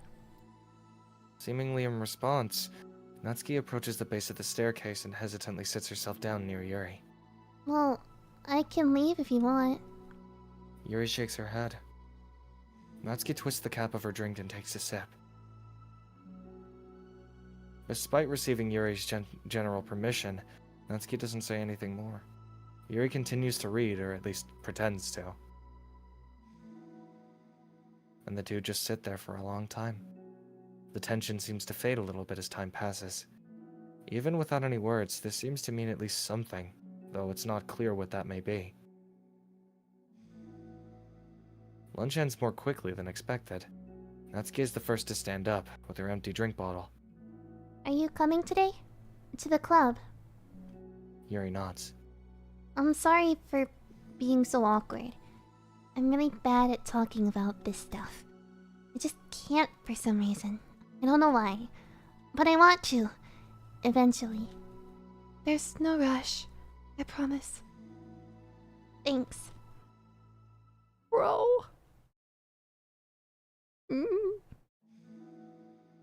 It's the next day. Natsuki appears from around the corner and steps up to the vending machine, glancing at Yuri as she does so. Today, she seems to be holding some kind of book as well. Oh, you're here again. Well, I just came here to read this, because there aren't any people around here. Oh? I thought you didn't like how quiet it was. Well, I don't, but there's no people here. I see. Natsuki sits down. The mood feels much different today than it did yesterday. After yesterday's lunch and the club meeting that followed, Natsuki and Yuri are beginning to feel more relaxed around each other again. Although Yuri's letter is still lingering in the back of Natsuki's mind, she continues to detour around it. But it's okay that I'm here? Yeah, I don't care. I mostly don't feel like dealing with the crap I get from my friends about it. Especially since, like, they all just assumed I stopped reading manga after I joined the literature club. Not that I'm trying to hide it from them exactly, but I just don't want it to come up again now, after I've waited so long for this new volume to come out. Literally months at this point. You don't have other friends who are into manga? Not unless online friends count. And Sayori, but that's different, because she's not exactly into it, she just likes it. You know what I mean? Mm-hmm. Honestly, you're lucky that the books you're into at least look like books, so you don't have to feel like everyone's constantly judging you by what you're reading. That would be so awful. Especially since I already hate attention so much. Oh, it's a good thing I have thick skin, I guess. By the way, I would totally recommend finding some friends online if you haven't already. If you're like me and have no one to share your hobbies with. Oh, I have online friends. Since middle school, actually. I was especially desperate back then. It's somewhat embarrassing to reminisce about those days. Sometimes, I feel like the me from a few years ago would have benefited from a good smack across the face. Oh, whatever. We were all just stupid kids back then anyway. Some of the fanfics I wrote. Oh, thank God I used a pseudonym. But I liked it at the time. I got a little fulfillment out of it. And plus, Man. I can look back and say with confidence that I've become a better person since then. So I don't think I changed anything. I wonder if a few years from now, we'll think the same thing about our current selves. Probably. That doesn't make you uncomfortable? No, of course not. I don't care what other people think about me. Especially someone who doesn't even exist yet. Alright, here. Natsuki raises her hand to her face and forcefully slaps her own cheek. That's me from the future, coming to terms with me right now. Also, ow, I didn't mean to do it that hard. Yuri doesn't seem to react. But then, to Natsuki's surprise, Yuri shyly looks the other way before lifting her arm and doing the same thing to herself, loudly smacking her cheek. She turns red and stares into her lap, but is unable to hide a smile, as though it was a really funny joke. Oh, that's what I'm talking about. I didn't know you had it in you. I don't. I don't even know why I did that. Maybe I thought it'd be funny? Sorry, I keep distracting you. You said you were looking forward to reading, but I keep going on about all this nonsense. I'll let you get to your reading. Oh, right. Yeah, I guess I'll do that then. The conversation ends quickly and Natsuki opens her book. Oh. The two read silently for the remainder of the lunch hour. But the whole time, Yuri feels distracted by a twist of regret over having so abruptly forced the end of their conversation. Oh. This is so sweet. You're back. Yeah, I'm here to lay low again. Another day has passed. During lunchtime, Natsuki finds herself having wandered to the stairwell once more. Hey, did you buy that? Natsuki quickly notices a bunch of iced tea on the staircase where she normally sits. Yuri nods, avoiding eye contact. What? Like for me? But you didn't know I was coming here today. What if I didn't show up? Well, I mean, I would have drank it myself, I guess. It was a stupid thing to do. No, it wasn't stupid. I just thought... Never mind. What I meant to say is thank you. And that it's a really nice gesture. It's okay if you don't feel that way. I do! It was the other things that I didn't mean. I swear, please believe me. Yuri pauses, then nods. Talking is hard. I get it wrong a lot too. So I believe you. Natsuki exhales in relief. She then sits down next to Yuri and takes the drink. Knowing Yuri, she was probably overthinking it so much that Natsuki's tepid response filled her with self-doubt. I'll do something nice for you next time. Please don't feel obligated. I want to. I want to do nice things too. Okay. Thank you. You can thank me after I figure out how to do something nice. I'll do it then too. Natsuki sighs. Nothing. It just reminds me of how I've been getting along with my friends lately. Is that why you've been coming here? Well, no, not exactly. I haven't been avoiding them on purpose or anything. There are just other things that I'd rather be doing during lunch lately. I like being around them when we're all just having fun, but they also just can't take anything seriously. So when I'm, I don't know, feeling serious, then their attitudes just really get on my nerves. It's only gotten worse ever since I joined the literature club. How come? I don't know. I feel like I used to be really good with just putting up with it, because it'd be so stupid to cause drama over a joke I didn't like over something. But I just have a hard time doing that lately. But it's my fault for being overly sensitive. If I have a problem, I'm not going to demand for everyone around me to change. But yeah, I know. Monica and Sayori really don't agree with that kind of thing. But they're not in my position, so it's easy for them to say that you should just communicate your feelings or whatever. It's not like my friend group does that kind of thing. I'd just be making an embarrassment of myself. Sorry. None of this has anything to do with you. I don't know why I'm talking about it. It's okay. I like listening. Well, listening to other people's problems? Yes. That's weird. Sorry. I just like learning about people. You think it's weird? No, that's not weird. I probably just misunderstood, so... I don't know. Does that mean I should keep going? If you like. Okay.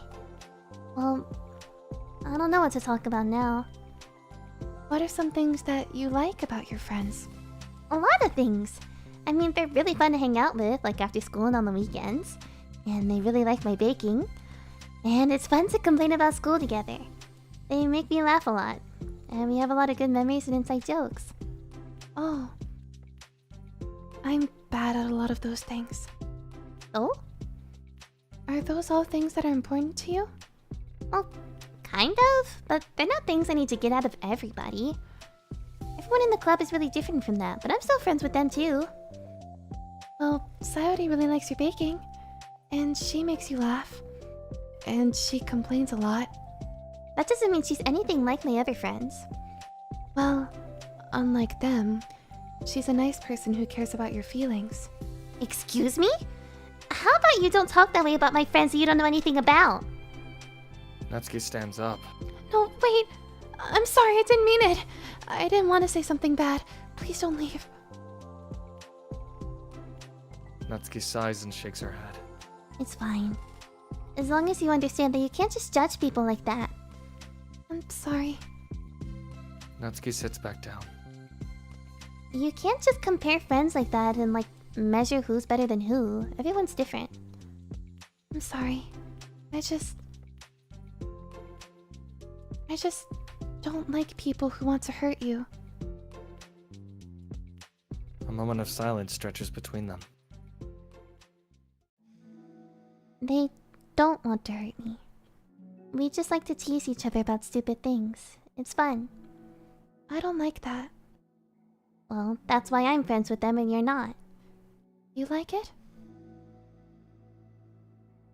Just don't worry so much about me. It's not worth it. I'm sorry. I wish I knew how to help with social conflicts. Just like how Monica can. She's good at these things. Not really.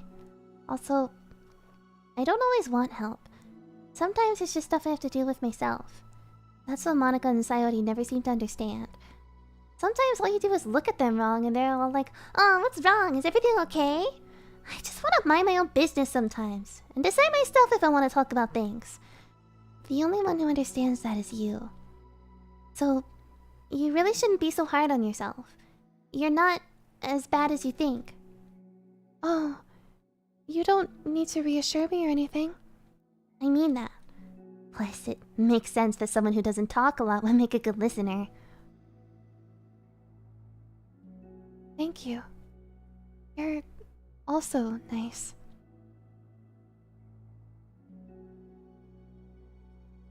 It's really hard for me. It doesn't come naturally at all.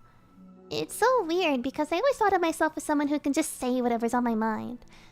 But I feel like that only works when I'm annoyed or upset or I want to say something mean. Why am I like that? You don't have to answer that, I'm just talking to myself. Yuri nods and remains silent. Natsuki notices her fidgeting with the pages of her book. How come you like reading so much? Oh, well, a lot of reasons. But I just get sucked into it so easily. It's so immersive. Like, I want to be a part of it. I think there are a lot of things about people in real life that make me feel uncomfortable and frustrated. Especially when it comes to following social conventions and group interactions. I just don't really understand it, and I have no real desire to participate. But it's different with books. It feels like I always want to be around the characters. I feel such a strong emotional connection with them in ways that I've never felt with real people. So, in that way, it can sometimes feel more real than real life. Really? It's that hard for you to be around people? Like, all the time? Fairly often. Especially in group settings. When people are making all kinds of conversation and saying jokes and all of that, I don't know what to do. And I just disengage. Oh. That doesn't get lonely? I don't think so. I can still enjoy spending time with people one-on-one. And I have online friends too, of course. You ever wish that you could be friends with the characters in your books? All the time. Sometimes so badly that it makes my heart ache. Yeah. Me too. Really? Mm-hmm. A lot. Like, more than anything. After Natsuki mutters that, silence fills the stairwell once more. But it's a mutual silence. One full of understanding. That was so beautiful. Yeah. Self-love.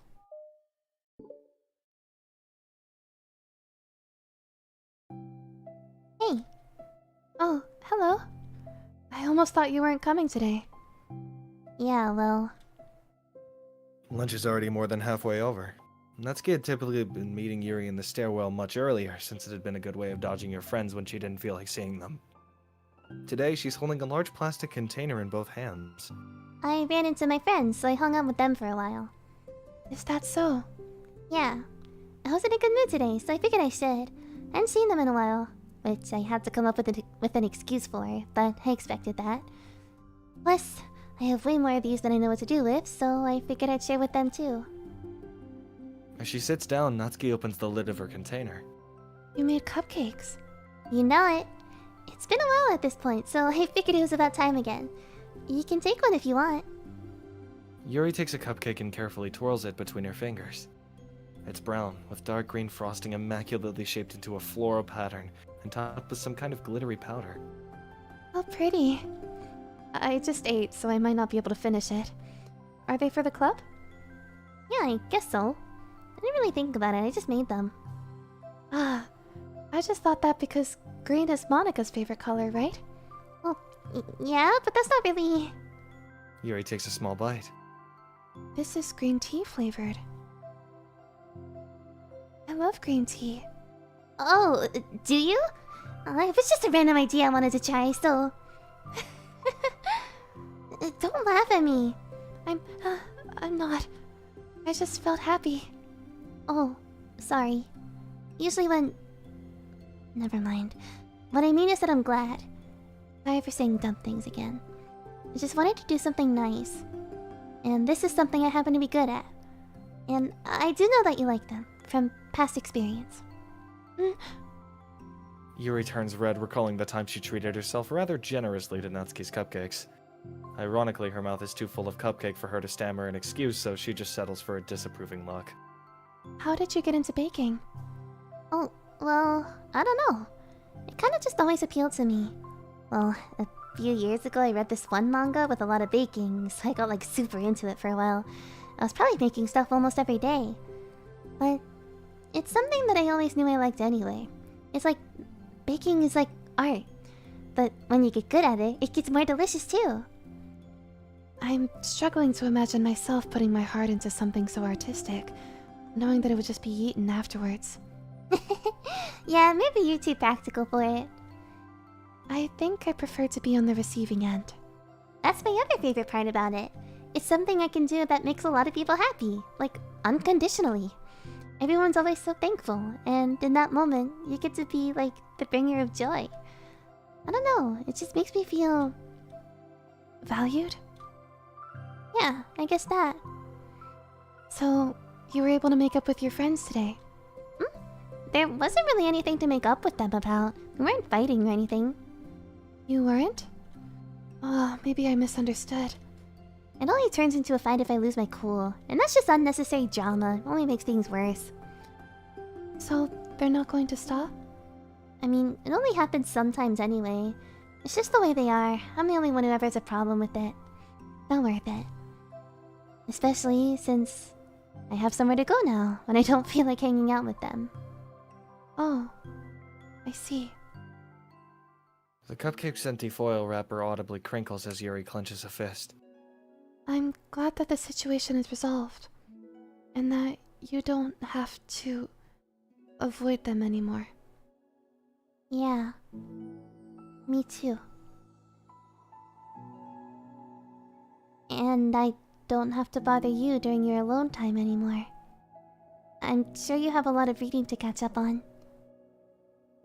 Yeah. I know that cupcakes are basically nothing compared to all the stuff you've done for me. But it's the best I can do. So you can have the rest of them. Natsuki grabs the box and slides it over to Yuri's feet. Yuri stares at the box. Then she shakes her head and slides them back.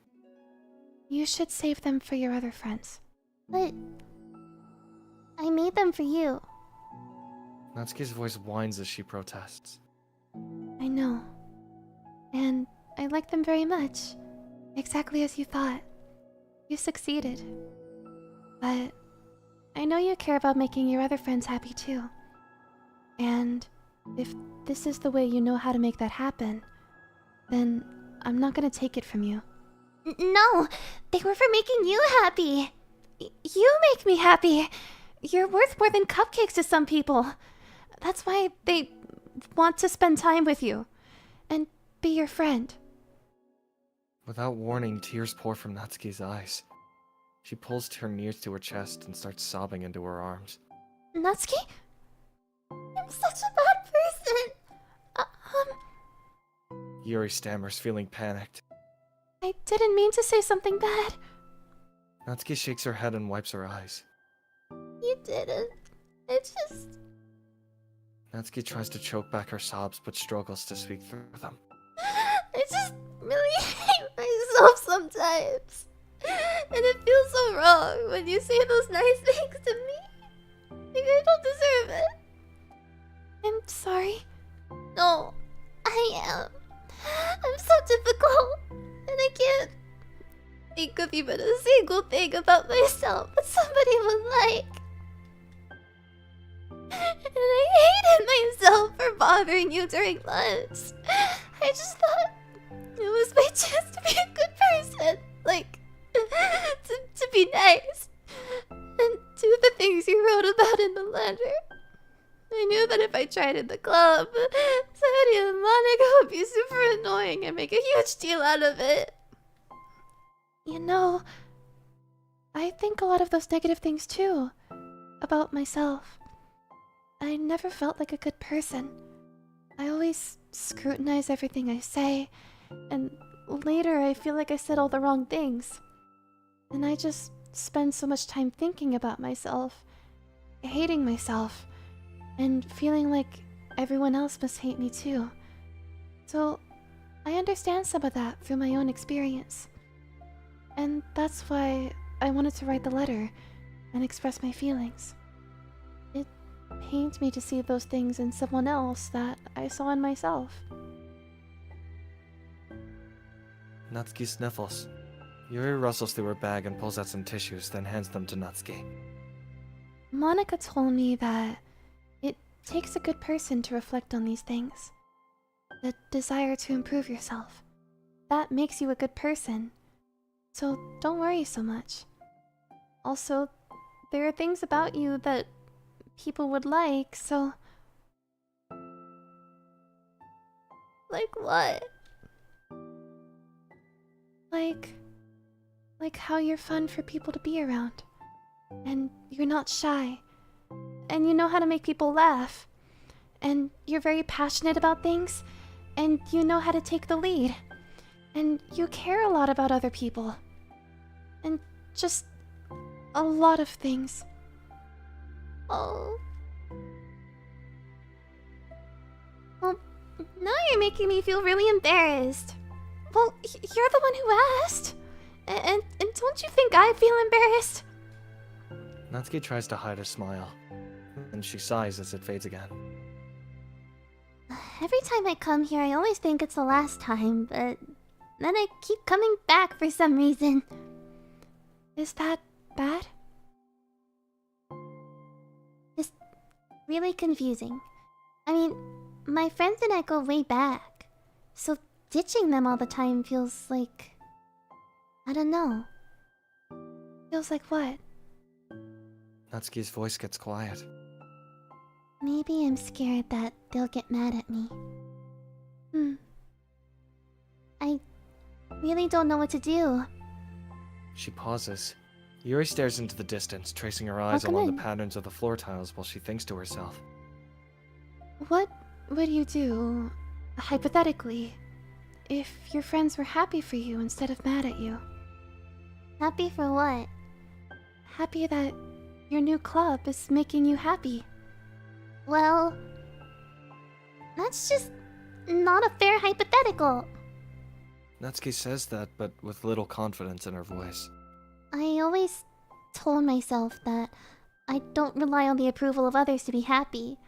And I still feel that way, but I'm spending time with people who put me down whenever I don't have their approval.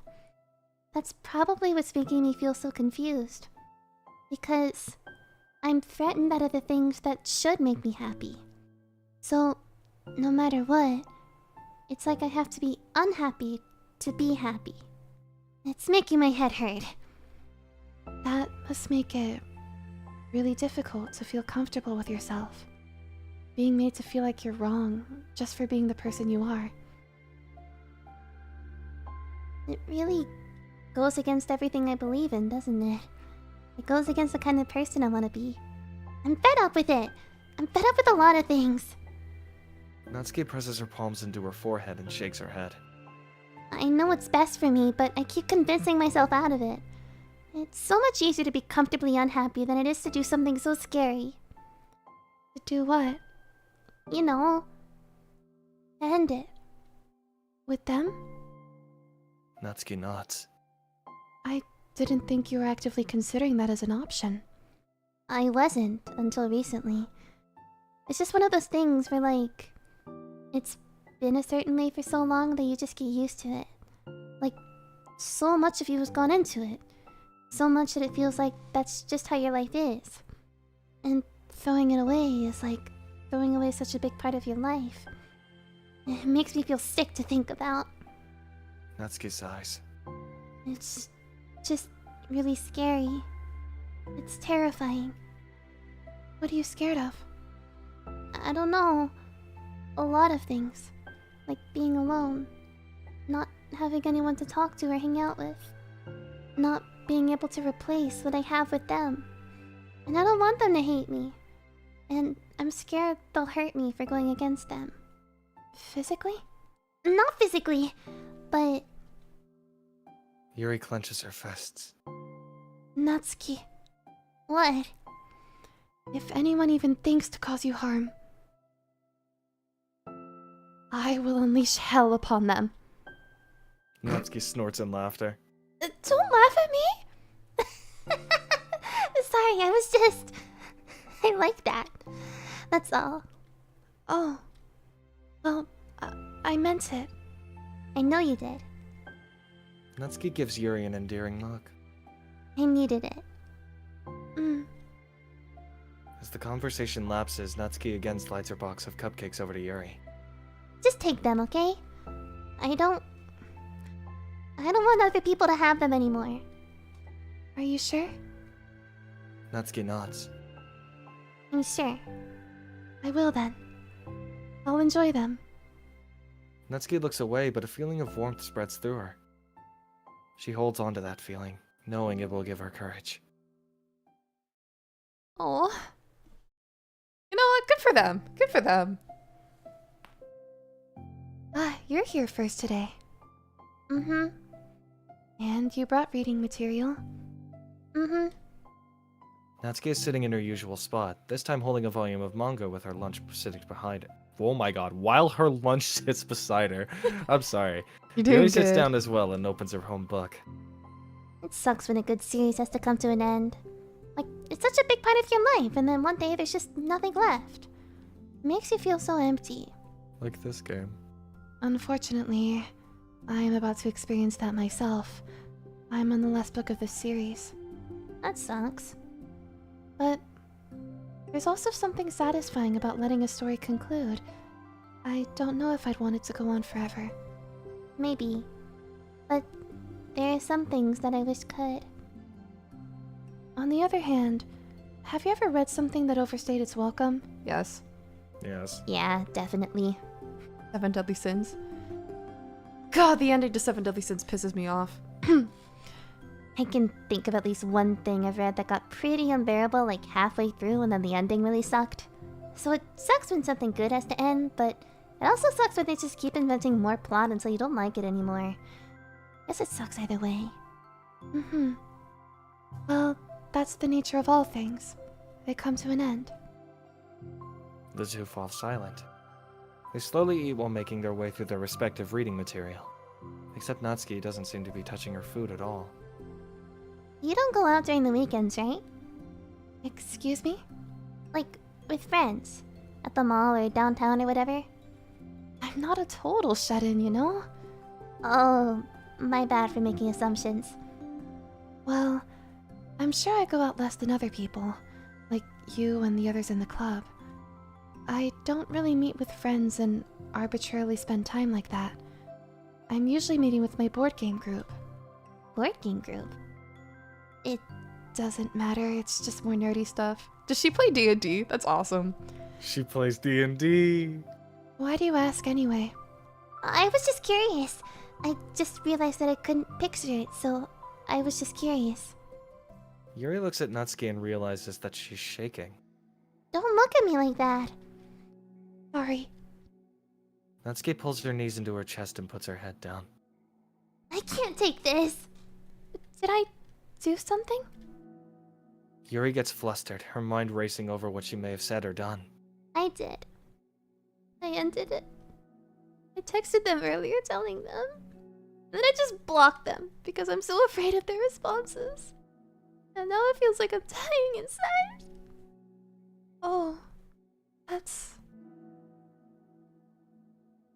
Sorry. Totally unsure of what to do, Yuri can barely find any words of support to offer. Meanwhile, the sound of Natsuki's unusually hard breathing fills the air. Then she speaks again, barely above a whisper. Help me. I feel sick. No one hit my head against things. Please help. I can't take this. You may be having a panic attack. With that realization, Yuri's demeanor suddenly changes. I have experience with this, so I'll help you through it, okay? Natsuki meekly nods through her rapid breath, head still buried in her knees. Yuri slides herself over to Natsuki and sits on the step behind her. Then she puts her hand on Natsuki's shoulders. Can you feel my hands? Natsuki nods. Her shaking becomes much more apparent through Yuri's sense of touch. Yuri keeps her voice low and gentle. You're safe right now. You're in a good and safe place where nothing can hurt you. Natsuki nods once more. Although Yuri is only touching Natsuki's shoulders, she can practically feel her racing pulse through the base of her neck. We'll do a breathing exercise together. All you have to do is listen to my breaths and breathe along with me. Let's breathe in now. Yuri takes a deep, slow breath. Beneath her hands, she feels Natsuki's shoulders rise as Natsuki takes a breath of her own, trying to mimic Yuri. They exhale together, although Natsuki's breath shakes on the way out. That's good. Let's keep going. Yuri breathes in once more and Natsuki joins her. They continue like that for a few more cycles while Yuri closely monitors. Eventually, Yuri feels Natsuki rest more of her weight into Yuri's palms. Let's focus on the physical world. All you have to do is focus on the feeling of your breaths going in and out, and the weight of my hands on your shoulders. You're in a safe and comfortable physical space.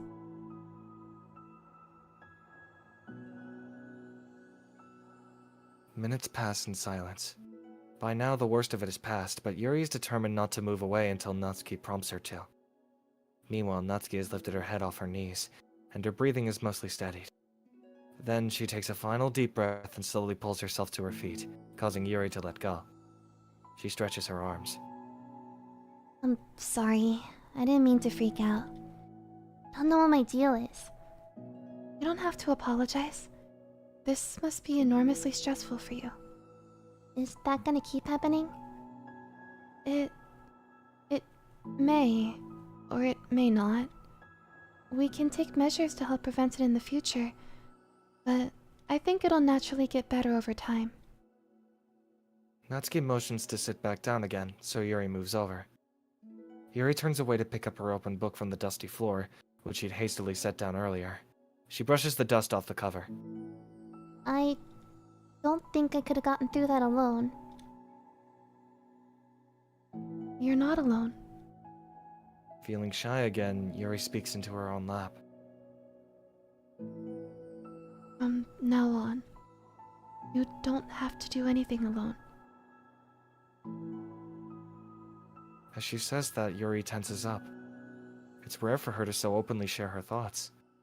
But something about Natsuki, of all people, makes it feel so much more natural to do so. Perhaps because, like Yuri, Natsuki is so timid and uncertain of herself. Natsuki does such a good job at hiding it that it's taken a long time for Yuri to finally realize it. And because of that, Yuri is able to deliver the reassurance that she herself would have wanted, demonstrating that you deserve the love of others. If you can accept that for the first time, then perhaps you can begin the tumultuous journey of learning to love yourself. My god.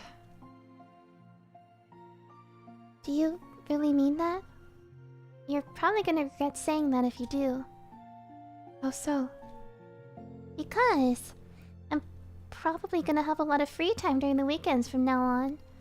So you're giving me permission to be as annoying as I want and drag you around to a lot of places. I see. But you already said it, so you can't take it back now. Well, I suppose I have no choice but to accept that responsibility then. Mm-hmm. I know a good ice cream place. Oh? That means you'll finally figure out my favorite ice cream flavor. What are you talking about? Oh, you don't remember? The first day that you came to the club, you guessed everyone's favorite ice cream flavor. But for me, you said you had no idea. Seriously? I don't remember that at all. Oh, wait. Yes, I do. I said it was probably green tea. Yuri shakes her head.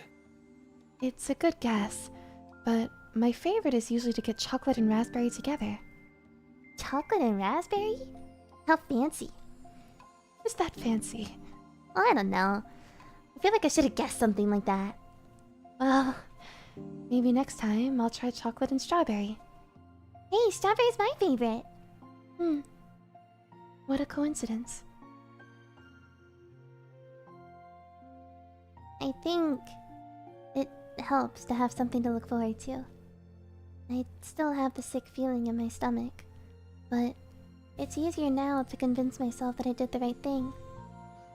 Is there anything better that I could be doing? Not that I know of. There's nothing that'll make this easy for me. And you already did more than I thought anyone could. Come to think of it, we never talked about the letter you wrote. But I feel like we're way past that at this point. I don't even know what to talk about. Except, I think it helped me understand my needs a little bit better.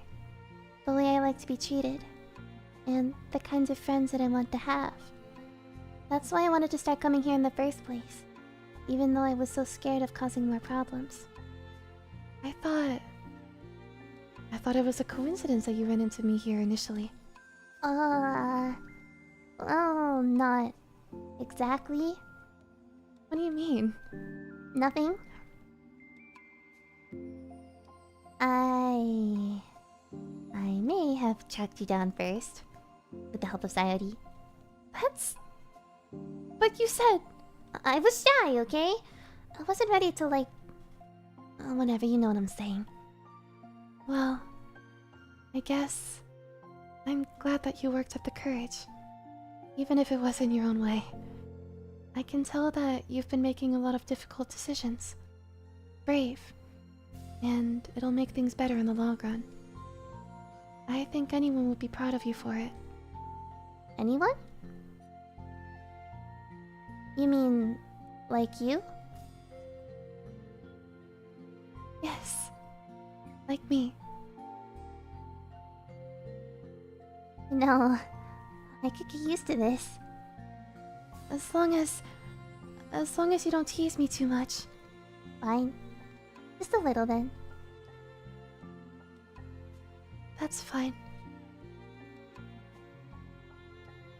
I know how uncertain everything feels to you right now, but I really do think that good things are in store. Those are my honest feelings. Thanks. It feels nice to be reassured. The two girls continue their conversation through the remainder of lunch. But a new feeling hangs in the air. A feeling of greater certainty in their path forward. In just a few hours, there will likely be another literature club meeting where the 4 club members will happily spend time together. Each of them, all with their own special qualities, have something unique that they can deliver to one another. Through friendship and literature, club members will continue to grow and find new happiness together. The end of each chapter is the start of the next. Yuri thinks to herself. Since she's about to finish her long-running series, it would be best to have a new book lined up. Perhaps this weekend would be a good time to visit the bookstore. Together.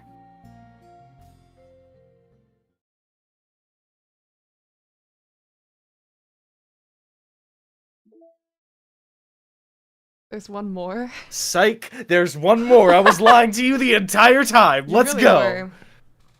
Re-ethics. Simply put, it's not our job to arbitrarily decide upon some code of ethics just because we're the first ones to do this, to our knowledge.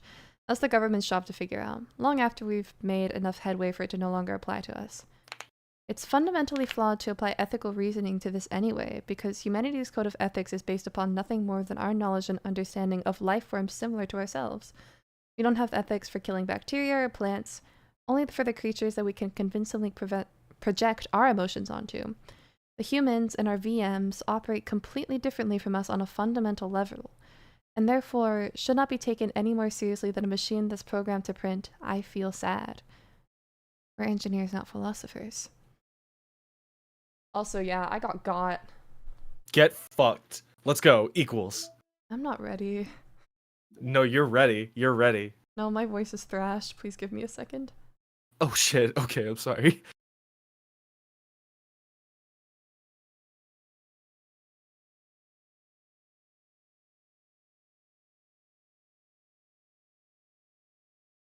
Marriage? Marriage? Hand in marriage? I mean, what? What? Who said that? You've been doing that bit more lately. It's funny. Oh man. Oh, my throat hurts. How long is this one? If I remember right, it is pretty short. Okay. If you need time, I can help you. Go drink some water. If you want, we could take a break. I'll take a short break. Okay. Let me get another cup of tea. I'll be right back. I'll play some music. What do you want to listen to? Damn. The answer is strawberry peppermint. Yeah, I'll be right sure. back. Yes, ma'am.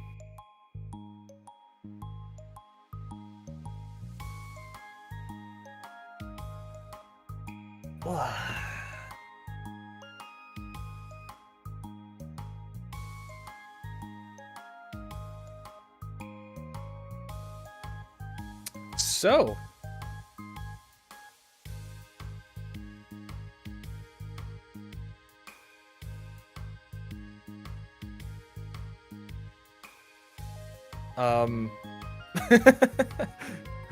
apologies, chat. Yuri and Natsuki. Yeah, no, trust me, I know. They are everything. They're lovely. Ah, man. Yeah, I know. Rose is always in a calm state.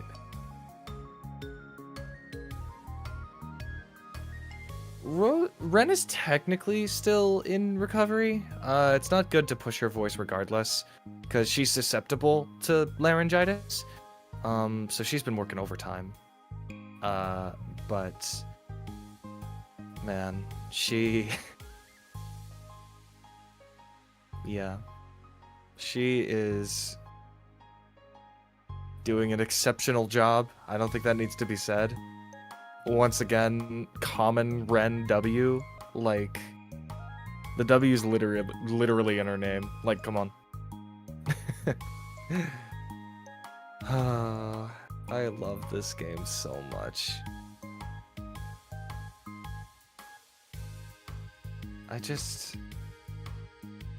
That last one, self-love, is by far my favorite.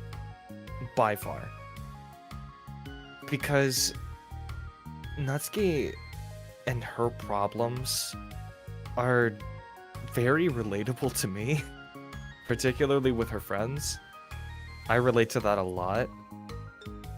Or her friends, quotations. Ex-friends, I guess now. I really relate to that a lot, but in particular how Yuri handled that situation and breathe in and out. I'm gonna be real with you, Chad. That's something that I do. I know for multiple times I've had to deal with like panic attacks of whether it be myself or someone that I know.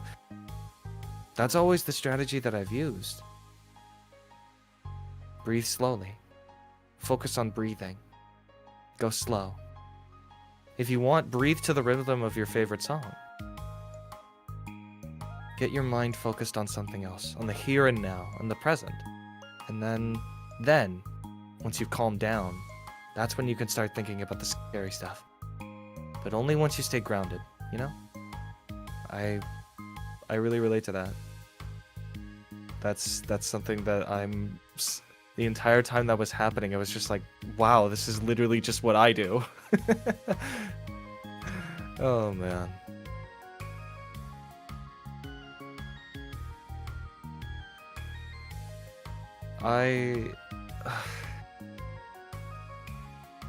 It's the most beautiful thing about this game to me. 100% the most beautiful thing about it is that all of this is just in writing. Essentially what this is just writing, a conversation in text.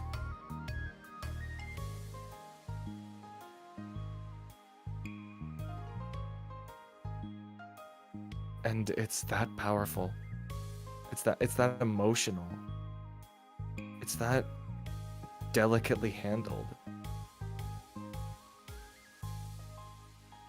I really, really appreciate that this was written, because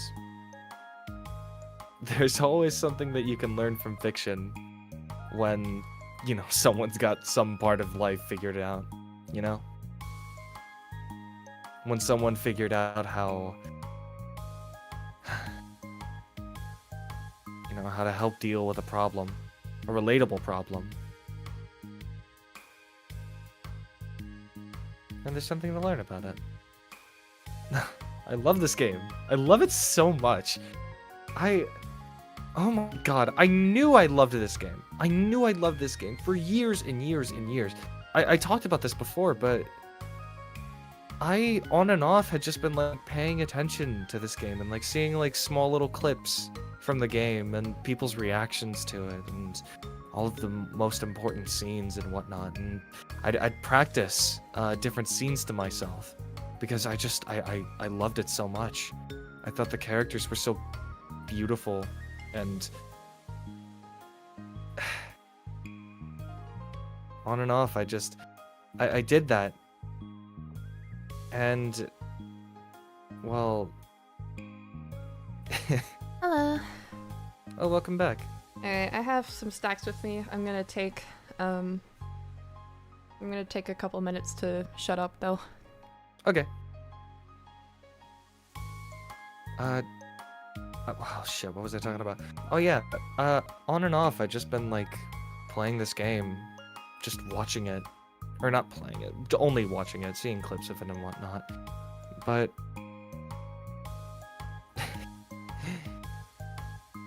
I'd always loved it And now that I got to like play through the whole game again, and now that I actually played it for the first time, not just watched someone play through the whole thing. Now that I've played through it and gone through the side stories in the same vein too, I don't know. I have this like newfound appreciation for the game. It's nice.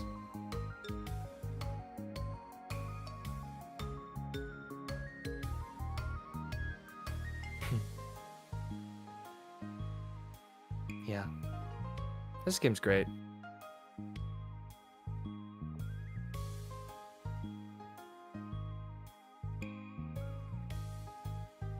I don't have anything else to say. I really like this game. It's quickly rising up my list of favorite games, which is how funny would it be for me to be like, oh yeah guys, my favorite games ever made: Monster Hunter World, Elden Ring, Tears of the Kingdom, Bloodborne, Doki Doki Literature Club. Quite the jump.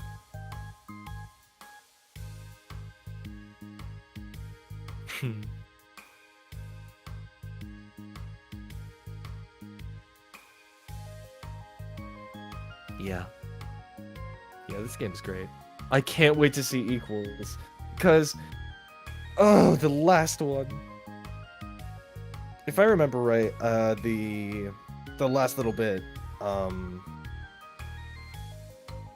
the Equals is the shortest, I want to say, but that's honestly just a guess. I guess I'll see.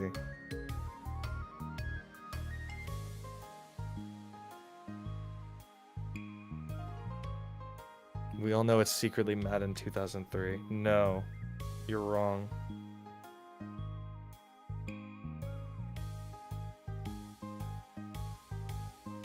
Okay, so I'm seeing here. Oh, okay. It looks like Equals is about 15 minutes? 20 minutes? Okay. Mugs in the day. Dark Souls, Monster Hunter, Tears of the Kingdom. Mugs at night. Doki Doki Literature Club. Definitely. That's me.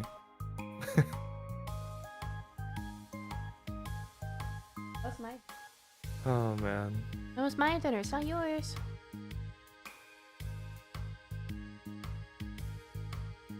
Resident Evil, I love the games, but they are not my favorite. They're not my favorite games. I think they're incredibly goofy and silly and fun, but they're not my personal favorites. When does LeBron DLC drop? I don't know, man. Anyway, now that I've had dinner and had some water, I'm feeling a bit better, so let's power through the end. I looked it up. Equals is about like 15-20 minutes. If I'm like reading it out or what? Assuming that you're reading it out. I just looked at the Manly Badass Hero playthrough, and it took him less than 20. Okay, cool. So you should be good. It's gonna be like less than the length of one part. Okay, awesome. I can do that then. All right, your call. Okay, everyone. We're gonna be taking a break from the usual activities today. I Same was thing. thinking, since people are starting to talk about the festival, it's a good time for us to go over the general direction of the club and all that. I think it'll help us figure out what to do for the festival, you know? Oh, Sayori and I already came up with a really good plan. Really? For the festival? Yeah, so the plan is this, okay? You and Yuri collect information ahead of time on which clubs and classes are doing food booths. Then, we take a map and plan the most efficient route so we can get to most of them before the lines get too long. But hey, that has nothing to do with the club. Well, you have to let me finish. Alright, fine, go ahead. Right, so, basically, we get all the food we can, then we come back here and we all eat together. That's all. Wow, I got tricked twice by the same joke. Ooh, don't be a hater. It's not like you can come up with anything better. Look, even Yuri was thinking about it. No, I wasn't. I would really prefer to do something literature related. We can eat together anytime. The festival is a unique opportunity. Besides, it's been quite a while since we've seen any new interest in the club. Yeah, I was thinking the same thing. We really get a shot at showing people what the literature club is all about. I'll tell you what. We can do both, right? We'll make time for your food mission and still put together a public event. Oh my gosh, yes! I was just joking, but that's a really good idea. Well, I'm glad that's settled. I think the question is how to come up with an event that demonstrates everything you can get out of the literature club. Well, that's kind of tough, because everyone gets something different out of the club. Okay, how about this? Let's go around and have each of us talk about what we've gotten out of the club so far. That could really help us figure out what kind of reputation we want to rebuild. Yeah. That's too embarrassing.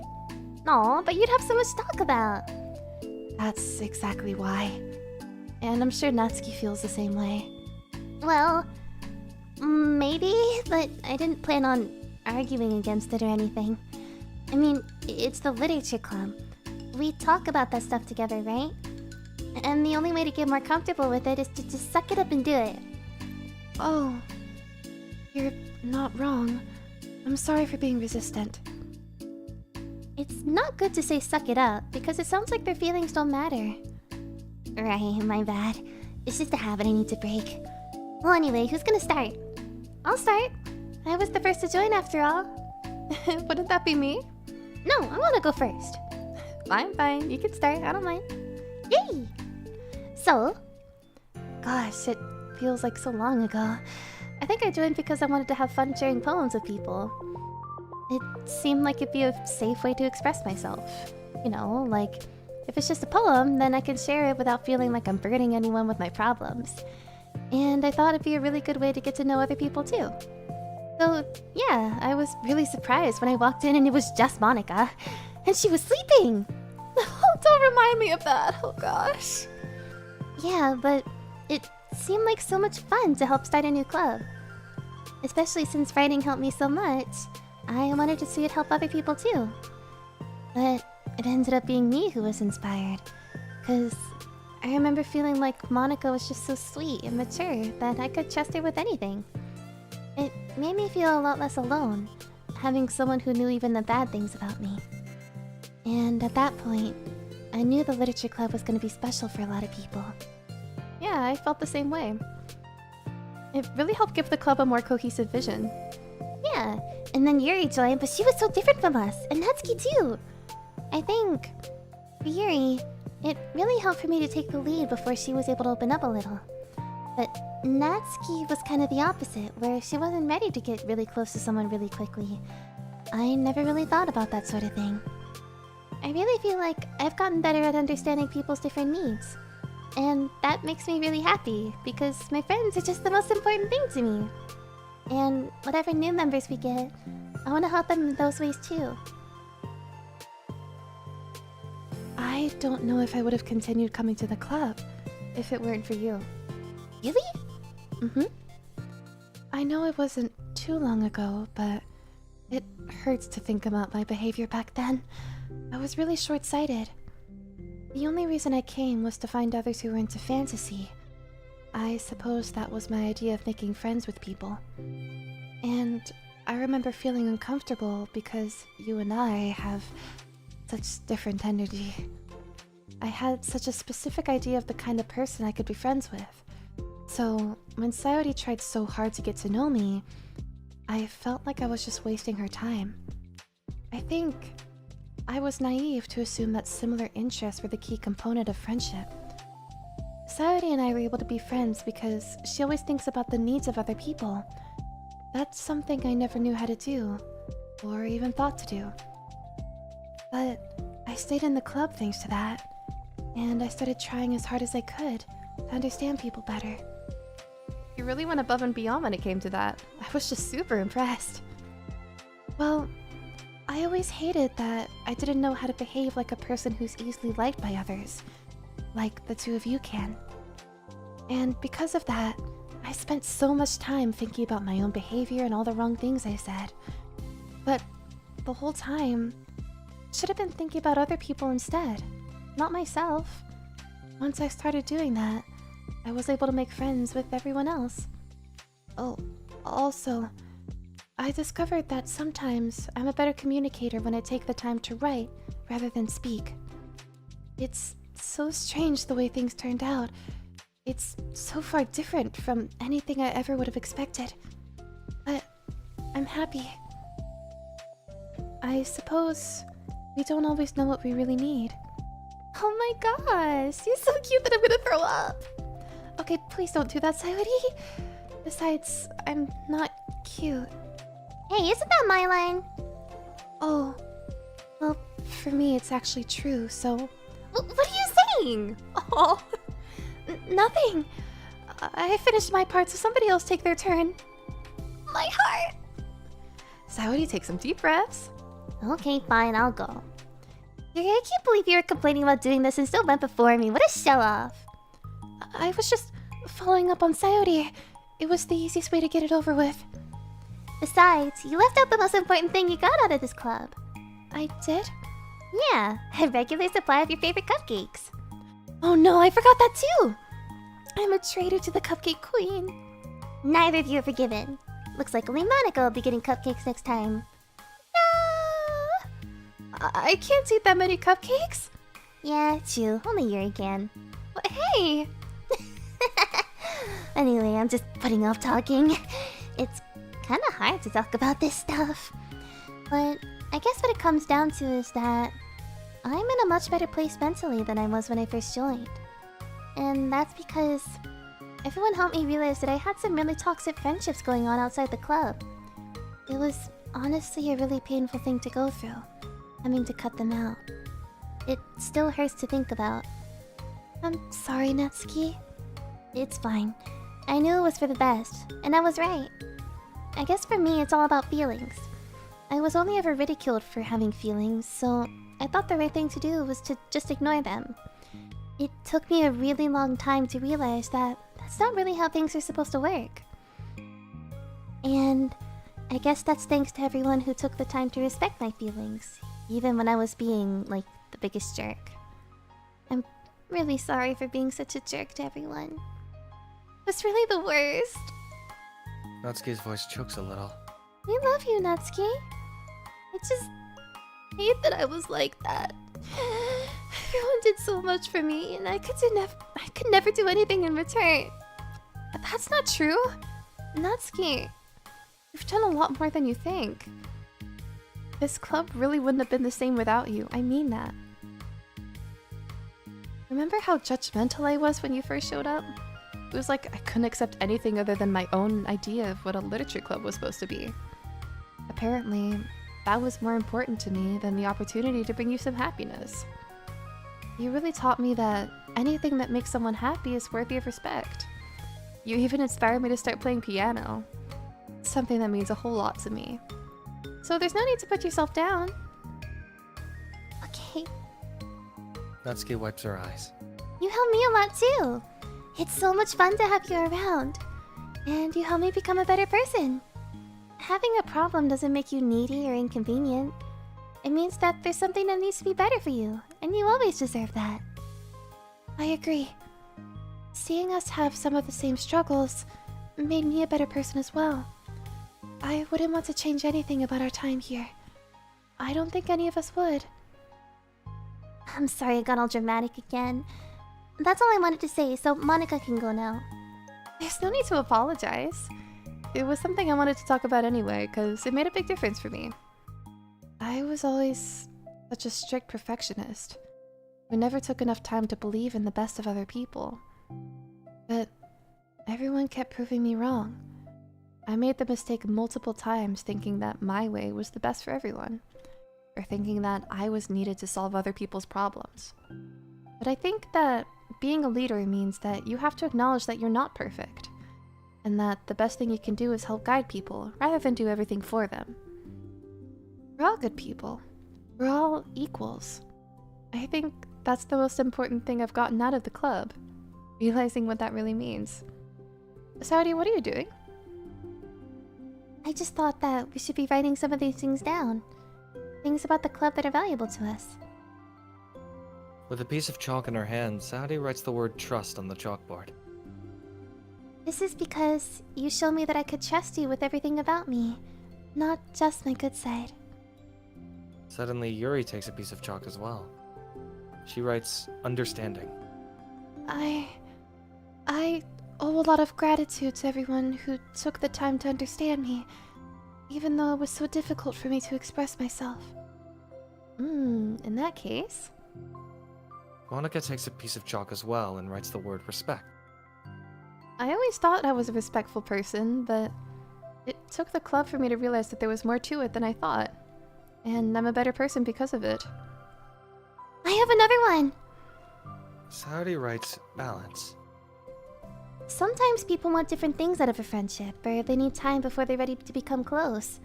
So, it's important to keep things balanced between you and the other person. That reminds me, Yuri writes reflection. I've always been a reflective person, but most of it has been nothing more than hating myself for all the things I thought I did wrong. Once I started reflecting on other people and not just myself, a lot of things changed for me. So, I think that's the most important one for me. That's great. We have a whole list of things now. Suddenly, everyone turns to look at Natsuki. Well, everyone took all the chalk. Don't look at me like that. Jeez. Could've just asked. Monica hands the piece of chalk to Natsuki. Then Natsuki sighs and writes self-love. I don't know how far I've gotten with it yet, but it feels like things are at least on the right track. So there, that's my contribution. Together, everyone stares at the words on the board. Wasn't this club supposed to be about literature? It is. We still do a lot of literature. Friendship and literature. Yeah, you're right. Friendship and literature. Natsuki and Yuri gently nod as well. Hey, let's all take a picture together. We don't have one yet, right? Hey, you're right. Make sure you send it to me after. Oh wait, can I brush my hair first or something? No, you're fine. You already have the best hair out of all of us. Everyone get together. I can't fit you all in. Okay. Okay, everyone ready? And click.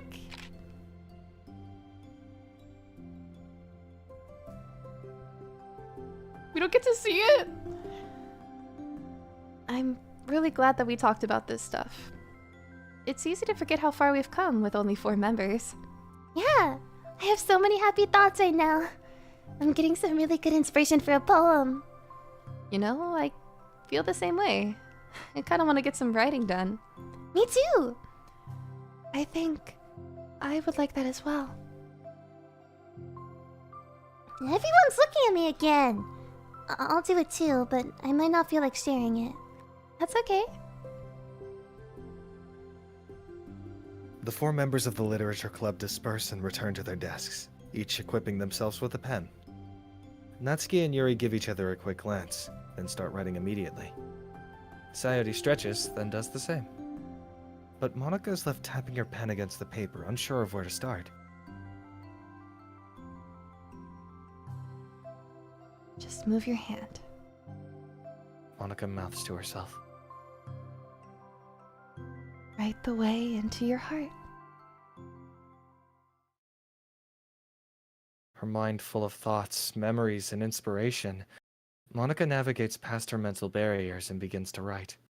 It doesn't matter what, just that it's something new.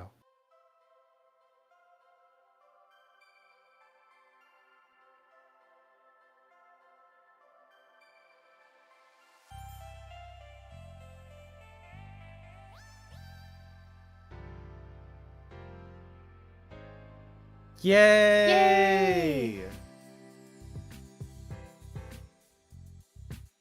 We did it! We did it. Oh, my voice. You may now stop talking. Correct. For your own safety.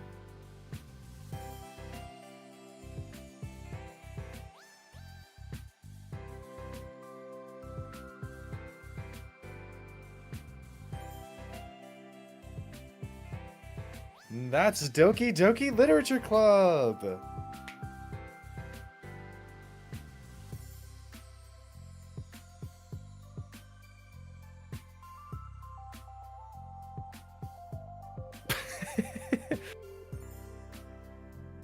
Faye, stay with us. Stay with us.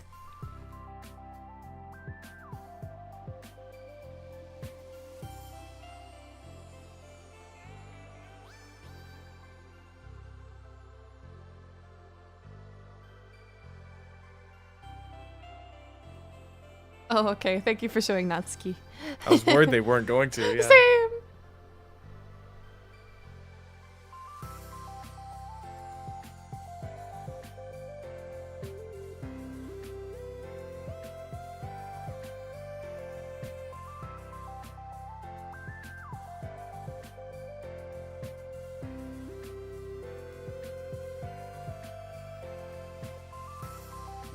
Sif. Monica's best girl donate to argue. Honestly, with me. I don't disagree. I don't disagree. Monica might. Thank you, dear player, for enjoying our story of friendship and literature.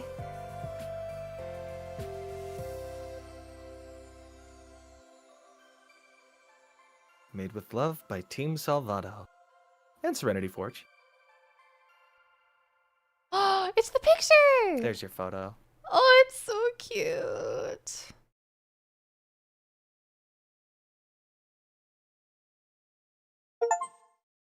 Friendship and literature. Now you can set that as Finish the all the side wallpaper. stories.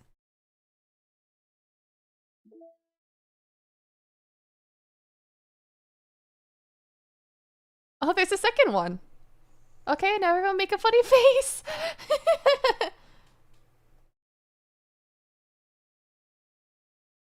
I like this one. Cute.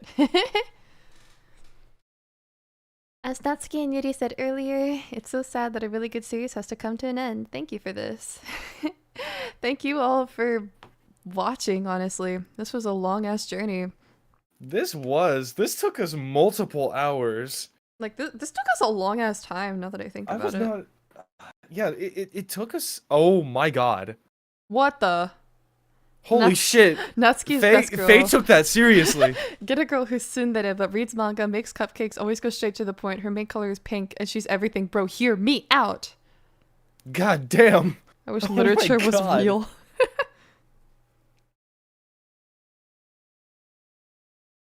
Anyway. Not all men, but definitely the MC. Why did we name him Mugman, guys? Why'd we do that? That's not okay. I'm just saying it could have been worse. I mean, I guess. It could have been Protag-kun. It could have been a lot worse. Wait, how? Counter argument? No. No. Bruh. You darn kids keep on using our donation systems to argue. Thank you for the 2. Yeah, okay, so hold on. So our first stream of this game was 4 hours. The second one was 6 hours. The third one was 5 hours.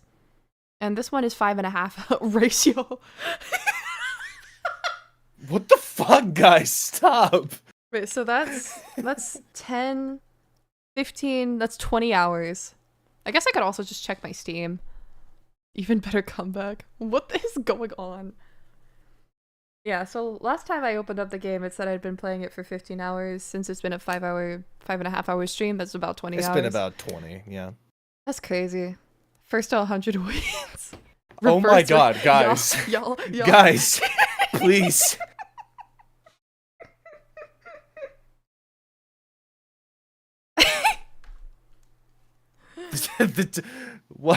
What the fuck is this?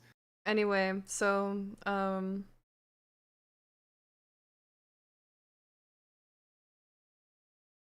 hold on, I'm checking up on something right now. Oh man. Chat, I think it goes without saying, but we really enjoyed that, and we hope you did too. We hope you enjoyed our journey through this, and Ren really did a lot of the heavy lifting. So Can I get some fucking W's in chat for Ren for absolutely Wow. carrying this entire game? Bro worked her ass off, and look at her now. Still fucking cooking. Hours later. Hours later. I, I love how when you said the word hours, like the audio bar turned like red. Like you've been like in the green yellow this entire time, and then you're just like hours. And turned red. Hours. I don't know why I said hours like that. Dub? Yeah, Dub? Dub? exactly, chat. Dubs. That's Oh, yours. W Ren. W Ren. You fucking did amazing. Data collected 83%. Nothing short. What do you mean 83%? Technically, I think there's like extra. Well, okay. You also need to remember that we're missing a lot of the pictures, like some poems, some CGs. Yeah, that's true. All right, well, like whatever. extra art. It's not a big deal. There's not like a reward for 100%. I don't think. No. All right. Anyway, I like this song. Oh, Yuri's getting blocked. Hold on. Poor Yuri. Oh, here, we'll put chat down here for now. Cause I'll stay. Rose got more likes, so I must concede and step down as union leader. Dub for Aster. Speaking of Yuri. Thank you, Yuri. Thank you, real Yuri. Real Yuri. Versus Yuri fake from the Yuri. real lives. From the not fantasies. From the not fantasies. I had a lot of fun playing this game. All of this because I was just like, oh man, got a suggestion like from a friend, and then 100% gives you a secret side story. Does it actually, or are you just fucking with me? Nah, it does not. There's no way. I mean, if it did, Manly would have gotten it. Can't believe I've been blocked. If it did, I don't remember that at all. I think.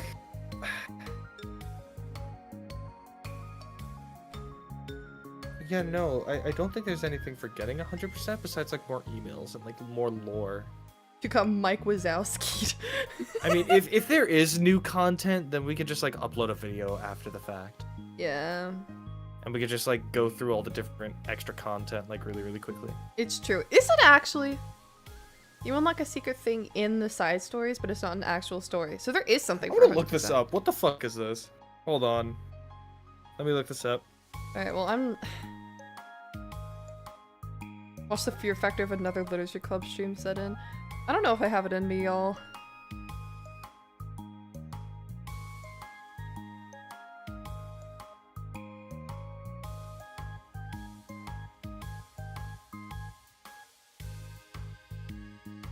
I think it's just an achievement. It's just an achievement? More cryptic stuff for the theorists. Okay. Is Salvado making a sequel to this game or any new game? I've been curious about that myself. Not that I'm aware of. Salvado's like a kind of...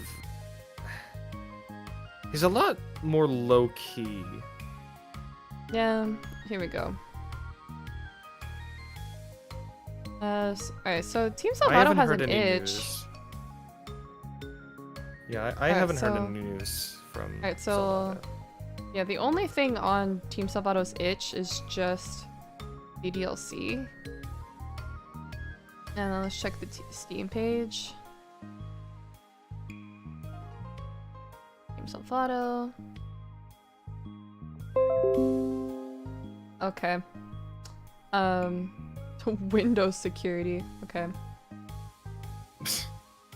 I just looked it up. I'm not really seeing anything about like 100% completion reward, save for an achievement. I'm seeing... Okay, so when I click on Team Salvado, it brings me to Serenity Forge's page. It looks like they have quite a lot of games. But none of them look like anything like DDLC. Like, they're not even visual novels by the looks of it.